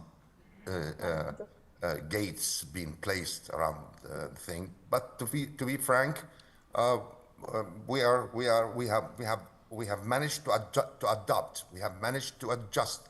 The trucks start operation at 3 or 4 a.m. and they just do the deliveries and they come back and so on.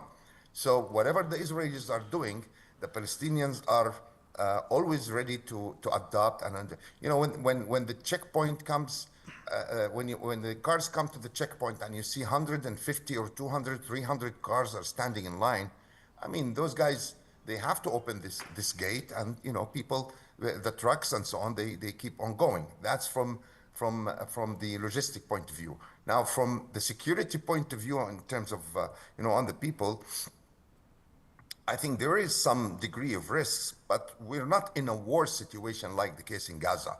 But sometimes when I am myself outside the West Bank and I hear about what's going on in the West Bank, I get very worried. But when I get there, it comes out to be, it's manageable. So, and we have been managing this situation for the past 5 decades. That's why we say when the diaspora wanted to do something in Palestine, it's good to go hand in hand with the local, knowledgeable, experienced people. For instance, my kids came from college, and they start to work with me. And one day they say tomorrow is a strike, and tomorrow we have X, Y, those things that happen. I say my kids wanted to close the factory. I said, no, where are you going? We can just go earlier, 2 hours earlier than the time to start the business, get the workers inside the factory, close the door and start operating. I mean, that's in the Corona time, for instance, or in some special circumstances. But to be frank with you, during this time, business is somehow as usual. Thank you. The next question is about financial transactions in doing business with Palestine. And I will direct this question to Rawa. People are concerned about doing business with financial transactions with all the limitations being put on this sector of the economy, whether from here or from Palestine. Can you shed light on this in 1.5 minutes? Yeah. Actually, doing business here in Palestine regarding the financial transaction, probably Mr. Ziad highlighted that the banks is currently doing a great job taking into consideration the current situation. For us here, the BMA is actually trying to adapt a lot of new rules and regular information, and they do some kind of function with the factor of the central banking in order to help the Palestinian businesses to do a normal financial transaction with the international market. It's going as smooth as we know. The only issue that we faced during the previous 3 or 4 months is regarding the currency of the shekel, because the Israeli side, they refuse to take back the Israeli shekel, and we have some execute of some the Israeli currency inside the banks. So there were a lot of demand on the dollar currency. But so for the banking system and for the businesses, they can do some transaction locally in the domestic market and the international market with no crucial issues that can be highlighted to affect their businesses and how they are doing it. Can I add one more thing, Marwan, if you allow me? You know, Very because quickly, because we have too many questions. We need to cover in 3 minutes. Please, go ahead. I have real experience in this thing. We're receiving a lot of funds when we do the expert. But, you know, once the business is going smooth, I mean, I'm receiving funds from Europe, from USA, from Canada, smoothly with no issues. Sometimes it comes up with an issue, like from Sweden. The other day we faced a situation. But Palestinians are good in plan B. Banking system in Palestine have proposed in such a case to have a backup account in Jordan, just in case someone has difficulties in transferring the money to something called Palestine. They don't like it, but we can do it in Jordan, and Jordan we can have the fund being transferred from Jordan to us. Thank you. This is a question to Ahmed. You mentioned that no development under occupation. Real development. The question is about Gaza, and it might be early now to ask this about developing Gaza's economy or business.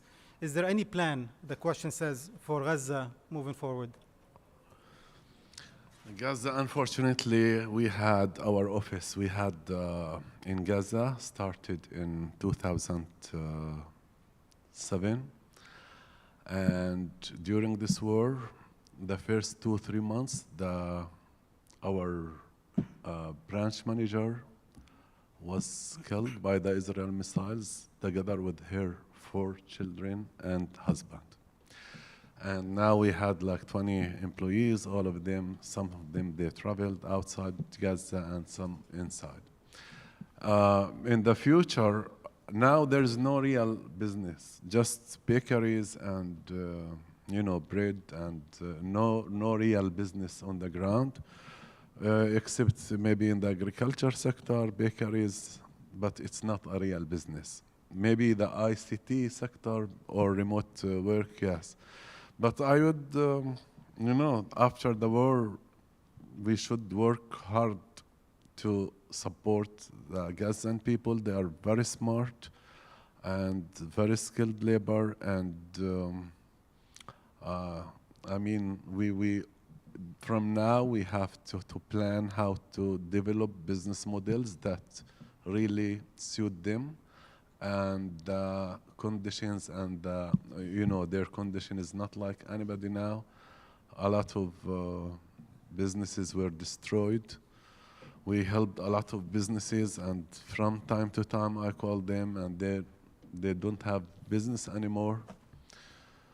And again, for the West Bank, when we say that there is now, right now, 1,200 checkpoints and gates, so they close it. And this is what my colleague Ziad said, that it reflects negatively on the transportation and shipment cost, and increase the transaction cost, and then lead to you cannot compete in the international market. So you will have, you know, operational cost higher than the normal by 30, at least 30%. So when you sell your product and you want to compete the Turkish or the other products from different markets in the region, so you cannot compete without this. So this is why we say the real development, you have to control the borders, the internal. Now Palestine is divided. The West Bank also is divided. Jerusalem, we cannot enter Jerusalem. Gaza is separated now and destroyed. And the same even for the West Bank. If you move from one city to another, you may stay 2-3 hours on the checkpoints. So the market is divided, and I think the only way is to export your product, which is because the Palestinian market is small, the size of the market is small. I have a follow-up question on what you just said. Yeah. Should we worry here in the States or anywhere else about Israeli products being labeled as Palestinian coming to the West? And we'll Yeah, close the with this one. dates, for example, the dates, and we suffered a lot, and I think our colleague Pierre here, he knows about the Saudi market. There was some dates from Israel exported as Palestinian, and the other, maybe other, but this was really presented on the media, and it happens also in the Turkish market. The problem, we don't have barcode. The Palestinian products we don't have. We are not allowed, because we are not a country, to have a barcode. So it's difficult to trace or to track the Palestinian products. So a lot of people in Jordan or anywhere, I was in Malaysia, and they said, I was calling some trader to interview him, and he said, if you want products, I can label any country you want. So it's like this. So we have to protect our products, and to build the trust that this is a pure Palestinian product, and the chambers, they issue certificate of origin. But maybe the value added product, I still believe that it's one of the products that we already developed feasibility studies. We can share it on the platform. So those who are interested to make a joint venture, or even to co-invest, to do co-investment with potential suppliers, we can do Thank this. you. Thank you so much. I'd like to thank all our panelists and speakers for the great presentation. And thank you for listening. I know there'll be more discussions tomorrow on this topic, and actually the next session in IT. So please stick around and listen to great speakers too. Thank you so much.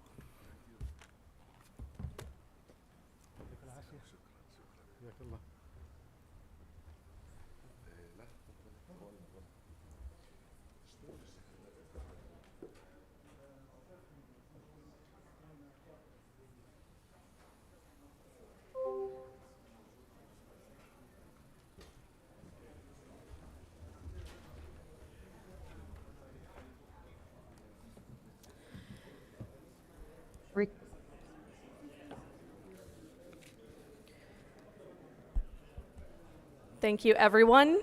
We will continue with our next panel in preparation.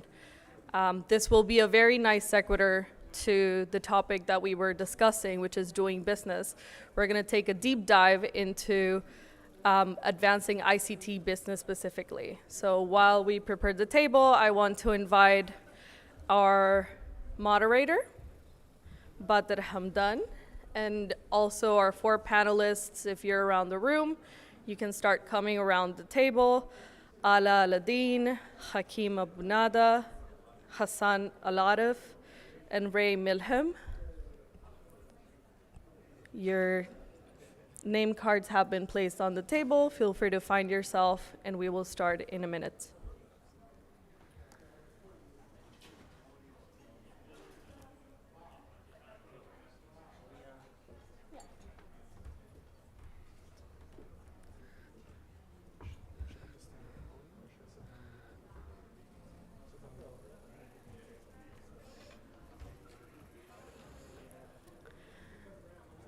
And as we prepare for this discussion, I want to thank each and every one of the tables. The two panels right after lunch are the hardest ones, so you guys are the real heroes, the real MVPs. If you need coffee or anything else, there's more provided outside, but thank you for being here. Thank you for staying here, because I believe this is a beautiful transition into how we take ideas into action, how we actually talk about specific industries that, granted, cannot thrive under occupation, but are doing the impossible to still shine and still provide valuable rewards to our Palestinian fabric, to the building of our nation.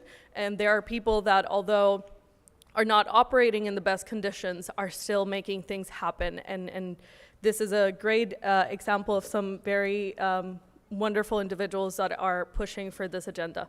So again, welcome to this panel. This panel is Advancing ICT Business and Investment in Palestine, and I don't like acronyms, so I will break that one down, is Information, Communications, and Technology. So we will take a specific deep dive here, and we will be moderated by Badr Hamdan, which is here to my left.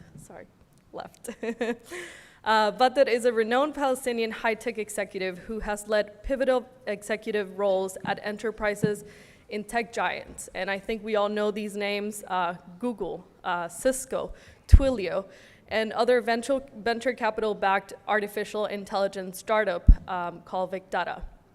He has led global businesses development, go-to-market, venture, and corporate development efforts and teams.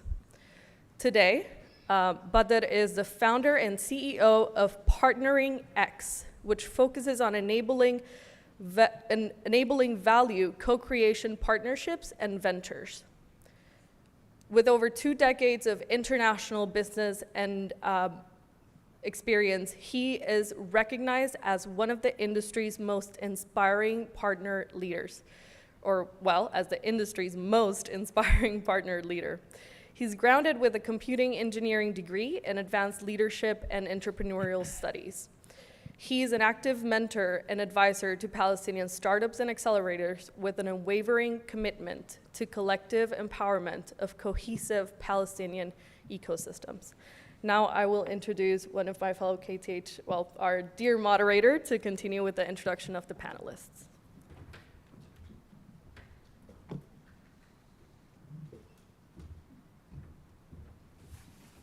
All right, I will be introducing panelist Ala Ad-Din. He is a tech entrepreneur and CEO of Intertech.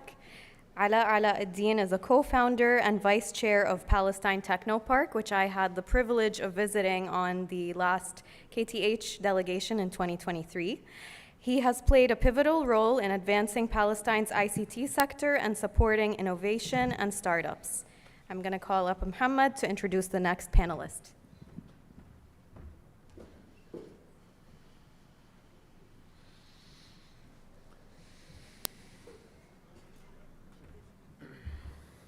Thank you, Reem. I'm introducing our panelist, Hakeem Abu Nada. He is a Palestinian-American entrepreneur and civic innovator, co-founder and CEO of the Damascus Gate Foundation. He leads initiatives that strengthen Palestinian institutions and communities and founded the Palestinian Children's Relief Fund of Florida and the civic platform Electo. And I would like to call Wadi to introduce our next speaker.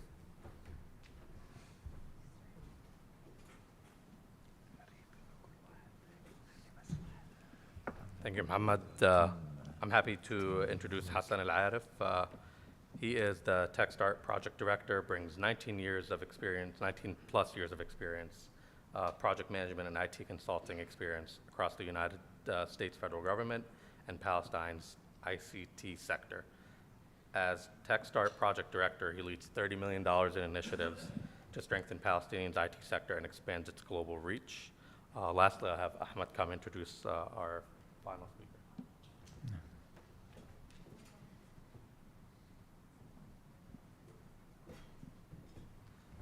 Thank you, Walid. Next up, I'd like to introduce Ray Milham. Ray Milham is the CEO and founder of Milham DTO LLC. It is a Pittsburgh-based consultancy in digital transformation and M&A with over 30 years of global leadership at companies such as AN, SYS, Motorola, Nokia, Cisco, and Boeing Defense. He has pioneered cloud, SaaS, Internet of Things, and cybersecurity solutions. Ray is also a startup mentor and investor and co-founder of TechWadi. He's president of AAA EA Capital and a frequent lecturer at Carnegie Mellon University and the University of Pittsburgh. And if you want to learn more about our panelists, visit our website, and then I'm going to pass it on to the moderator. Thank you so much. We really appreciate the opportunity to be here. Assalamu alaikum, everyone. Hello. Really honored to have all of you here today as esteemed guests. But before we kick off actually our ICT technology panel, let's just stick to technology. How about that instead of the acronyms? I'm going to turn it to Hakeem. He's going to give us a little bit of a preview on something before we get into the actual conversation around technology. So with that, Hakeem, please.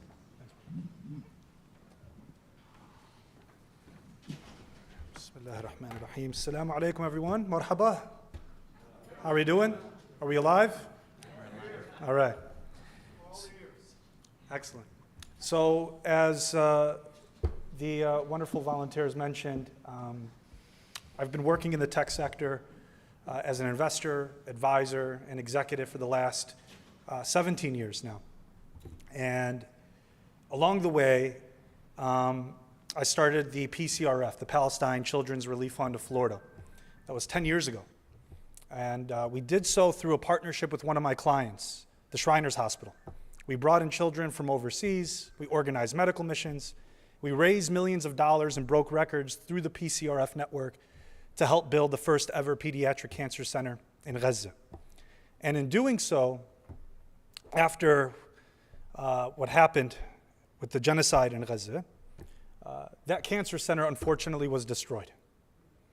And it was a rude awakening and another reminder for all of us that sometimes you take one step forward only to be knocked 2 steps back. And so the Damascus Gate Foundation was co-created with my partner Tariq Salhab, who's here with us today. And the intention was very clear. Focus on proactive development, areas of strategic thought leadership, but also aiding the organizations that support crisis management. We have to do it across the spectrum. And just like how you would as a financial advisor taking a diversified approach to maximize long-term growth, the Damascus Gate Foundation is looking to balance humanitarian, economic, and policy transformation at scale. And, you know, when we built the foundation last year, we told ourselves that we don't want to reinvent the wheel.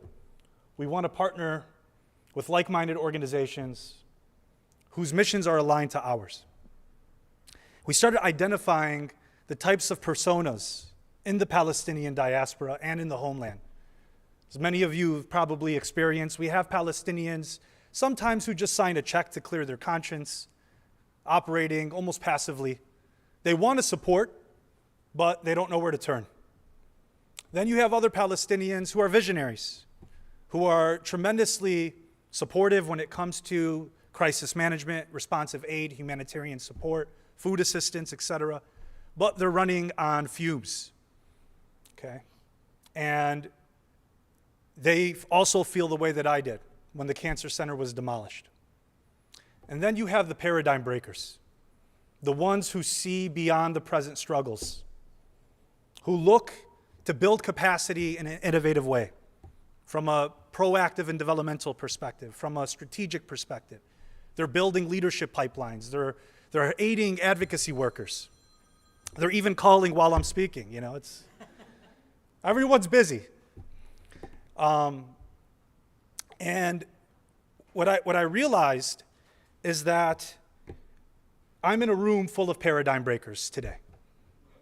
I want to thank Know Thy Heritage for organizing such an amazing event. Ratib, we've known each other for a little bit of time, but in that short period of time, I've known you to be a straight shooter. You're blunt. You're direct. If you don't like something, you say it. And to me, that's refreshing. I appreciate that. And I think all of us can take a page out of Ratib's book. If we can just give a quick second to give Ratib a warm round of applause for putting this together. And in partnership with Know Thy Heritage and other organizations involved, and also individual leaders, you don't even have to be an organization. We want to work with you. We are introducing an interdisciplinary framework. And the framework is very simple. To partner with the Damascus Gate Foundation, right, we want to test before we invest. We want to take your projects and initiatives and we want to scale it down to a proof of concept that we can realistically achieve together. And based on the outcomes of those pilot programs and POCs, we want to take those findings and we want to review them with our investors and our advisors to help scale your impact. So who are these investors and advisors? These are people that are management consultants at McKinsey, DuPont, Booz Allen. These are founders of unicorns who have built multi-billion-dollar enterprises. These are Palestinians and non-Palestinians who support our cause that are achieving success at the highest levels. And so what we want to do is be the pathway to connect the change makers, the organizers, the skilled professionals to high impact projects to achieve Palestinian self-reliance.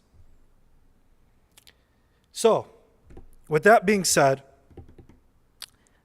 I see all of us as individual olives, wonderful and beautiful in our own right, with amazing attributes, but we are scattered and we are producing in isolation.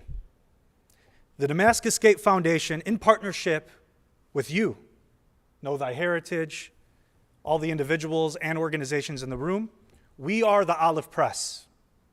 We are the ones that will convert these olives into beautiful oil, the cohesive force that will sustain and make that generational impact for Palestine. And so we invite you to join our workshops tomorrow for the ITC breakout in the morning. We invite you to join our breakout session for diaspora activation in the afternoon. And the intention is clear. Expand the partnership pipeline, partner with individuals and organizations who want to activate themselves in a cohesive way, in a defragmented way, in a unified way. And by doing so, we'll be able to crawl before we walk, walk before we run, and finally pass the finish line in the beautiful marathon that is Palestine. So with that said, I want to turn it back over to my fellow panelists. Thank you, Arata, for the opportunity to speak. Thank you all for your time, and I look forward to working with all of you. Thank you. Thank you so much, Hakeem. Really appreciate it. Again, Bismillahirrahmanirrahim, Assalamu alaikum. We want to dig right into the tech side now. And by the way, I don't want to scare anybody. This is not tech. We're not going to teach you about programming and engineering and ChatGPT. By the way, don't use it, and we'll talk about that later. There's something called Thora AI, so just use that. No, seriously, it is. But we're going to talk about the state of the business of what's going on, the state of our ecosystem. And you're going to hear us talk about the concept of the Palestinian ecosystem a lot. And our brother Hakeem mentioned something very important, the unity, the cohesiveness, right? We have a lot of efforts, but how do we now put all of that effort in a singular focus, especially in light of what's going on? We would be remiss, everybody, all of us, we would be remiss if we didn't continue to address this pain that we all feel. Being up here is difficult. It might feel like it's great and all, but it's really difficult. And I know we've all had that challenge, personal challenge, emotional challenge, mental challenge where you just can't. And it becomes even more of an imperative, more of an issue when you actually are in tech, because guess what? Tech is complicit a lot of times. While there's a lot of challenges and issues and problems where tech is used in a bad way, right? We've seen how AI has been used to target our brothers and sisters in Gaza and continue this genocide and ethnic cleansing. We've also seen a shift. Just yesterday, Microsoft, multi-billion-dollar contracts with these cloud providers. Microsoft was one of the first to save face, whatever we want to call it, at least there was something, right? And that was not because they woke up and had a conscience like us Palestinians and the rest of the humanity that also gained a conscience over the past couple of years and woken up to the reality, right? It's because of the pressure that we all drove individually collectively, and that's what we want to talk about here today. So we're going to have a conversation to explore and help you understand kind of what the reality is of the ecosystem. We're going to hear from both diaspora voices and local voices. We're in tech, so we're a little bit quirky, and we don't really sometimes follow directions, and we pivot and all that. So we're gonna jump around a little bit here. But to start out, I want us to paint a picture, right, with regards to the Palestinian ecosystem. What does that really mean from a tech standpoint? What does the reality on the ground look like? And maybe we'll start with you, Ala, and anybody else that wants to chime in, please do.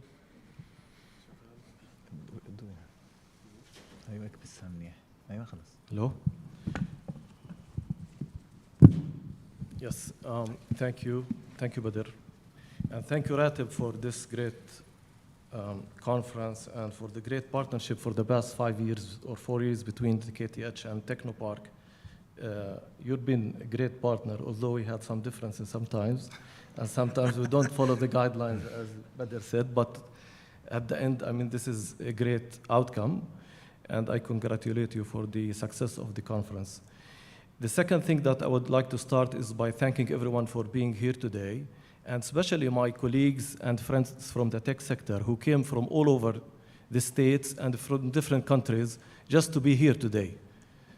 I mean, imagine coming from London last night, from Gaza, Pierre from Sweden, Nader from LA, Hatim from Chicago, and many others from different states just to be with us today for this session. And if this proves something, thank you. If this does prove something, is that Andre, of course, I'm sorry if I miss anybody, but I mean, most of the people here are from friends and colleagues. And if this proves something, proves how the tech sector is really a resilient sector. And it proves also the support of the tech people to the ecosystem, as Badr said. And my friend Tariq also from North Carolina, and regardless, I don't want to miss anyone. The second thing is that I want to talk about is, before we talk about the ecosystem, is that, I mean, the tech sector specifically is one of the most resilient sectors in Palestine because you don't need actually to be physically to work on the tech and to support it. You can support it from everywhere.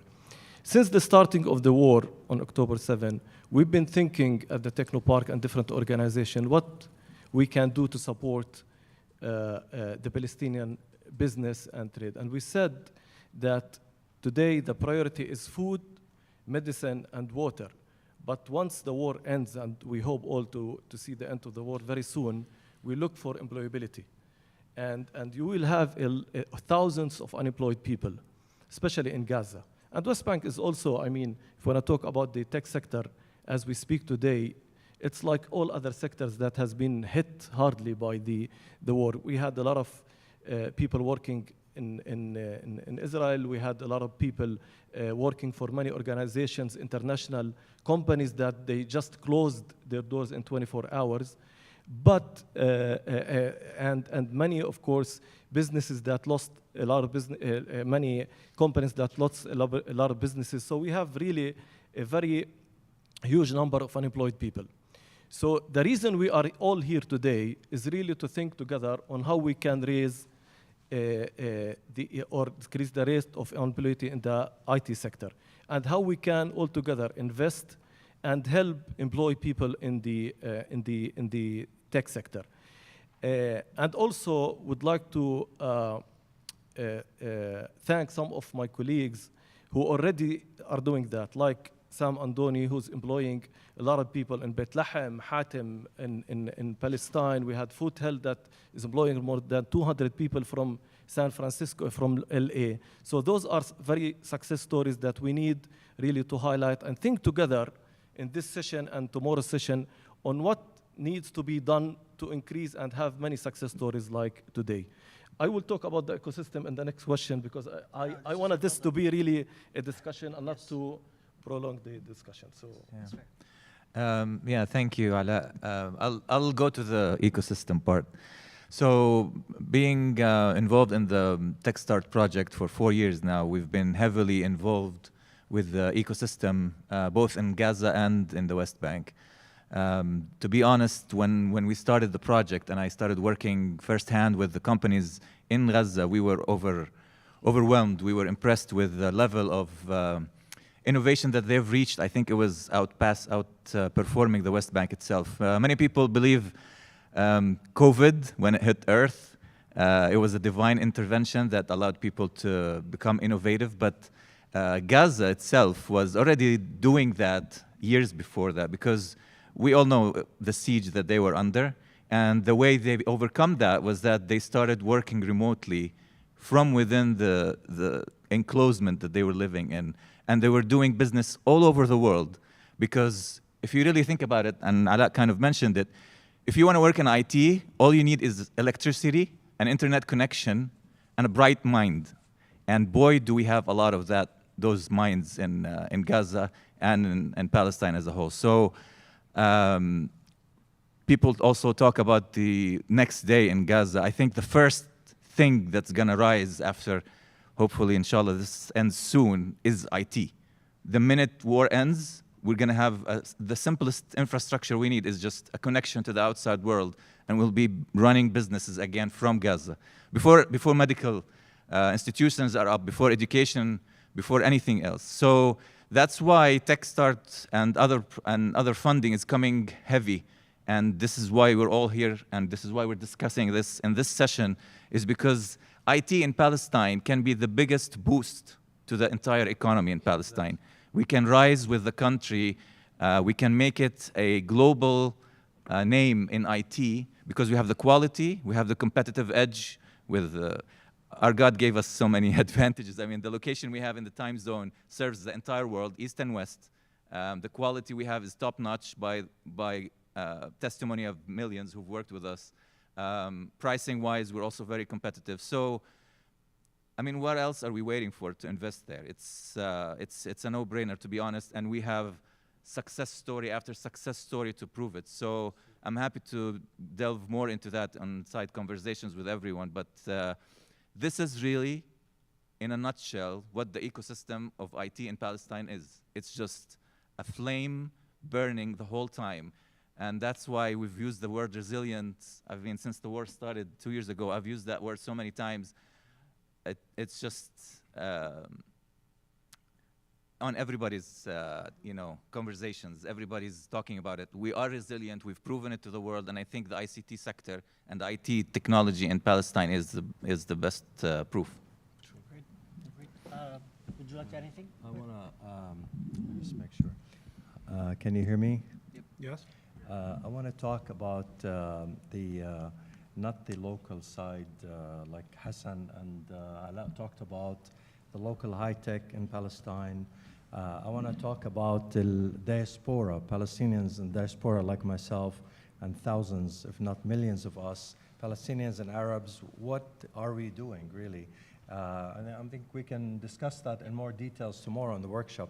But at a very high level, I fully agree with what Hassan Ala said, because I'm not just an Arab American or Palestinian American sitting in the US watching what's happening and paying a check or doing whatever. I actually go to Palestine every year, with the exception of the last 2 years.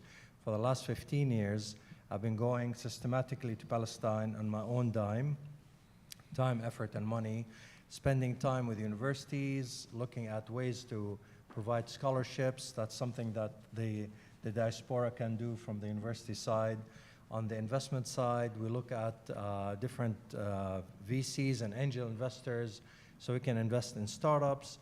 On the connections, we talk to different companies like outsourcing companies to help people like Ala, Technopark, and others to keep the ball rolling, whether creating jobs in Palestine, connecting with investors, connecting with different support system. And the last thing is something that I'm also passionate about is the coaching and mentoring. Even before the genocide in Gaza, there's been a lot of need for coaching and mentoring.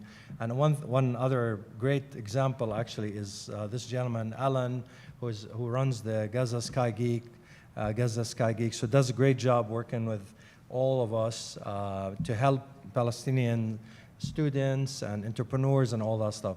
Coaching and mentoring, ladies and gentlemen, is extremely important because whether the young high school graduate or the young university graduate, he or she has never left Palestine, let alone if they're in the refugee camp in Gaza or the West Bank, or they've never been to Jordan, let alone the Gulf or Europe, and we've been very lucky and blessed for that. So anyway, coaching and mentoring, and that's a little bit of an angle from the diaspora side, how we can see and how we can help and support the basic ecosystem in Palestine. Thank you.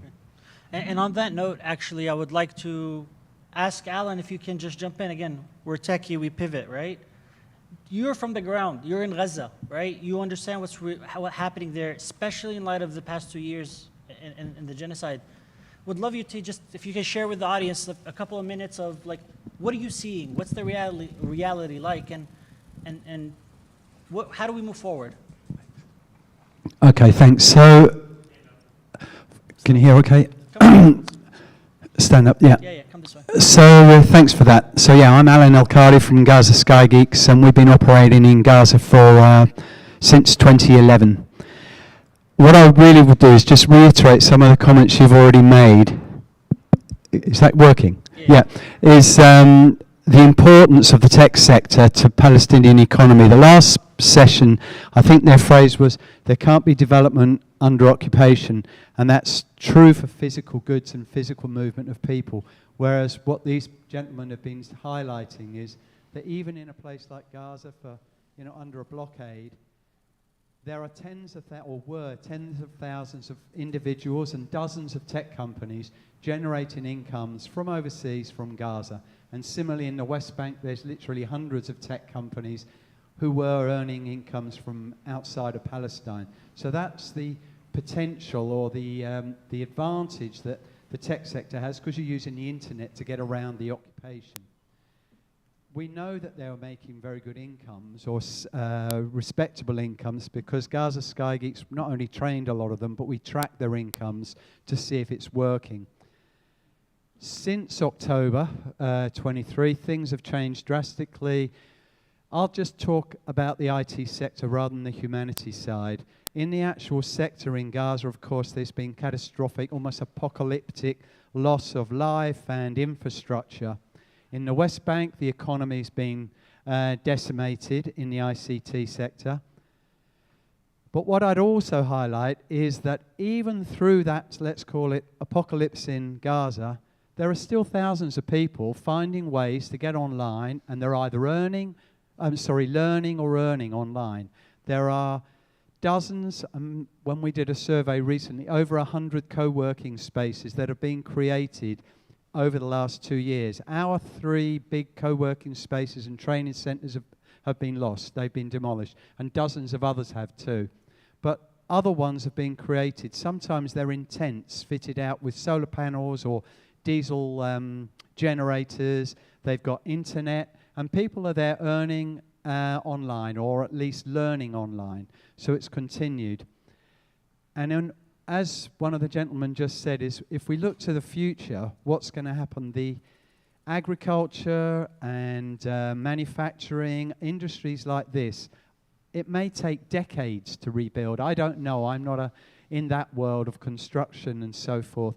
But what we do know, as you said, all a person needs in Gaza, even through this, and they're proving it today, is access to the internet and a laptop, combined with skills training. And the most important thing is why a lot of us are here, are connections to the overseas market. There's no income to really be earned inside Palestine, or very little. Everything that we're doing is about trying to build an ecosystem inside Palestine, whether it's Gaza or the West Bank, which generates income while sitting in Palestine, but from customers overseas using the internet. And we need help, all of us, from people like yourselves and from the diaspora, to connect to the markets in the States, in the UK, in the Gulf region and places like that. So really that's what we're seeking as Gaza Sky Geeks, to help build this economy again after this catastrophe, is connections to overseas. If everybody could find a way to offer, was mentioned earlier, mentorships, That's a very easy way for employees of a company to give something to Palestine, 1 hour a week and being a mentor. Offer a Palestinian an internship. We'll cover the cost of it, or TechStart will cover the cost, or Gaza Sky Geeks will cover the cost, and you can have an intern for free working remotely. The intern gains experience. Or the best of all, hire a Palestinian working remotely or hire a Palestinian tech company. Awesome. Thank you so much, Alan. Appreciate it. And we really appreciate you being here with us as well. Especially, I'm going to call you the only tech voice from Gaza for now. And we'd love to have more of you there. But here's the thing, right? We talk about the now or the future, but the opportunity is now. The time is now. The time was yesterday, right? And I keep saying, if not now, when? When are we going to actually drive this forward and transform the way we operate? And yes, there's going to be other non-tech sector things that need to be developed and built. However, how have we considered the innovations in tech that are out there and the talent that we have? How do we enable them, empower them to actually drive innovation in architecture, innovation in agriculture, innovation in healthcare? There's so much potential. And just being involved in the ecosystem for several years now, mentoring many startups, I'm amazed at some of the talent that exists out there. I'm amazed at some of the technologies that they're developing that people in Silicon Valley are working on. And I'm like, really, you're working on this? This is amazing. And I'm not joking about that. It's an amazing opportunity. And the other thing is, again, from a unification and a cohesive perspective, and I want to come to you, Hakeem, with a question about this from a vision standpoint, right? We talk about Gaza, we talk about West Bank, we talk about Jerusalem, we talk about the 48. No, we're Palestine. We're unapologetic. Can't talk today. This is what happens when you wake up at 3 a.m., guys, and fly. Unapologetically Palestinian, right? And it's important in tech. It's important in tech to do that, right? Because of just the virtue of the fact that we are in this space and what's around it and what funds it. So with that, Hakeem, I want to turn it to you. Just based on your journey and your experience, how has that informed, informed your vision in building a sustainable ICT or tech, ecosystem that can drive long-term sustainability at the end of the day and long-term Palestinian nation building? No, it's a great question. So for me, technology is how we're able to rise above and circumvent the barriers of the occupation, right? If you think about blockchain jurisdiction, digital nation building, the AI boom that we're in, all of this can be operationalized for Palestinians by Palestinians. There's immense opportunities to build platforms off of existing AI infrastructure and learning language models that are making it very, very frictionless to start up your own business. One of the things that I've recently developed is called Electo. It's a civic platform that uses artificial intelligence to simplify legislation. So as a bill gets introduced in Congress, it takes that 1,000-page bill and it summarizes it into 125 words. Then you're able to evaluate that bill against the sponsors and the authors of the bill, and then cast a vote. So we're collecting sentiment data across the country on a bill-by-bill basis. This is real-time polling, as opposed to the conventional and archaic models of polling. Then you're able to take that vote, quantify voter alignment to see exactly where you truly stand, and now you're able to make a data-driven decision on who to support, as opposed to an ideological decision or a political party preference. Maybe you're more liberal than you thought. Maybe you're more conservative than you thought. This is all being done through AI. We're also building capacity in the app too. There's a 5-hour curriculum. We use generative AI to produce a 5-hour curriculum that turns former presidents of the US into professors of the curriculum. And so you're able to learn about how to engage in politics and run for political office from Barack Obama or John F. Kennedy. And so we're gamifying politics, and we're making it really unique, fun, and interesting. And so DGF's vision is very, very clear. Bring all of the different aspects of the tech sector together under one umbrella for us to support each other. I love what Dr. Manal Fakhouri said about your ego is not your amigo. And in the tech space, there's plenty of ego. There's tons of ego. And the second we begin to accept one another, embrace one another, collaborate with one another, even if it's a little frustrating. I remember Ratib, the first conversation I had with him, he said, I'm going to annoy you and you're going to annoy me. But at the end, we're going to figure out a solution. We all had this discussion. Right? And that's okay. There's going to be disagreements, but we can't give up on each other. Right. So for me, what informs my vision from a tech perspective is using digital infrastructure to rise above restrictive and oppressive conditions, right? Using the ICT accelerator program to build high quality deal flow.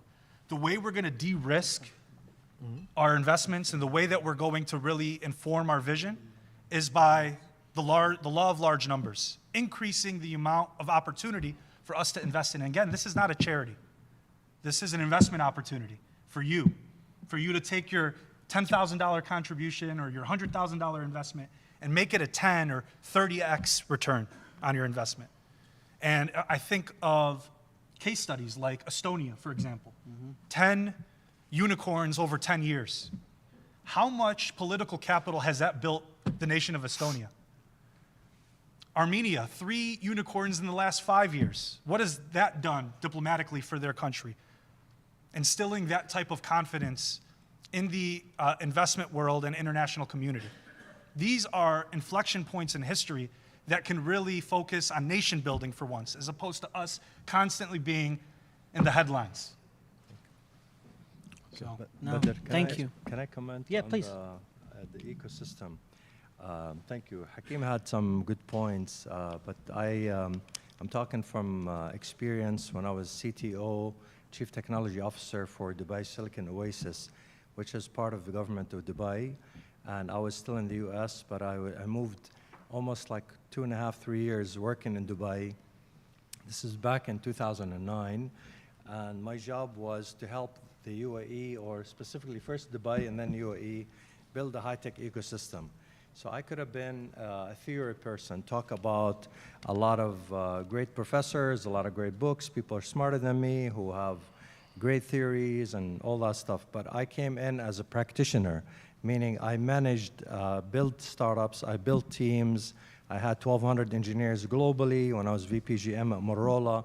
So I put my experience to help the UAE to start planting the seeds in the UAE.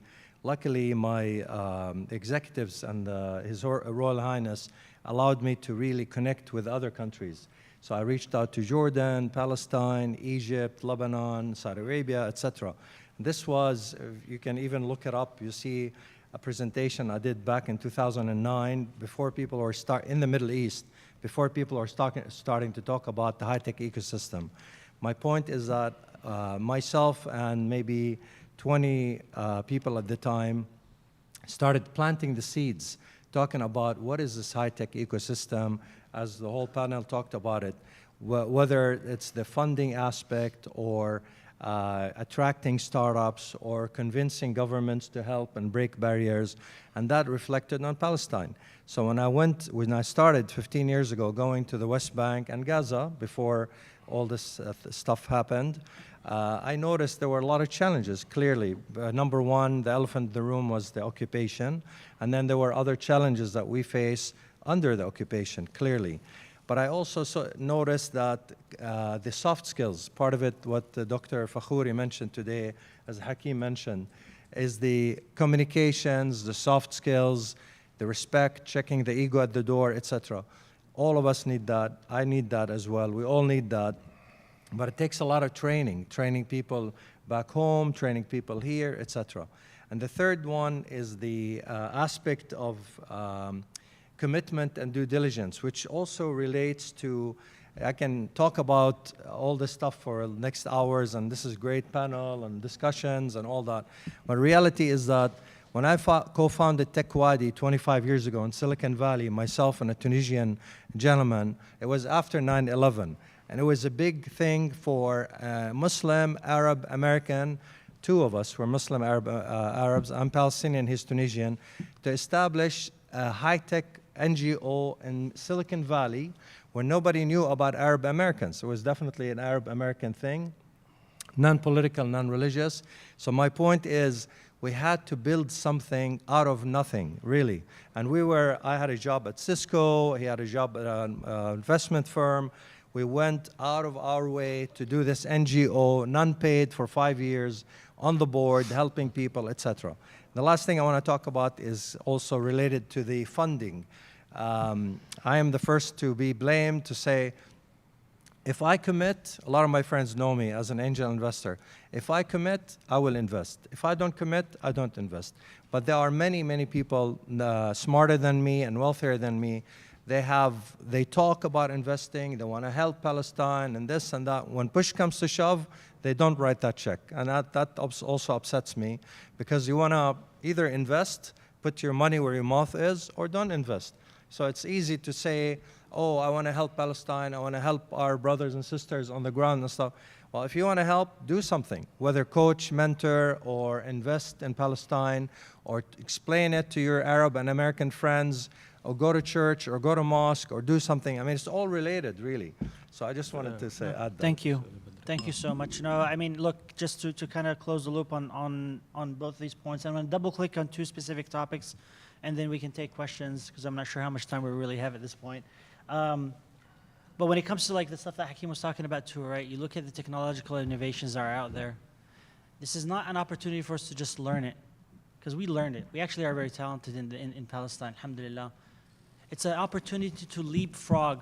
I do not want us to look like the next India. I want us to look like the better, more talented version. And nothing against India. India was an outsourced, became the outsourcer for IT. No, we don't want to just do outsourcing. We want to create innovation. We want to create value. And I know we can do that, especially with the technological innovations we have. So to double click on the talent real quickly. And then I also, Hassan, I also want to talk about the investment as well. So on the talent aspect real quickly, what has been done, what needs to be done to build the capacity, to build the pipeline, and I know we all, mentoring, and from a diaspora perspective, somebody on the outside that helps and mentors, we need to structure, have an easier way and approach, right? And we're going to double click on this even more tomorrow, so please join us in the session there. We're going to talk about some of the programs that exist. But just for the purposes of the conversation now, what can we do? Thank you. Thank you, Badr. I want to start with where Ray ended, what we need to do as we speak now. I want to tell you a story. In May 2023, a group of Palestinians that works for Cisco came to Palestine through PCRF that Hakeem mentioned, to help and to volunteer. And they mostly volunteer at hospitals. And during a coincidence, I got to know them. So I invited them to Technopark to give a technical day, since they are coming from a technical background. They were 13 Palestinians from different parts of the world, from Dubai, from Europe, from the US, from Canada. And we invited all students from the different universities to come and listen to them. And we were not sure that many will show up, but we were surprised to see hundreds of students coming from different areas of West Bank, Jenin, Nablus, Hebron, just to see a Palestinian colleague working for Cisco or working for Amazon, and listen and to hear from them their stories. It was amazing. And since there, we decided to create the Palestinian Diaspora Network for Technology, to connect people together and to see how we can really use those talents. So back to your question, Badr, we created 4 programs throughout the past 2 years. The first one is a brain gain, where I can see a lot of people here who had joined, like Dr. Saeed, Dr. Ashraf, and many, that we give a session, a webinar every month from a diaspora to the students and to the employees in Palestine. It's been now the 11th webinar, and you see the engagement is growing more and more. The second program is the Tech Circle. This is very important to tell you. I mean, when we started the Diaspora Network, we had so much people involved, starting with our Canadian friends, that they created and volunteered to create something tech circle. And that was through the peak of the war, the first 2 months of the war. And the idea of the tech circle is to create a circle of 5 new graduates, 3 from Gaza and 2 from West Bank, and a Canadian Palestinian mentor them for 6 months. And at the end of the program, the idea is to find them a job or internship. Imagine at the end of this program, they were able to secure an interview with a young lady from Gaza with Amazon. And Hatem was one of the mentors at that time. And the third and then later the Canadian government did support. And then the program that we're running now with Hakeem. So there are a lot that you can do as diaspora. You can mentor, you can help, and you can invest. And our focus today is really how we can help you to find the best way, as said, this is not charity, to invest and employ people. What we need you to do is really employ people. We have a lot of skills, high skills. We have a lot of training programs going on different levels. You will find a lot of skills and you will find a lot of talented people, but we really need to find jobs for those people. We're not asking for donations, we're not asking for charity, we're asking for investment, and it's a win-win situation. So please, you want to add to that? Yeah, so just to add... Tech Start will help. Talk about the It's okay, it's okay. I know, I mean, I don't think any one of us here on the panel I don't think we're here on the panel unless we, all 4 of us, and 5 actually with Badr, firmly believe that it's not only possible to do something with the talent in Palestine, it's an inevitability. So it's only up to you who can make the decision if you want to be part of it or not. And we encourage you to do that. And not only we encourage you, but we incentivize you through the programs that Ala talked about, through our programs, through Gaza Sky Geeks, Tech Start. I really invite you all tomorrow to join us for the workshop where we're going to have extended time to talk about how easy it is for you to be part of the ecosystem in Palestine, create jobs for Palestinians who are just waiting for the opportunity to knock on the door, and the way the dynamics of it works to make it a success story. So there's opportunities for talent nourishment, investment opportunities, all of that. So please join us tomorrow. It's going to be a very interactive session where we talk about success stories. We'll show you real-life examples of how it worked and why we're all here. So we have many success stories, yes. Tomorrow that we can. Hakeem, go ahead. Yeah, there's one point that I want to add to that. Tomorrow, you're going to learn about a program called Pay It Forward that the Damascus Gate Foundation is hosting and organizing. It's essentially a scholarship opportunity, but it's not a typical set and forget, right? It's an ongoing project where we align the student that is receiving the scholarship to a mentor in their area of study as a mentor, right? And then once they graduate, that student gets a job opportunity. They help, the mentor is helping them with job placement. They then go into the workforce, right, remotely from Palestine, working for that mentor or with assistance from that mentor. And then essentially what happens is that person opens up their own firm or company at a certain point. Once that opportunity happens to where the scholar or the student that received the scholarship funds gets the employment opportunity, has enough experience to open up their own firm, they then provide the scholarship to the next student in line. And these are the types of sustainable measures that we want to talk about. It's teaching them how to fish, and then from there, just land and expand, essentially. And that is going to be the force multiplier that we need as Palestinians. But go ahead. Yeah, no, thank you for that.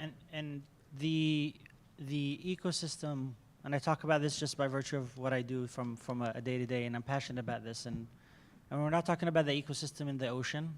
We're talking about the tech ecosystem. But it is a force multiplier. It truly is a force multiplier when it's done right, and we have that opportunity to do so. So just the last point I want to double-click on real quickly before we take maybe a couple questions. From an investment lens, and maybe you can start, Hassan, from that, and if anybody wants to chime in real quickly. How has the sector reacted, again, from that investment lens?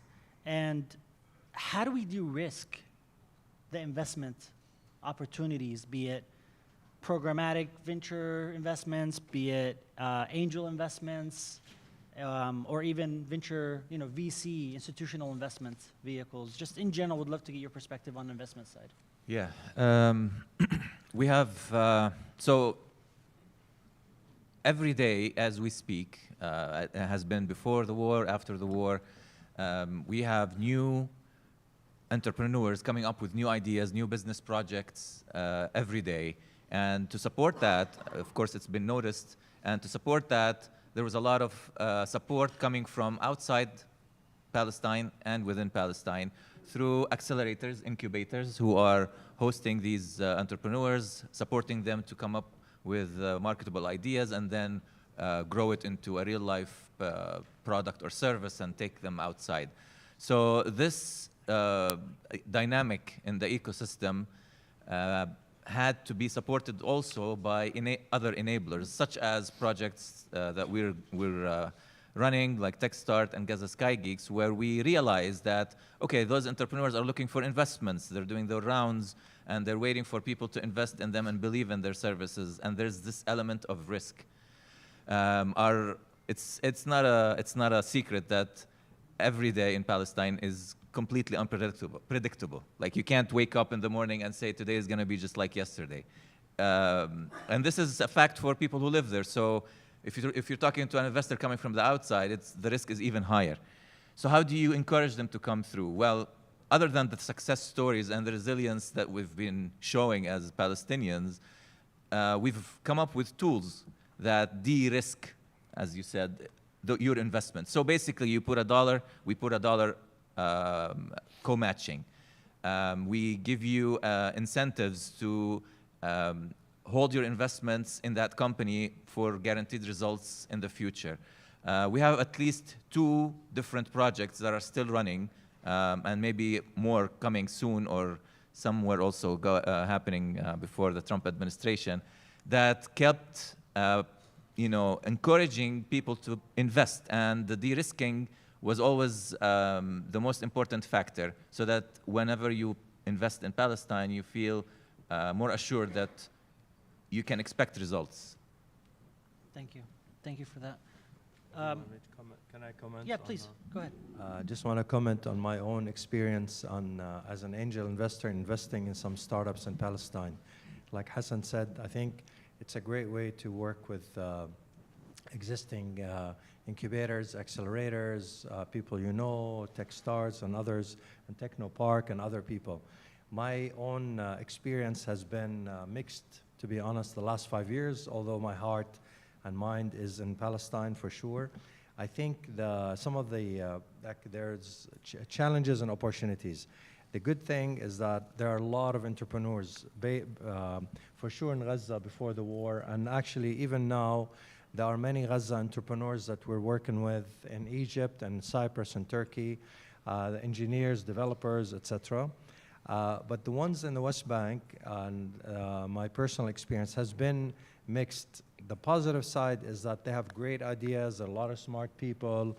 Everybody wants to do a lot of different things. The challenges come from, first, lack of capital. I mean, a lot of it comes from, the capital is very limited. When you want to ask for 100K or 500K or $1 million, it is there, but it's very limited and restricted. A lot of times, I think you probably alluded to it, Hassan, is the risk-averse part of our culture. A lot of people don't understand what angel investing is or what VC is, so they shy away from investing. They want to put the money to buy land, to buy a house, to do business, etc., which is fine, but that's the whole nature of venture capital. And one time, I remember in Jordan, there was a lady from Talal Abu Ghazaleh. She raised her hand and she said, when I was presenting at Princess Sumayya's university, and I was talking about VC, this is back in 2009, 2010. She said in Arabic, what they're trying to explain or translate, that VC is رأس المال المغامر. وطبعا أنا بحكي عربي, I speak Arabic fluently and I write it and all that. And I said, yes, it is رأس المال المغامر. What do you think, how did the US 75 years ago build Silicon Valley? رأس المال المغامر من Kennedys and all kinds of families in the US are the ones who put the money. They expected a certain return of investment, ROI, but it wasn't really just ROI. They were also doing CSR, corporate social responsibility. So when I invest in startups in Palestine, honest to God, 70–80% of my intention is CSR, to help create jobs in Palestine, to enable our people to create jobs, to stay there, to help the ecosystem, etc. And maybe 10–20% make some money. Out of the 5 startups I invested in, 4 failed, 1 succeeded. And it was a very average return. And the last thing I want to say about the startups is that the teams themselves, the man or woman graduate from a Najah or Bir Zayt or all these great universities that have been there, talk to professors, know them, etc., and students, but they're not ready. I mean, there are a lot of great people like the people on this panel helping, coaching, and mentoring, all that, but it's still not, they're not ready. They need experience in companies. If not experience in companies, they need coaching and mentoring. So the man or woman graduate with master's or PhD from Najah or Bir Zayt. They come out the workforce, they cannot find a job in the West Bank, mostly, my experience mostly in the West Bank. So they're very smart and they establish a company. They don't have organizational experience, they don't have managerial experience, they don't have etc. So we try, all of us on this panel and many accelerators, incubators, try to help them to how do you build a startup? Who's the right team to come with your startup? Who is your target market? The target markets are very challenging. Well, you cannot sell to Israel anymore. Jordan is limiting. Even on the oil side, as you heard from our friend Anabtawi today, the challenges with the checkpoints and all that stuff. Anyway, so I don't want to make it pessimistic. It is not pessimistic. It is great. There are great people. A lot of people are working hard. A lot of smart people, but they need help. I think that's what Hassan was saying and Hakeem was saying. They need our help, especially from the U.S. Thank you. Thank you for that. And look, I would say it's not pessimism. There's so much untapped potential. We just have to put our hands together and make it happen. So let's just take maybe 1 or 2 questions, and we'll wrap it up. Please, Marwan. Assalamu alaikum. I just launched a platform. It's a marketplace, a B2B marketplace called Joomla. And this marketplace helps businesses overseas sell products in the US. And this was done with a developer from Gaza. And I've used developers over the years from India, Pakistan, Bangladesh. And there are some good ones. But the problem is when I dealt with them, there was an exaggerated set of skills when they tried to sell their service. When I worked with developers from Palestine, especially from Gaza, they're very truthful and honest about the work, and they deliver good work. So how can we as businesses find similar developers and skill sets in Palestine to hire from here to do work for us? And what kind of platform do you envision doing this? There are a lot of platforms that is available right online. I think Pierre is creating one. We have Tab. We have Gaza Sky Geeks. Already they have a lot of talents from Gaza that you can search online. Apricot as well. Apricot and Manara. There are many companies and platforms that are specifically for Gaza talents and West Bank, but mostly they are helping the Gaza talents through those platforms. So I'll be happy to share with you after the session all of those tabs.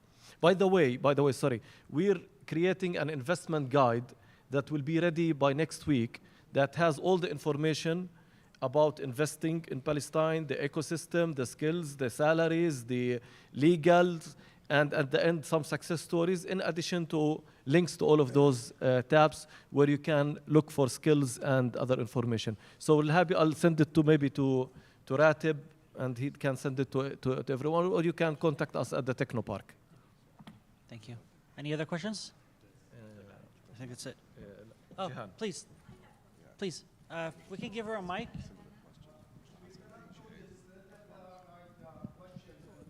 This is the last question. Last question, I think. It's okay. We'll repeat the question. What's the question? What's the question? The last one.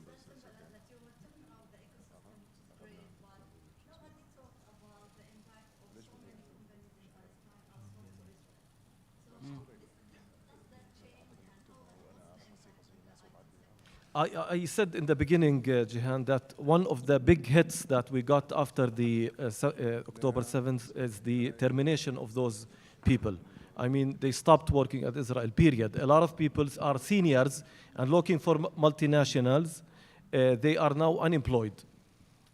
So, I mean, we need to find them alternatives as not to go back to Israel, because we need to find jobs and build the economy inside Palestine to be dependent, rather independent, rather to be dependent on the Israeli or Arab markets. So this is one of the major things that we need to highlight when we talk about an independent Palestinian economy in the IT sector. And I'll add to that is we all know that the IT sector in Israel is one of the most advanced ones. No one can deny that. They've invested a lot. The government has put a lot of regulations in place and the capital in place to make sure that they succeed, and we've seen them do that. And believe it or not, I would say, I don't want to put a number on it, but a very high percentage of those IT businesses were subcontracting with Palestinians in the West Bank. And as Ala said, and we've witnessed that firsthand through TechStart, when the war started, some of them had to terminate. Not all of them did, because that's how crucial it was to their business. But some others did, and they took the political decision to cut all ties with the Palestinian subcontractors, terminated contracts, and people were unemployed. And that was a wake-up call to all our Palestinian companies, is that you cannot put all your eggs in one basket. You have to diversify. And that's one of the things that our project and other projects were created, is you need to go outside this region. You need to go international. And there are a lot of tools. And again, I invite you to join us tomorrow so we can show you how that can happen.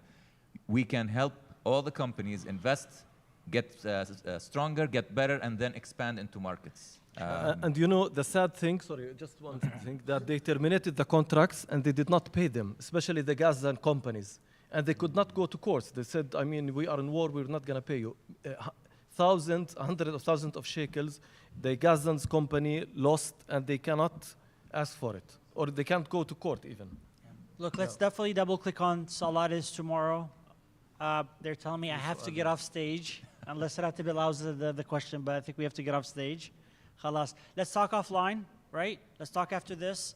But I encourage and urge everybody, we're here to cross-pollinate our ideas and our strategies. We're here to enact and activate our collective, our individual and our collective knowledge and expertise for the betterment and the empowerment of the Palestinian ecosystem. Everybody has a role. Everybody has a function that they can play and contribute, right? Do not underestimate your capabilities. Do not underestimate your potential and the potential that we can go and co-create with and in the Palestinian ecosystem. The time is now when we are all taught, you know, that if it's the time of the hour, day of judgment, and you have a plant in your seed, a seed in your hand, you plant it knowing that the day of judgment is happening. We're not at that point. We need to enable ourselves to and empower ourselves, inshallah, and we will make that happen collectively. So join us tomorrow and let us know if you guys have any questions. Thank you so much to my esteemed panelists, and thank you all for having us. Thank you, Badr.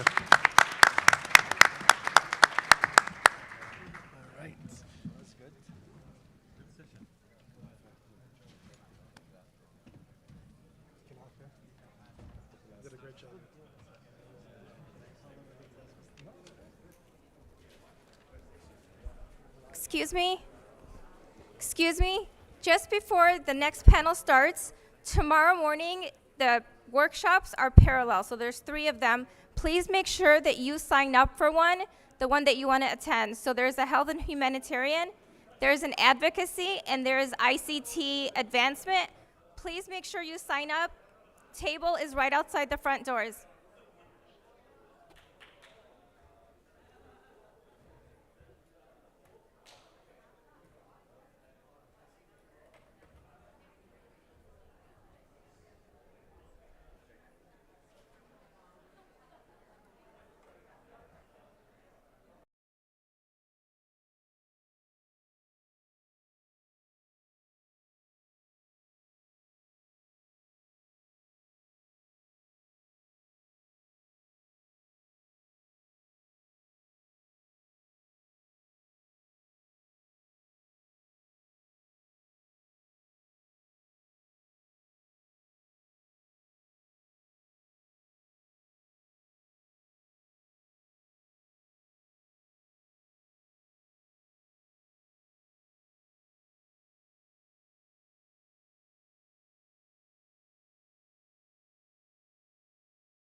Well, good afternoon, everyone. I'll only take a few moments as this was not part of the agenda, but I wanted to share from my experience what I witnessed firsthand in Gaza, and to reaffirm to everyone that will listen that what is happening in Palestine, specifically in Gaza, is not an accident or the course of war that is just the nature of warfare. The famine, the displacement, the dehumanization, the death, not those that are just simply dying of starvation, those that are killed, is all by design. This is a design in Israel's plan for the Zionist vision of the greater Israel. It doesn't stop with Gaza. It doesn't stop with the West Bank. And the world needs to be aware that Israel is an inherent danger to the security of all of us. I listened to Milikowski's speech this morning. I will not call him Netanyahu. That is his Zionist stage name. I refer to him as Milikowski. He gave a speech today at the UN. The only speech worse than that was that of our president. And it is embarrassing to me as a service member, as someone who served our country in uniform for 25 years. I have fought in every war that the United States has been dragged into for the last quarter century. I have fought in 4 wars. I have deployed to combat 12 times. And now, reflecting and looking back, and I ask myself why, it's apparent to me that influences outside of democracy and freedom and what's right pulled us into those wars. We are in the same situation now.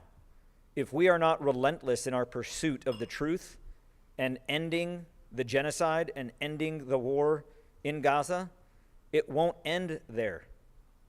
This war didn't start on the 7th of October. This war didn't start in 1948. This war didn't start with the creation of Hamas in 1987. This war started in the 1800s with the vision of Zionism. It is a danger to the world. Zionism is not Judaism. Christian Zionism is not Christianity. They are hijacking religious beliefs and principles for personal gain, money, power, real estate. The idea of the real estate bonanza that Smotrich has proclaimed, the Israeli government says the quiet part out loud. They have no fear in what they're saying and what they want to achieve. And if we think that their objectives are not to displace and kill the entire population of Gaza and then take it over and build a Riviera and a resort, we're lying to ourselves. We are being naive. We must stand up to this before it is too late. The recognition of a Palestinian state with the 10 countries that have come on board and have joined the rest of the world at the UN Assembly this week, that's awesome. That is simply lip service. Recognizing the Palestinian state is a step, but the Palestinian state is a state that already had the right to exist. You're recognizing something that is already recognized. More is required. Sanctions, intervention, a UN peacekeeping force, stopping the war, allowing the United Nations UNRWA and food and humanitarian aid to go back into Gaza at scale, not with the permission of the Israeli government, but with the demand of the world population, the demand of the world leaders to go in and do this. We can stop this. This can be stopped with a phone call. On Monday, I'll be back in, I'm leaving to to Dearborn tonight for ArabCon, and I'll be back in D.C. on Monday to protest at the White House for Milikowski's meeting with Trump in the Oval Office. Over the last couple days, Trump has gone back and forth between his stance. The truth is that our president is compromised and we don't have a foreign policy. It changes based on whatever Milikowski tells him to do. That's not the president that we need. On Monday, we will all see what comes out of that meeting on Tuesday. Will Trump stand his ground on no occupation of the West Bank and the war must end?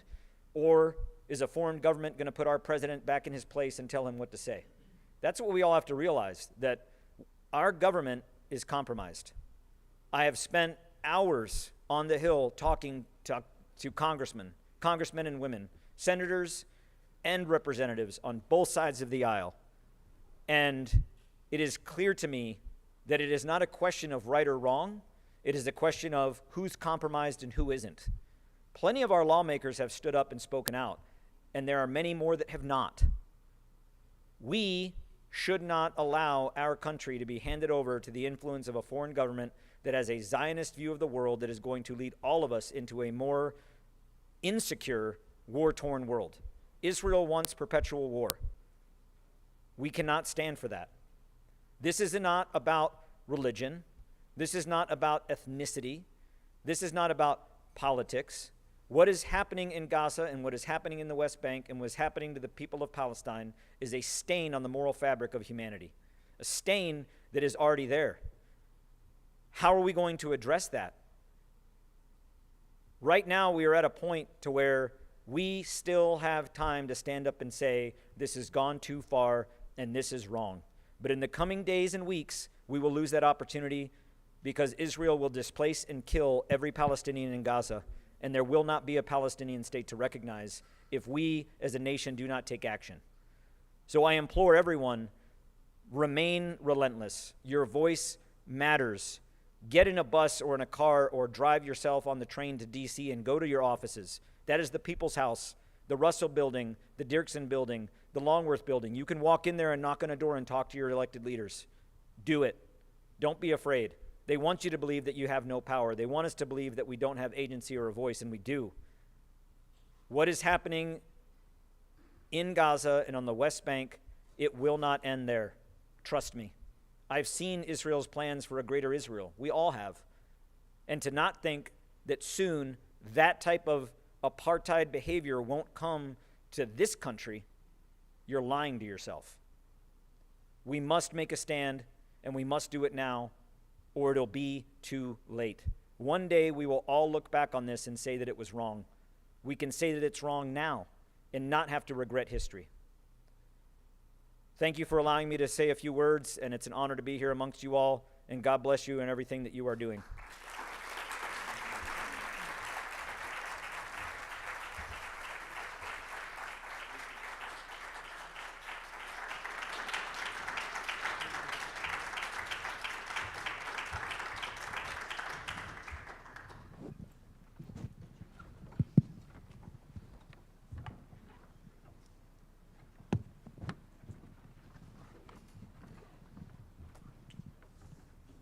Test. Okay, it's working. I want to thank Mr. Aguilar for his comments, and I also want to thank the previous panel, and I want to remind everyone, if you found the conversation interesting, you can get more information at our website. That's www.kthps.org. Our last panel for the day is a very interesting one.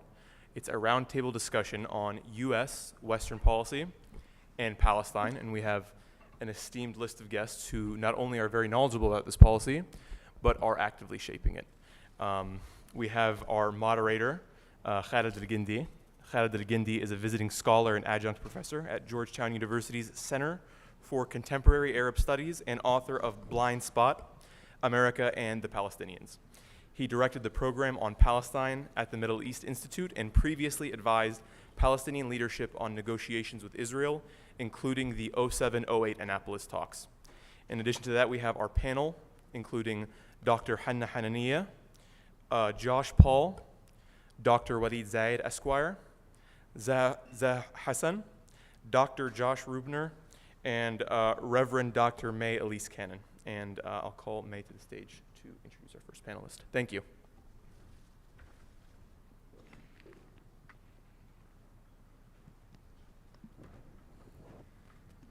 Thank you, Mohammed. This is the last of the iteration where we come each one by one introducing the panelists. I'm sure maybe the audience has found this a little different, but it's our way of being dynamic and also showcasing our passion for this cause, and not just the cause, but for our nation. So as we stand up here to introduce each and every one of you remarkable panelists, we feel very proud for what you're doing and for what we can also do for that cause.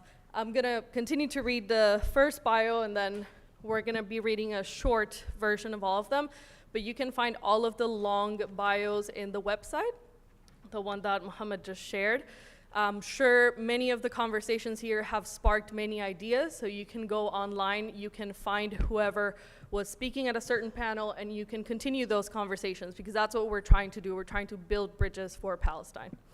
So with that being said, as we were picking the panelists, I said, I want to introduce this one, because also a fangirl, because I remember him from my volunteering in HCEF, which is a sister organization of KTH.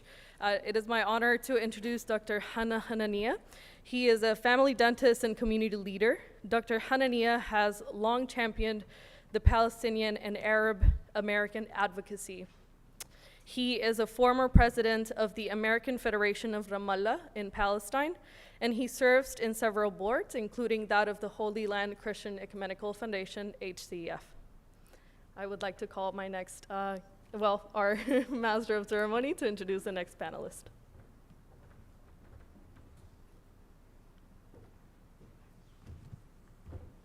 All right, I know this is the last panel of the day. I know some of you may have not been with us from the beginning of the day, so what's going on here is that myself and fellow KTH alumni, prospective KTH delegates, and other volunteers are actually running this untraditional type of conference where we each get a chance to, introduce the panelists on stage. So I would like to introduce Josh Paul. He's somebody that I heard about in the news, maybe a few months ago or years ago now, and I never thought that I would be on the stage introducing him today. Josh Paul is a co-founder of A New Policy and former senior official at the U.S. State Department. He resigned in protest of U.S. arms transfers to Israel in 2023 and continues to advocate for ethical policy and accountability. And I would like to call Walid to introduce our next panelist.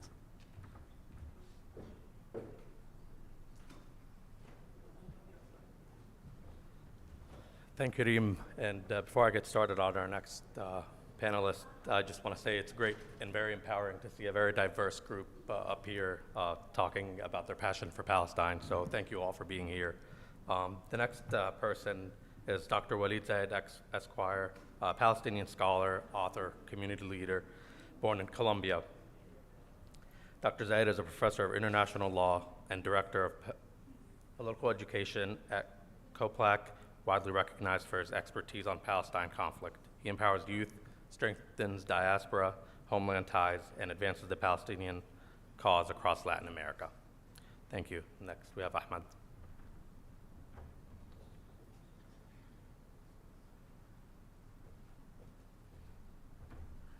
Thank you, Walid. Next up, I'd like to introduce Saha Hassan.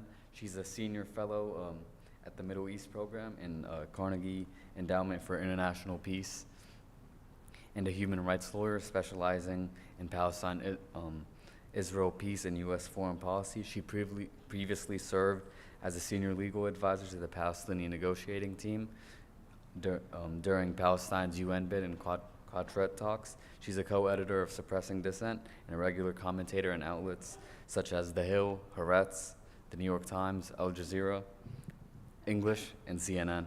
And next up, I'd like to pass it off to introduce our next panelist.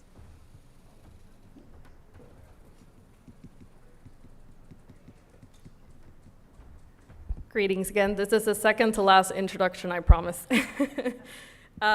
Another one I'm a big fan of, because this is mostly what I repost on social media, is Dr. Josh Rubner, is a policy director of IMEU Policy Project and adjunct lecturer in Justice and Peace Studies from Georgetown University. He previously worked with the U.S. Campaign for Palestinian Rights and the Congressional Research Service. He is the author of Shattered Hopes, Israel, Democracy or Apartheid State, and the forthcoming A Tragedy of Catastrophic Proportions, the U.S. and the Palestinian Nakba from 1947 to 1950. And our last introduction is coming up.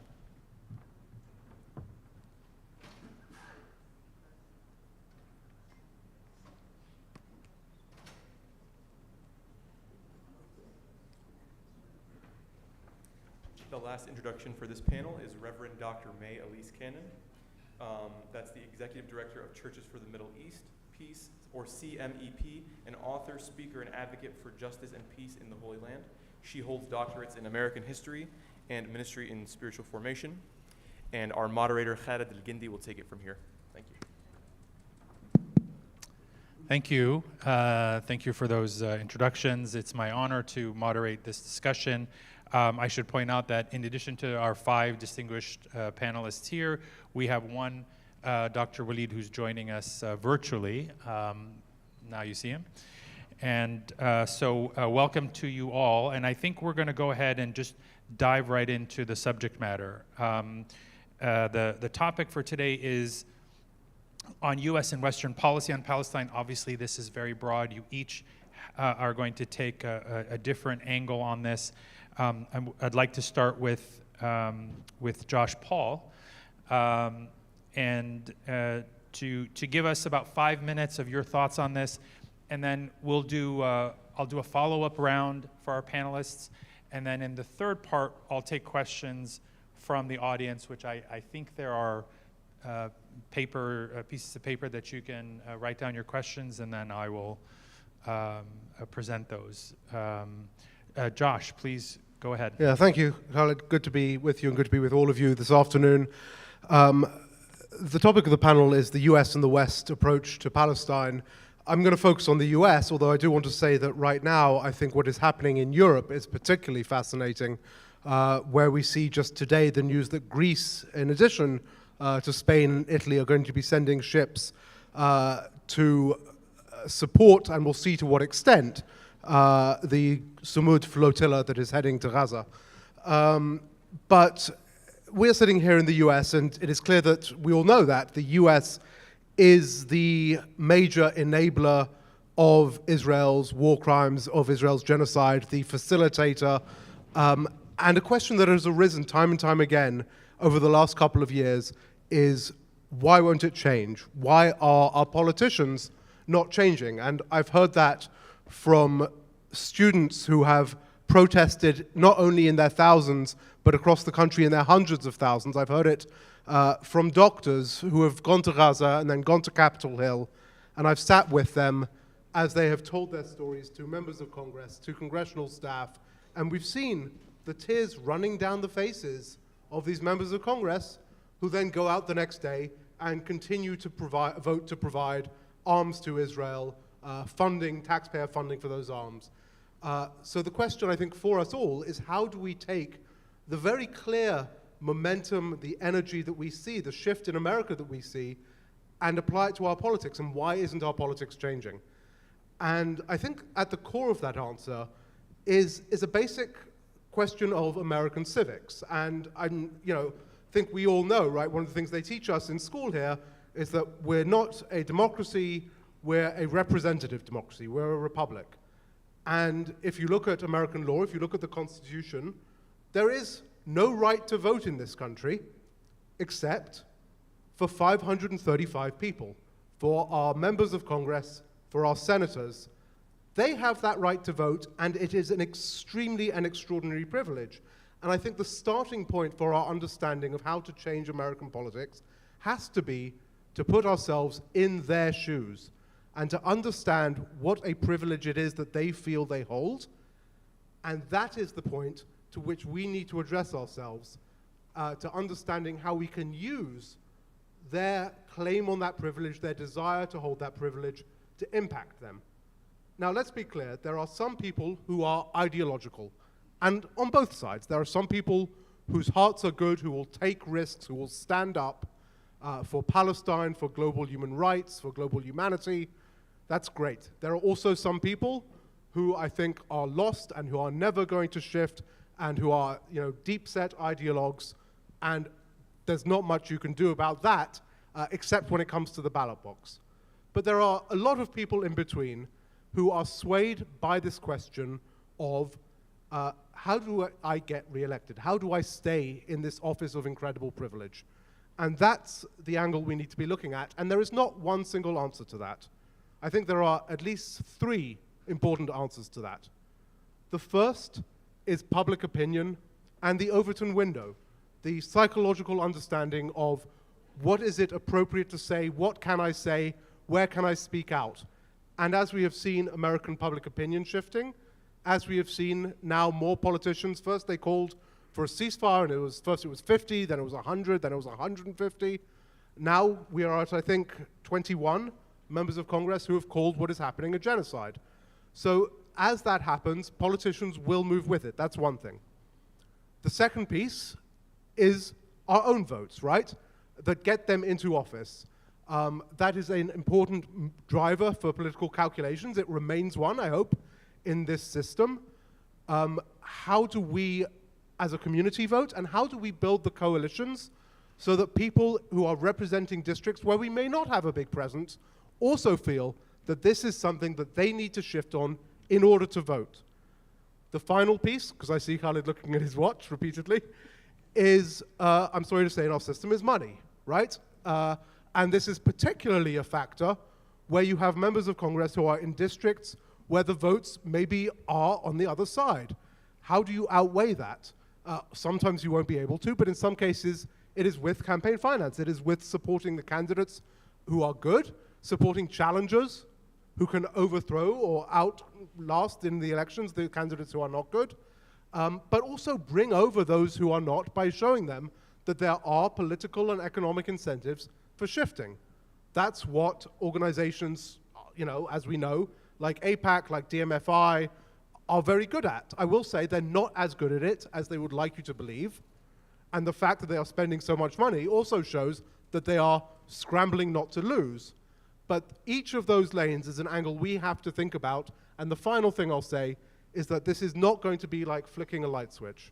This is something that is going to take time, because we don't only have to play in these elections, we have to play every single day, and we need to build the institutions and the understanding and the education to engage in the system and in the politics in a way that is effective in Washington and in every single district of this country.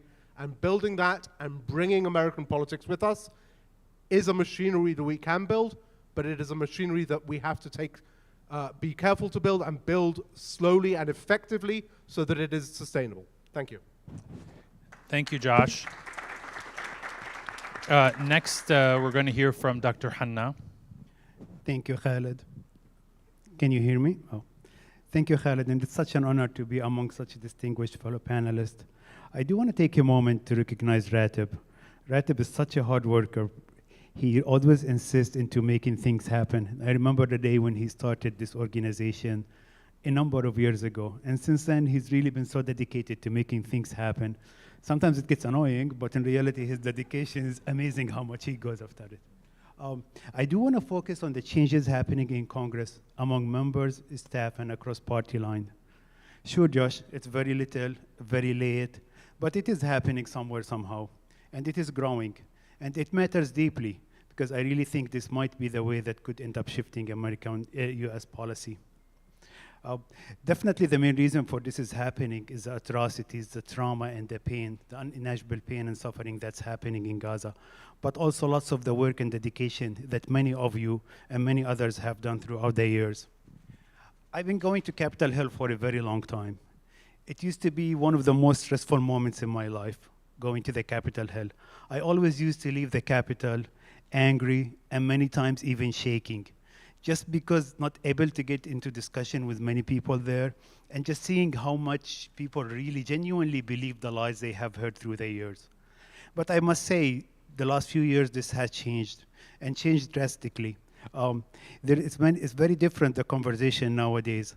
A lot of it has to do with the diversity of the staffers. A lot of it has to do with how much more knowledge people are than they used to be. And also, many new staffers are actually pro-Palestinians, which wasn't the case before. Also, there are many staffers who happen to be Muslim and Arab Americans and tend to understand the issue more and more as well. Additionally, what we have seen lately is the level of pro-Palestinian activity on the Hill. Just to give an example, on the 16th of this month, there was just like 5 or 6 events happening on the Hill around the same time, not coordinated, and all for the pro-Palestinian rights. Like IMAU was hosting a historic press conference. I'll leave it for you, Josh, to discuss. Rebuild Alliance was having a briefing in one of the Senate buildings. Code Pink, many of their members were going from one office to the other promoting Block the Bombs. The American Federation of Ramallah Palestine was hosting Rev Manzer Ishaq for meetings on the Hill. And these are ones I ran into that day, but I'm sure there was even more than that. That's really unprecedented to see on the Hill. Before, if you used to see a Palestinian group once a month was something, but nowadays you see lots of them, and again, the atrocities of what's happening is what's making this happen to start with. But we also start to hearing many different stories than we used to hear from before. I recall a conversation with one of the Republican staffers just 10 days ago, and he was telling us that how growing up to him, supporting Israel was just given. Like, he does not need to know about it. He does not need to know about what's happening. It was given in his community, in his church, in his family, that supporting Israel was something to happen without questioning it whatsoever. But then he was telling us how this changed last year, and he started looking more into the facts. To him, he said, when he noticed that at the beginning of the century there were more Christians than Jews in Palestine, or in the Holy Land, the way he said it, it kind of got his eyes opened and made him start questioning, is this really the Christianity that we know, that we just support blindly to support Israel? Now, he was saying that among many of his friends, among the evangelical community or the conservative evangelical community, many of them are starting to realize this and are starting to question it. According to him, people under 40 are no longer accepting the fact that it's a Christian thing to do to support Israel. Actually, in his opinion, many of them today thinks it's the in-Christian thing to do, and it's inhumanity to be able to support Israel. But it's the right thing to do is to basically like end the genocide that's happening. Also, my friend Dr. Shukri Makhlouf have organized a meeting for us that day with Marjorie Taylor Greene. And one of the things she told us at that meeting was, to her, she thought that being a Christian, she has to speak against the genocide. These type of things we have not heard, we're not used to hearing before, and definitely we are noticing the change in the Republican Party and in the evangelical community in general from that end. I think the more they know, the more they see, the more the change we're seeing. On the Democratic end, or the Democratic Party, what we're feeling is a lot of the changes happening ground up. For example, 3 weeks ago, we're in Senator Warner, the senator from Virginia's office, and his staffer was telling us the amount of emails and phone calls they're getting from residents of Virginia supporting Palestinians is huge. And he said, if you have noticed a shift in the senator's position, it's really because of that's making him shift his position on the issue. As soon as we finished the meeting, there was 65 people there from the Mennonite Church protesting, and actually all of them ended up getting arrested that day. That type of grassroots action seems to be playing very well with the Democrats.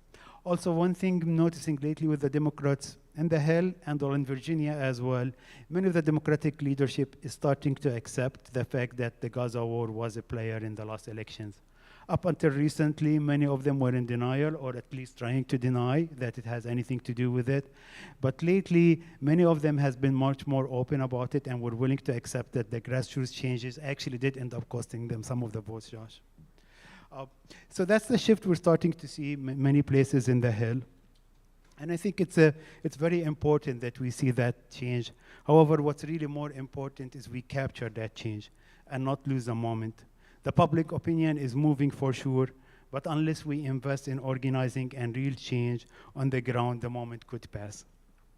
I think for the Palestinian American community, it's very important that we do much more outreach toward the Capitol Hill, especially on the attacks from the settlers or whoever was affected. It seems to be Congress is much more open whenever somebody in the district was affected by something. And we have seen this over and over again. We've seen it in the visa waiver campaign, and we're seeing it nowadays a lot with the people who are being directly affected by settlers' attack. Their members tend to at least say something about it. They tend to learn more about it. And I think that type of outreach could really allow for much more outreach. I'll end, Khaled. I think it's a turning point, and it's very important for us to capitalize on it in order to make it fruitful for everyone. Thank you. Thank you, thank you, Hanna. Thank you, Hanna. Next, we'll hear from Josh Rubner. Thanks so. Is this on? Yeah. Thanks so much, Khaled. thanks to all of you for being here and my co-panelists. And I really resonated with something that Hannah said at the beginning about how impossible it used to be to talk about Palestine on Capitol Hill. I actually started my career 25 years ago working on Capitol Hill and can definitely attest to the fact that it was extremely difficult to even have these conversations, much less convince a staff person or a member of Congress to support Palestinian rights. And I want to start my remarks by making a confession. I've been doing this work for a long time, and I had never actually believed that it would be possible to see a liberated Palestine, to see a free Palestine, to see an end to US support for Israel's oppression and apartheid and settler colonialism. That's what I used to believe, and I did this work because I thought it was the right thing to do, but I didn't believe it would be successful. But I want to tell you something from the bottom of my heart that I believe right now to be a fundamental truth. We are going to win. Palestine is going to be free and liberated in our lifetimes. And I'm not saying that for claps and cheers. I really believe it because I believe that Israel has never been weaker than it is today. I believe that AIPAC and the Israel lobby has never been weaker than it is today. And I believe that the voices growing stronger and stronger and the organizations growing stronger and stronger, speaking up for Palestine, have never been more effective and influential.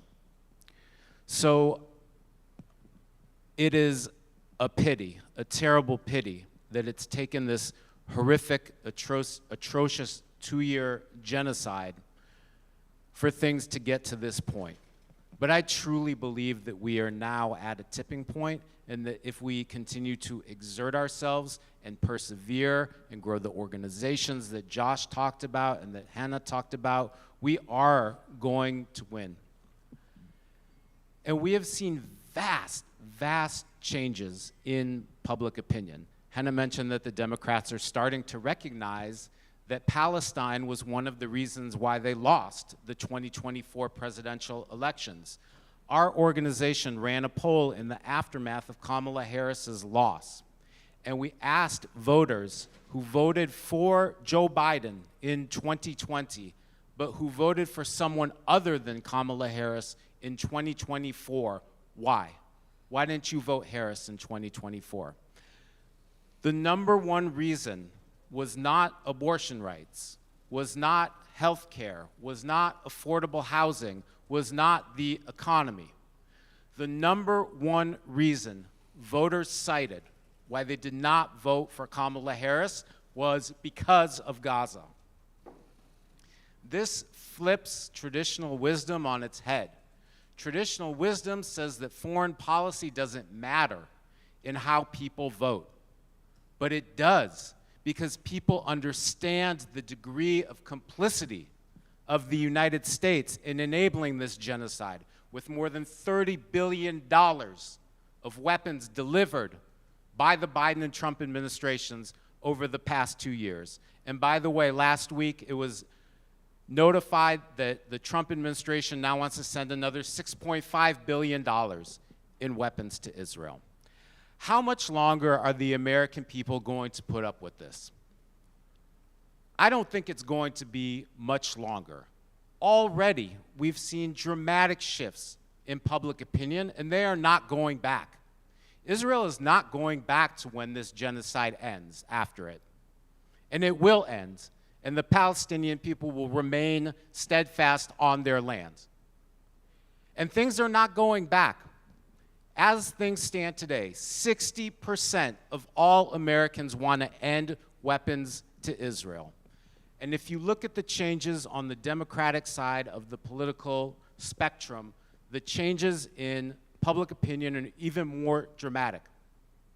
Approximately 3 out of every 4 Democratic voters want to end weapons to Israel, and they believe that Israel is inflicting genocide against the Palestinian people in Gaza. These are huge majorities of Americans who are with us. And this is why I say that change is inevitable, because it's always the politicians who are the last ones to get it. It's always the politicians who are the ones who are catching up to developments in public opinion. And I want to flag one important development here, which is this growing momentum that we're seeing on Capitol Hill to block weapons to Israel. 1 year ago, it was considered the third rail of US politics to put forward the idea that weapons should be blocked to Israel. This is the reason, after all, why AIPAC exists, to funnel the weapons to Israel. And it was considered something that was untouchable. Now, in the Senate, you have a majority of Senate Democrats who are voting to block weapons to Israel. And in the House of Representatives, we have a new bill called the Block the Bombs Act. How many people have heard of this bill? Not many. Okay, I'm going to do a little organizing work because that's what I like to do. So, can I get someone to pass out these Block the Bomb stickers, please?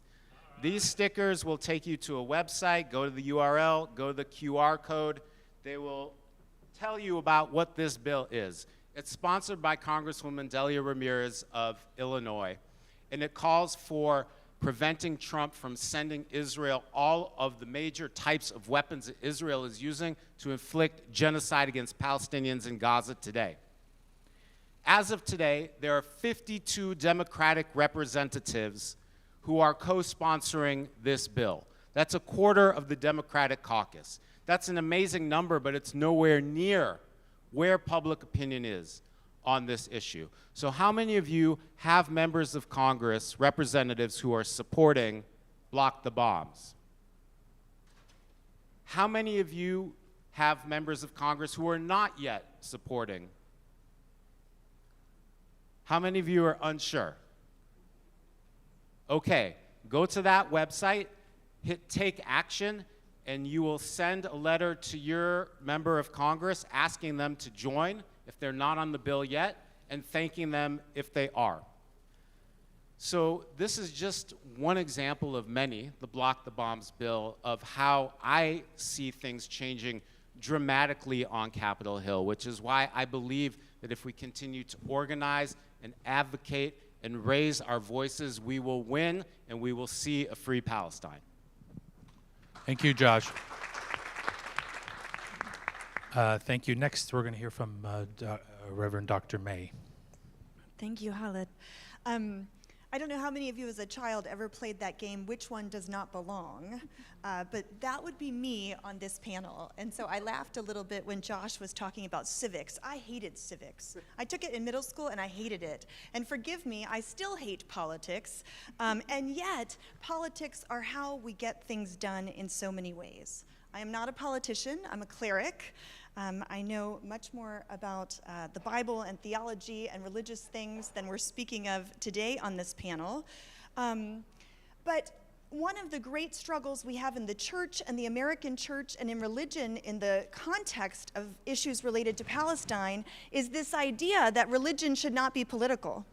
How many of you have ever met a Christian that says we can't talk about that because the church shouldn't be political? Do you know any Christians? If you know any of them, that's what they think. They might not have told you that. And what's important about that is that we have to actually shift our understanding of politics. Plato, did any of you read Plato's Republic? It's like a primer on what we're talking about here. Politics is just about people. It's just about how people order their lives together. And so that should be something that all of us care about, even those of us who hate civics. And I wanted to just talk a minute about some of the work we've been doing at Churches for Middle East Peace. We are a peace-building Christian organization. We've been around 42 years. And we've talked about this some already from some of the things we've heard from panelists, that this didn't start on October 7th, that we're culpable as the American government today. That's true not only of the Trump administration today and the Biden administration in terms of his lack of response and his complete, I was going to say spinelessness, but I should be more professional, in terms of the inability of President Biden to be able to stop what was happening. All of that began long before. Do you know that the last president to publicly stand up against Israel in terms of a war was President Eisenhower in 1956? Does anybody know how long ago that was? How many of you was that before you were born? Several of us in the room, right?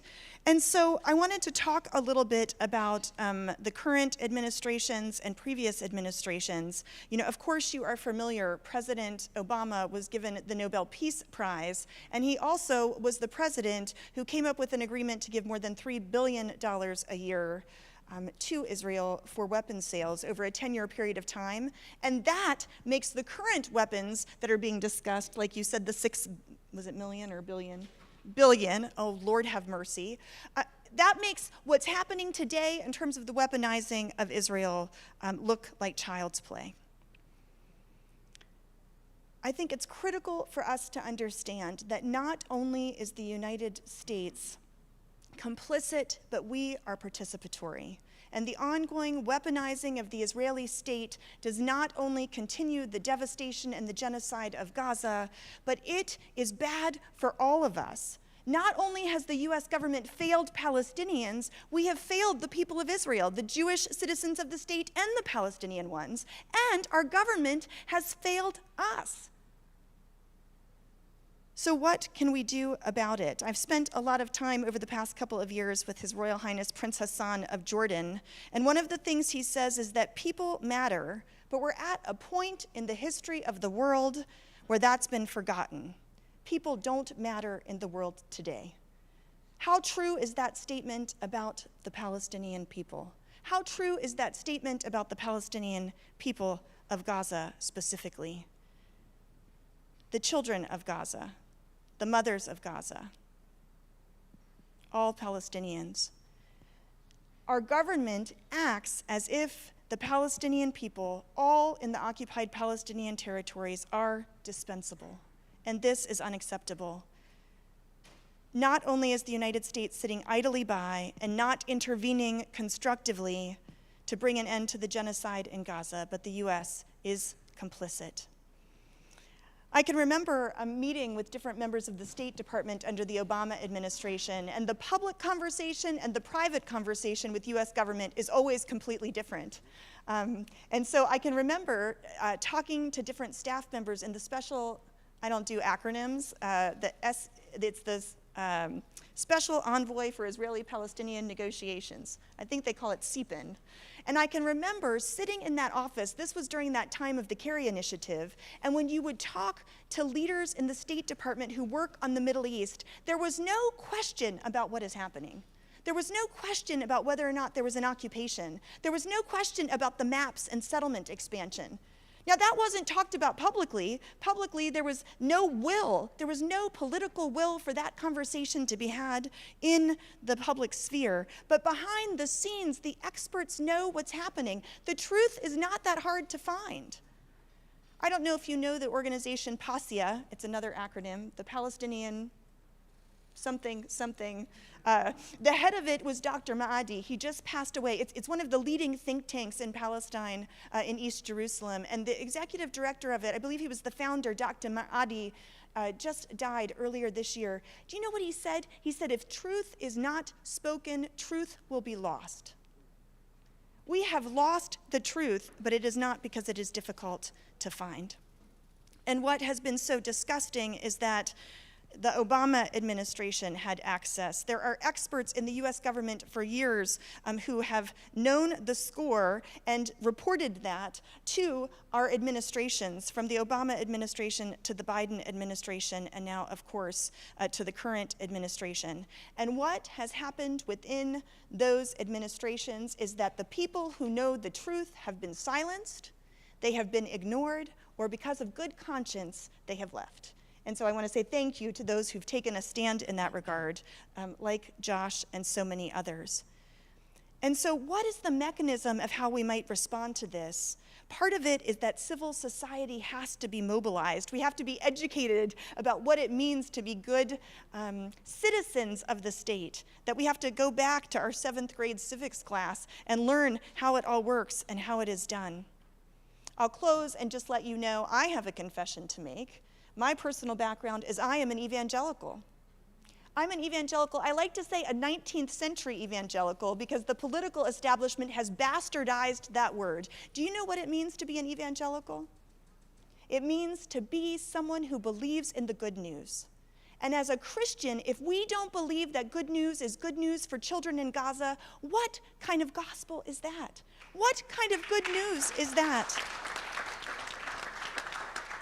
So friends, my invitation as a follower of Jesus is that we, as citizens of the state, would say enough, that we would engage politically the way that we're talking about here, that we would mobilize in all kinds of different ways, that we would mobilize in terms of civil disobedience. I'm not allowed to tell you that because I lead a nonprofit, but last Easter, do you know what I did on Good Friday last Easter? I got arrested for the first time for protesting in front of Lockheed Martin. My husband was a little nervous, but that's what I did for my Easter worship. That's what I mean about putting faith in action. So I'm eager for us to talk about what that looks like and what types of things we can do together as we continue. Thank you for that. Zahab, please share your thoughts with us. Hello. Is this working? Can you hear me? No? Yeah? Oh, okay, good. Well, first of all, I just want to say how happy I am to be on this panel with this group of people. I know that from the remarks, it may sound like, they haven't been at this for as long as they have, but I've known them for, not Josh so much, but my other co-panelists for decades. And Josh and I were at the U.S. campaign founding weekend together. More than 20 years ago, was it? And so this is a lot of collective work that's gone on here over the decades, and I'm really happy to be sitting with them. I am the one who's the oddball out, I think, because you guys are working in the trenches in Congress trying to change policy. And I have kind of stepped back. My first experience trying to advocate for Palestine in DC was with my representative after coming back from a delegation of lawyers after the second Intifada, and we were there in Palestine to investigate the misuse of US weapons by Israel. And it was a group of Jewish and Palestinian and other Arab Americans lawyers who put together a report. And in that report, we had photographs of how the Israeli military was targeting the right eyes of the protesters. And we had the x-rays where you could see only the right eye on x-ray after x-ray after x-ray. And these were unarmed people, and many of them youth. And I remember going into my representative's office. He was a Taiwanese American, and he stood over me while I was sitting down and yelled at me and said, "How dare you come into my office to talk about Israel? Why aren't you talking about Egypt? Why aren't you talking about Saudi Arabia? Why are you focusing on Israel?" And I said, because I just traveled there with a delegation, and I have a report, and this is the information, and you're my representative. So who else am I supposed to talk to about this? And it was really a wake-up call. I mean, he literally chased me out of his office, and behind me, following me into the cafeteria, was his staffer. And that staffer sat me down in the cafeteria and said, "Look, I am so sorry, but you have to understand, every single day, AIPAC is in this office with an issue brief.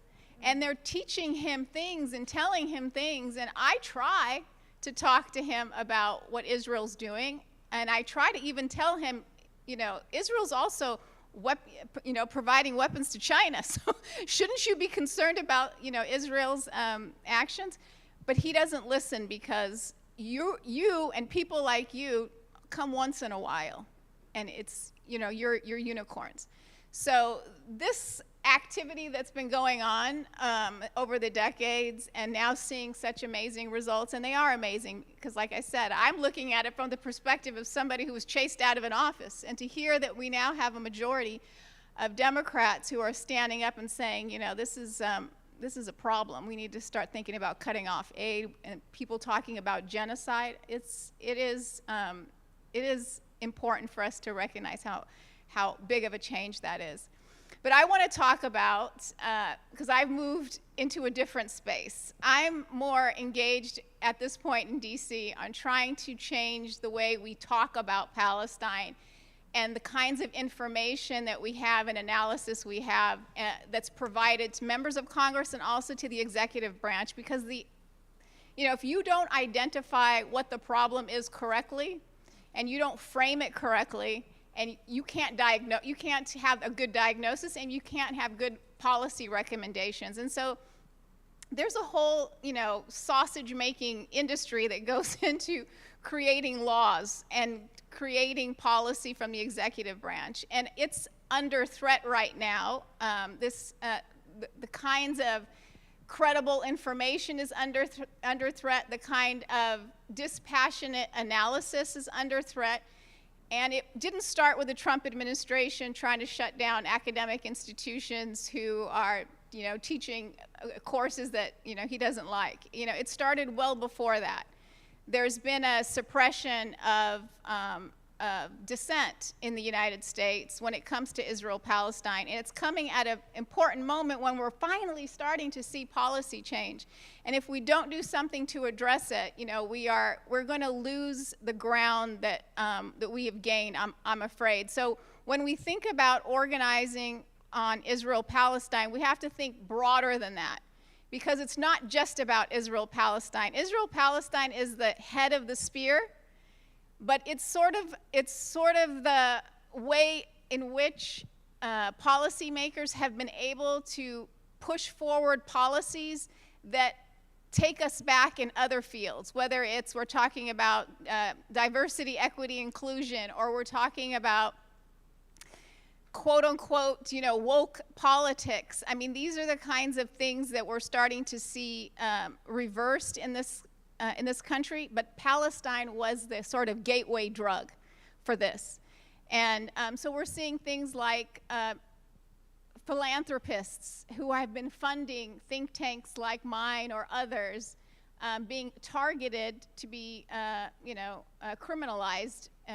The federal prosecutors have been instructed to investigate these philanthropists to see whether or not they're supporting terrorism. And it's smearing of different scholars, people that are working in think tanks, making it so that think tanks don't want to hire people that talk about Palestine because they know they're going to get a microscope on their institution. And so there's all of these different activities that are going on that may not be seen by the general public, but I fear is going to make it a lot harder for members of Congress and members of the executive branch to get unvarnished views. Now, like we heard about the adoption of, this term genocide by a number of members of Congress now, why were they comfortable talking about genocide? It's because credible organizations, human rights organizations, credible scholars were able to say it first.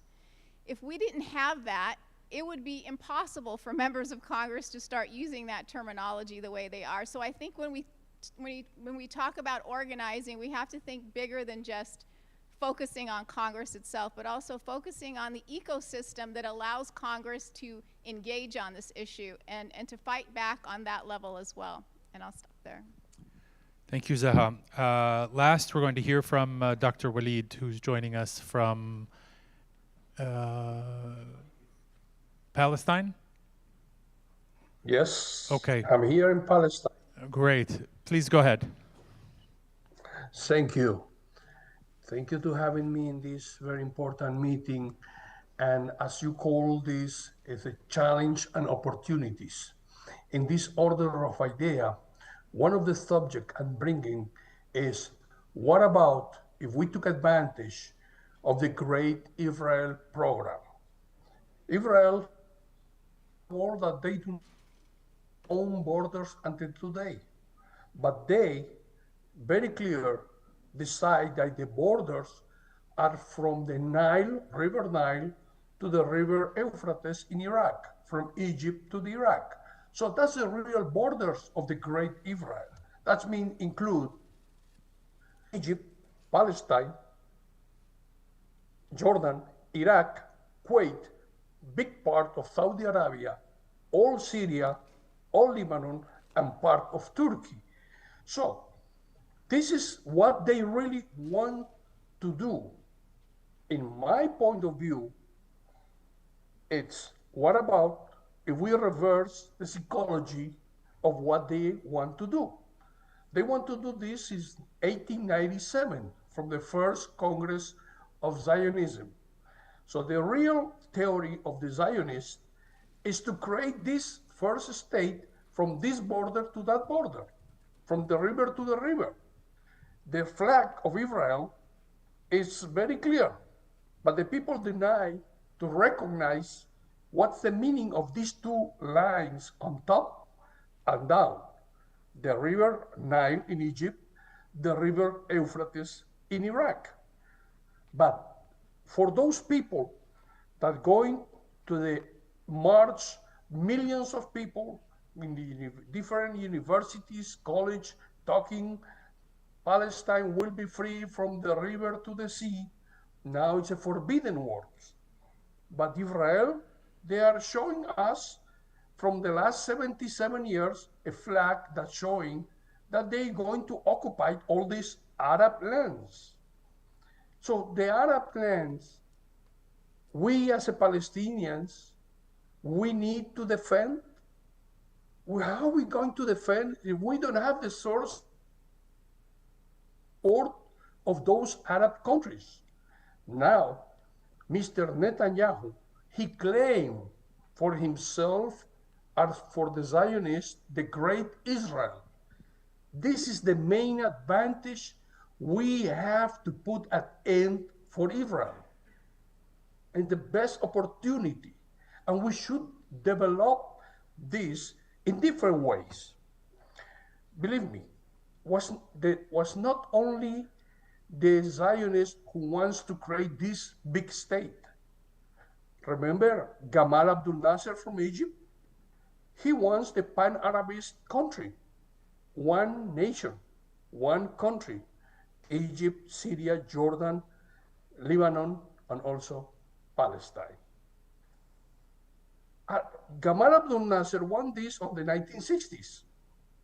Why this dream don't come true through him? Because the Arabs, we never sit together with one theory. We always fight each other. We always allow the others infiltrate us. We are not united. And this is a big difference between the real theory of the Zionists. They really know what they do and how they develop in this order.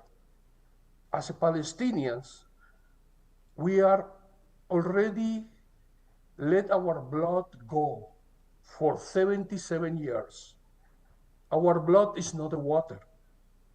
So it's time to see if Mr. Netanyahu is willing to take Egypt and the other countries. If they do, then as a democratic philosophy from the outsiders, the Palestinians from the diaspora, the Palestinians from the Nakba, we will request to all the world, let's going to talk about democracy in that great Israel. In that great Israel means all the Egyptians, all the Jordanians, all the Iraqis, and the others, they will have the right to vote. If we're going to have the right to vote in that great Israel, in the first election, the state of Israel will disappear. Simple like that. Because at least in that point, we will going to get the majority of the Knesset of Israel, the parliament of Israel. And this is look like a dream, but it's a reverse psychology.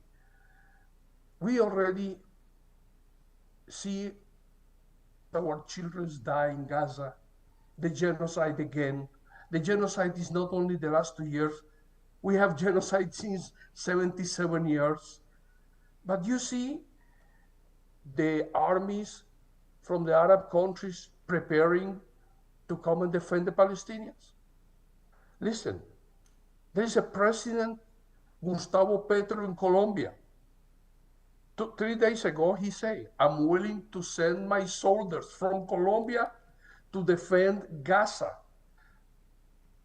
This word is very important. Why Arab countries are not listening? Why they keep protecting Israel? Israel is giving us, with this theory, the first opportunity. Let Netanyahu took over Egypt. Maybe he's gonna bomb all these Arab armies like he did in Syria. He destroyed completely Syria army. Maybe he's going to do in Egypt in a couple of weeks. Well, it's our time not to keep giving our blood. Let the other Arab countries also do their own things and having their own responsibility to be a part of the liberation of the Arab countries and the liberation of Palestine. Because this is not only a talk issue, this is an action. Yes, I support the idea of Gustavo Petro sending his army to liberate Gaza. But do you know, President El-Sisi in Egypt, he told him, sorry, Egypt is not allowing your army enter in Egypt. So this is a big issue. We have millions of people going to the street, having strikes, changing the policy of Europe. Now in the United States is changing the policy. But no one's doing nothing. There is a corrupted governments that they are dreaming and sleeping, and it's a time to wake up. But we don't want they wake up because they feel sorry for the Palestinian children. We don't need that. We have something much better, and we call it dignity. The dignity of the Palestinians is the thing that is keeping us awake for 77 years. Since 1988, from the first Intifada until today, we are winning every time we're fighting with the Israelis in all kinds of steps. Now, we are winning in the diplomatic way. United Nations, now for the first time, standing with us. And we know we continue supporting this, but we must improve something more and not only standing on the streets. Thank you.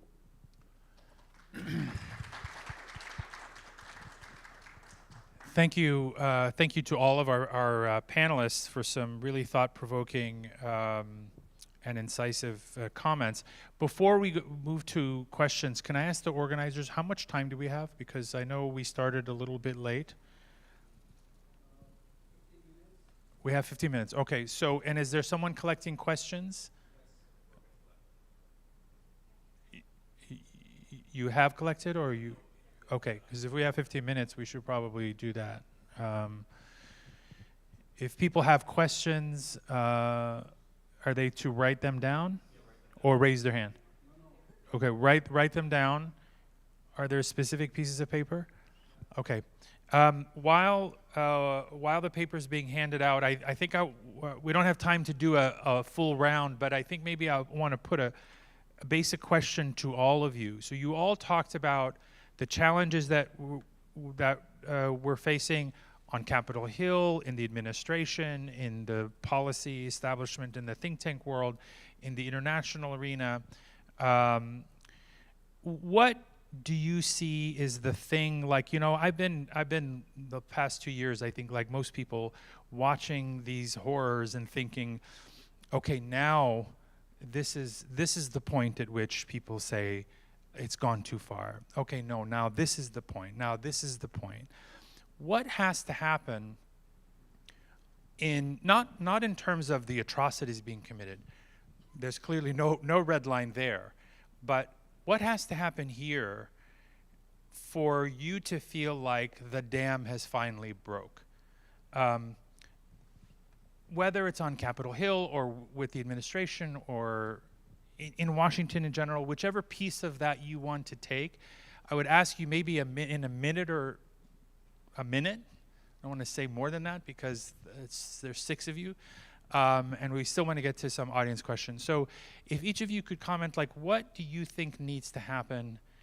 Or maybe another way to think about it is, how will we know that the dam has broken, right? Like, is it the money? Is it, we've raised a bajillion dollars for this super PAC in that we can work on Capitol Hill, and now we know that we've crossed this threshold. It's a point of no return. What do you see as that kind of point? Who wants to start? Hannah. I can start. I think on the Democratic part, maybe the money, the votes, and so on could play a role. But on the Republican part, I think the breakthrough has to come into the churches. Until we see a breakthrough into the Christian Zionists, it's not going to really make a big difference. And that will be what I'll be looking for, is many more of Republican senators speak out on the issue. Two things quickly on that. First of all, so I work with a gentleman called Tariq Habash in an organization called A New Policy that we co-founded after we left government, resigned from government over this issue. And the joke we always make with each other is that the measure of success is that government will hire us back. But honestly, I think one of the measures of success here is not, is there this massive transformation of US policy, but can Israel be talked about in Congress, in policy-making circles, in public, like we would talk about any other country? Can it be criticized? Can the law be applied? Can it be debated like we would if it was Portugal, if it was India, if it was Taiwan, you name it? That's, I think, one of the indicators. Do you mean talk about it without Correct. repercussions? Talk about like, freely, I still have without my job. repercussions, without repression. So we're not there. Yeah, no, we're not. Josh or Zaha or May? Or? I actually think the dam is breaking. I mean, I think my markers are the ability to say the word genocide in Congress, and people not be afraid to do that. People are doing that. To see celebrities wearing keffiyehs and raising Palestine at events, to see an aid concert, a stadium filled with 10,000, over 10,000 people, all for Palestine and having stars there. Those things are really like the beginnings of the end, and I do believe we're coming to the end. But I think we're not going to see it really change Congress until we have a movement for campaign finance reform. That's what's going to make the difference.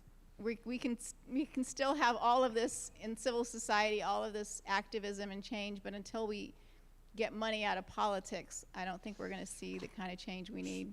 So do we have to address the deeper structural issues? Yes. Okay. That's the long battle, yeah. I'll follow up on Zaha's analogy of the dam is breaking right now, and I see that on Capitol Hill in many different ways. Just to give one example, Congresswoman Valerie Foushee of North Carolina was elected to Congress because of an AIPAC endorsement and because of the millions and millions of dollars that AIPAC Super PAC put into defeating her opponent who stood for Palestinian rights.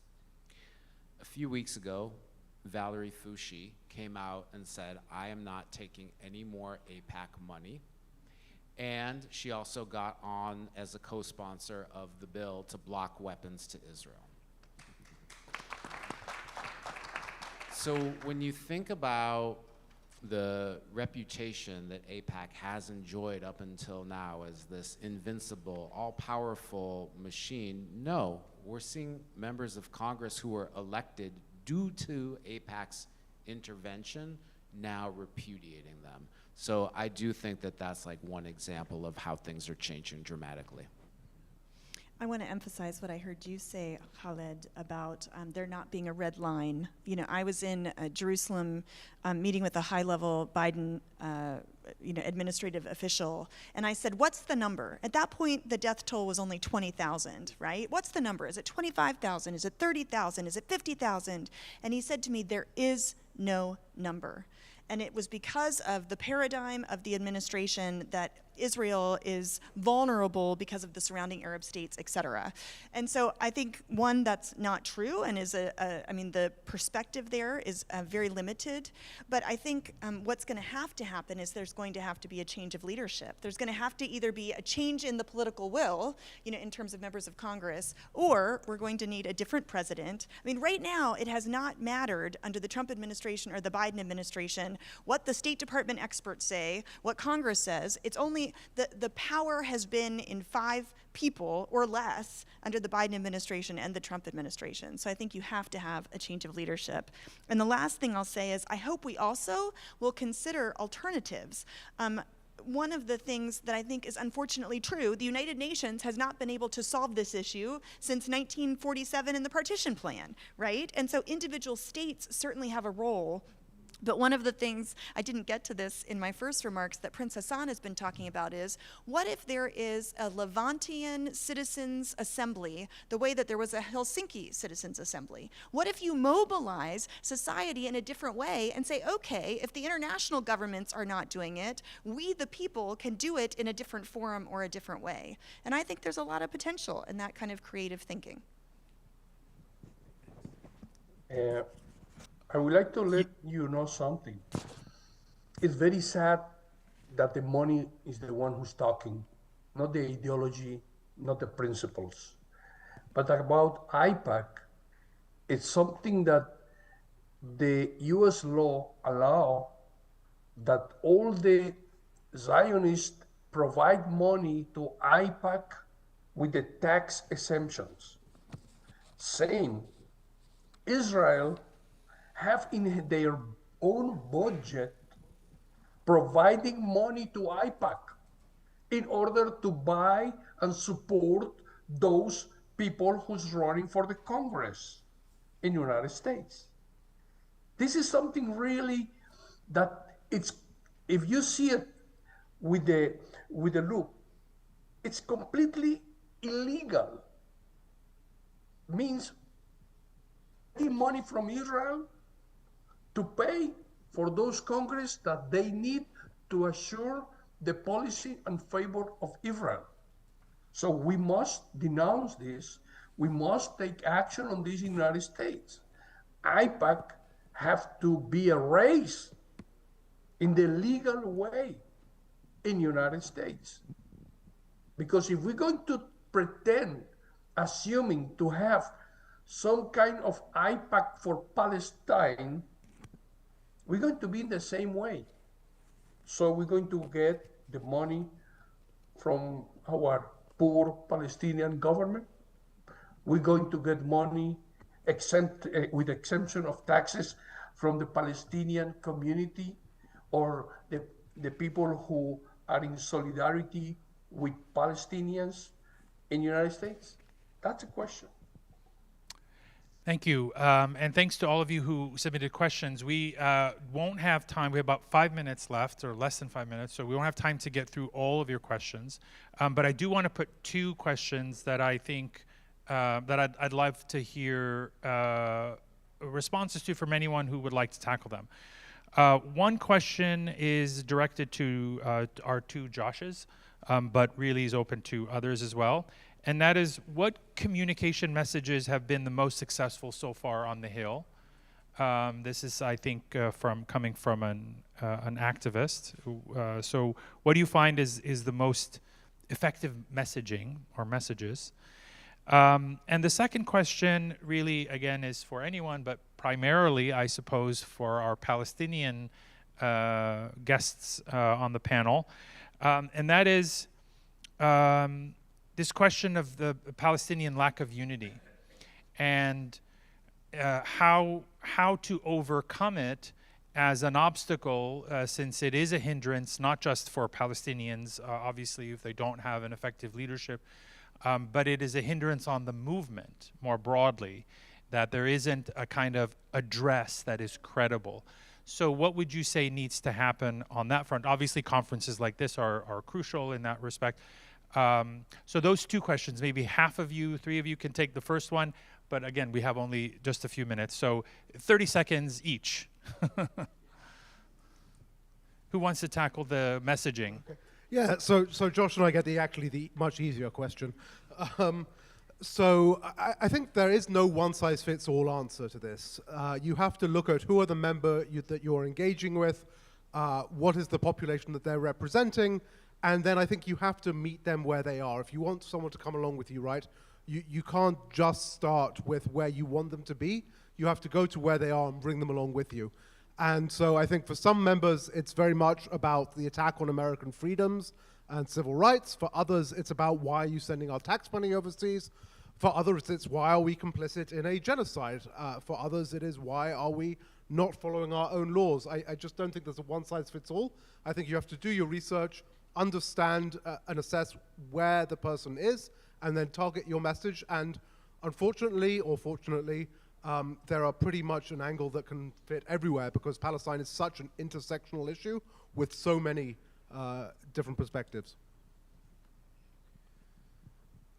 We always lead with a values-based messaging.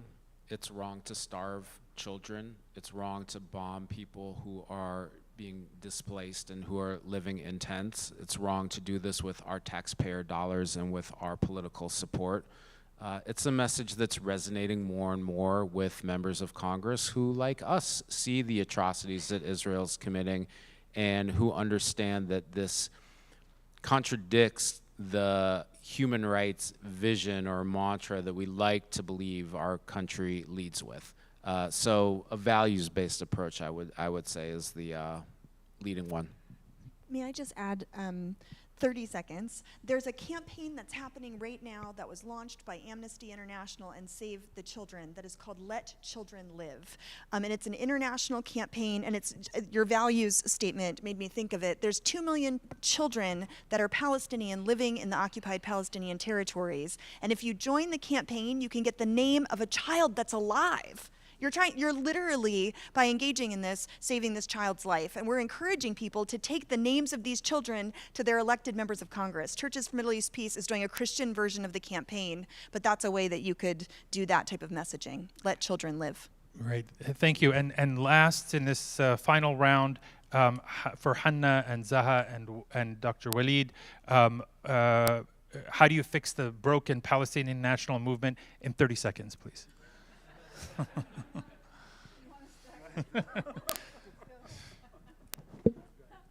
Okay, my answer will be short. No, to me, like the thing we have as Palestinians the most control over, and the thing that, you know, in terms of effecting an end to the genocide that we can do that's most important right now is national reconciliation. And so it's something that's been preoccupying my time. When I went to Palestine this summer, without fail, I mean, if I asked somebody what's the most important thing to you, the most effective thing to end the genocide, they would say, you know, we need to have Palestinian national reconciliation. But civil society has been decimated in Palestine, and the kind of mobilization that you might have seen in the past just doesn't exist. So I've been trying to think about different models for activating citizens around a deliberative democracy, you know, and for me, I've been experimenting with civic assembly, and I hope to be able to actually launch a civic assembly, which is basically a representative sample of a Palestinian community, and asking them a question to study it and deliberate over it and to come up with an answer to it and then push it with policymakers. And I want to do this pilot in the United States with Palestinian Americans to come up with, you know, a way around the Palestinian divide, asking them a question about it and letting them come up with an answer and using that answer to kind of start a campaign. So this is something that we're working on here in the U.S. and stay tuned. There'll be more information about that to come. Right, thanks. Hanna? Just a quick note on the messaging. In my opinion, the most important part is not too much the messaging, is who's delivering the message. And I think if the message is coming from someone in the district and being just personal message seems to be much more effective, in my opinion, than many of the other messages. The only thing I have to say about basically the unity among the Palestinians is I think justice, equality, peace is known for everyone. And I think when it comes to this conflict, we always try to frame it into different ways. One time we try to call it two-state solution. One time we try to call it recognizing Palestine states. But in my opinion, even the division among the Palestinians, if we just look at justice from one perspective, and this is justice which we all know, and we just try to apply it, we don't have to worry about all these issues. Thanks. Dr. Walid, you have the last word. Thank you. Our president yesterday at the United Nations, he rejected the great state theory of Israel, the great state of Israel, when he explained his speech. Today, I talk about how it's benefit for us, the great Israel. This is not means a lack. I support my president because he's my president in Palestine and he represents us as a Palestinians. We have different criteria for different areas, but even I am a member of the biggest political party of Palestine in Latin America. I represent, but we have difference, but we have a freedom of speech. Now they think something, but at the same time can find different theories in the way to get the solution. The resistance is one of the ways. We cannot close and shut down that door. That door is being opened for millions of Palestinians in favor of that one. Another one is going with the diplomatic solution that is coming from outsiders to bring the peace and the liberation of Palestine here. I'm a part of the people who think it's time to liberate Palestine in order to get the real dignity for the Palestinians. The unity, the lack of unity is more for the Arab countries, not for us as a Palestinians. I came here a few days for my own personal reasons. Soon I will be there in Washington too. But honestly, our lack of unity is nothing compared with the lack of the Arabs. Thank you very much. Thank you, and please please join me in thanking our wonderful panelists. And thank you to the organizers.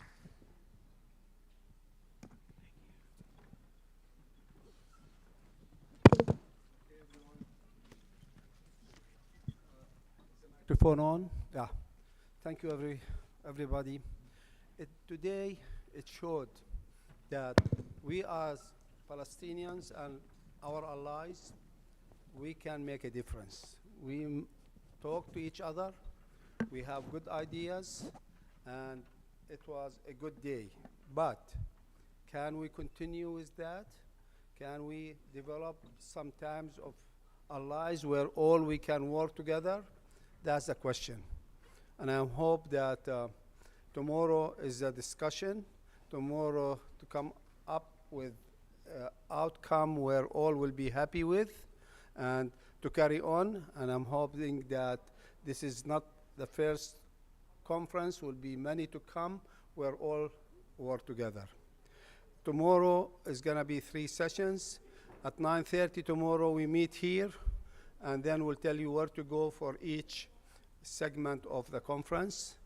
And with that, then we come back, till the end where we have what the diaspora could do together with Damascus Gate Foundation.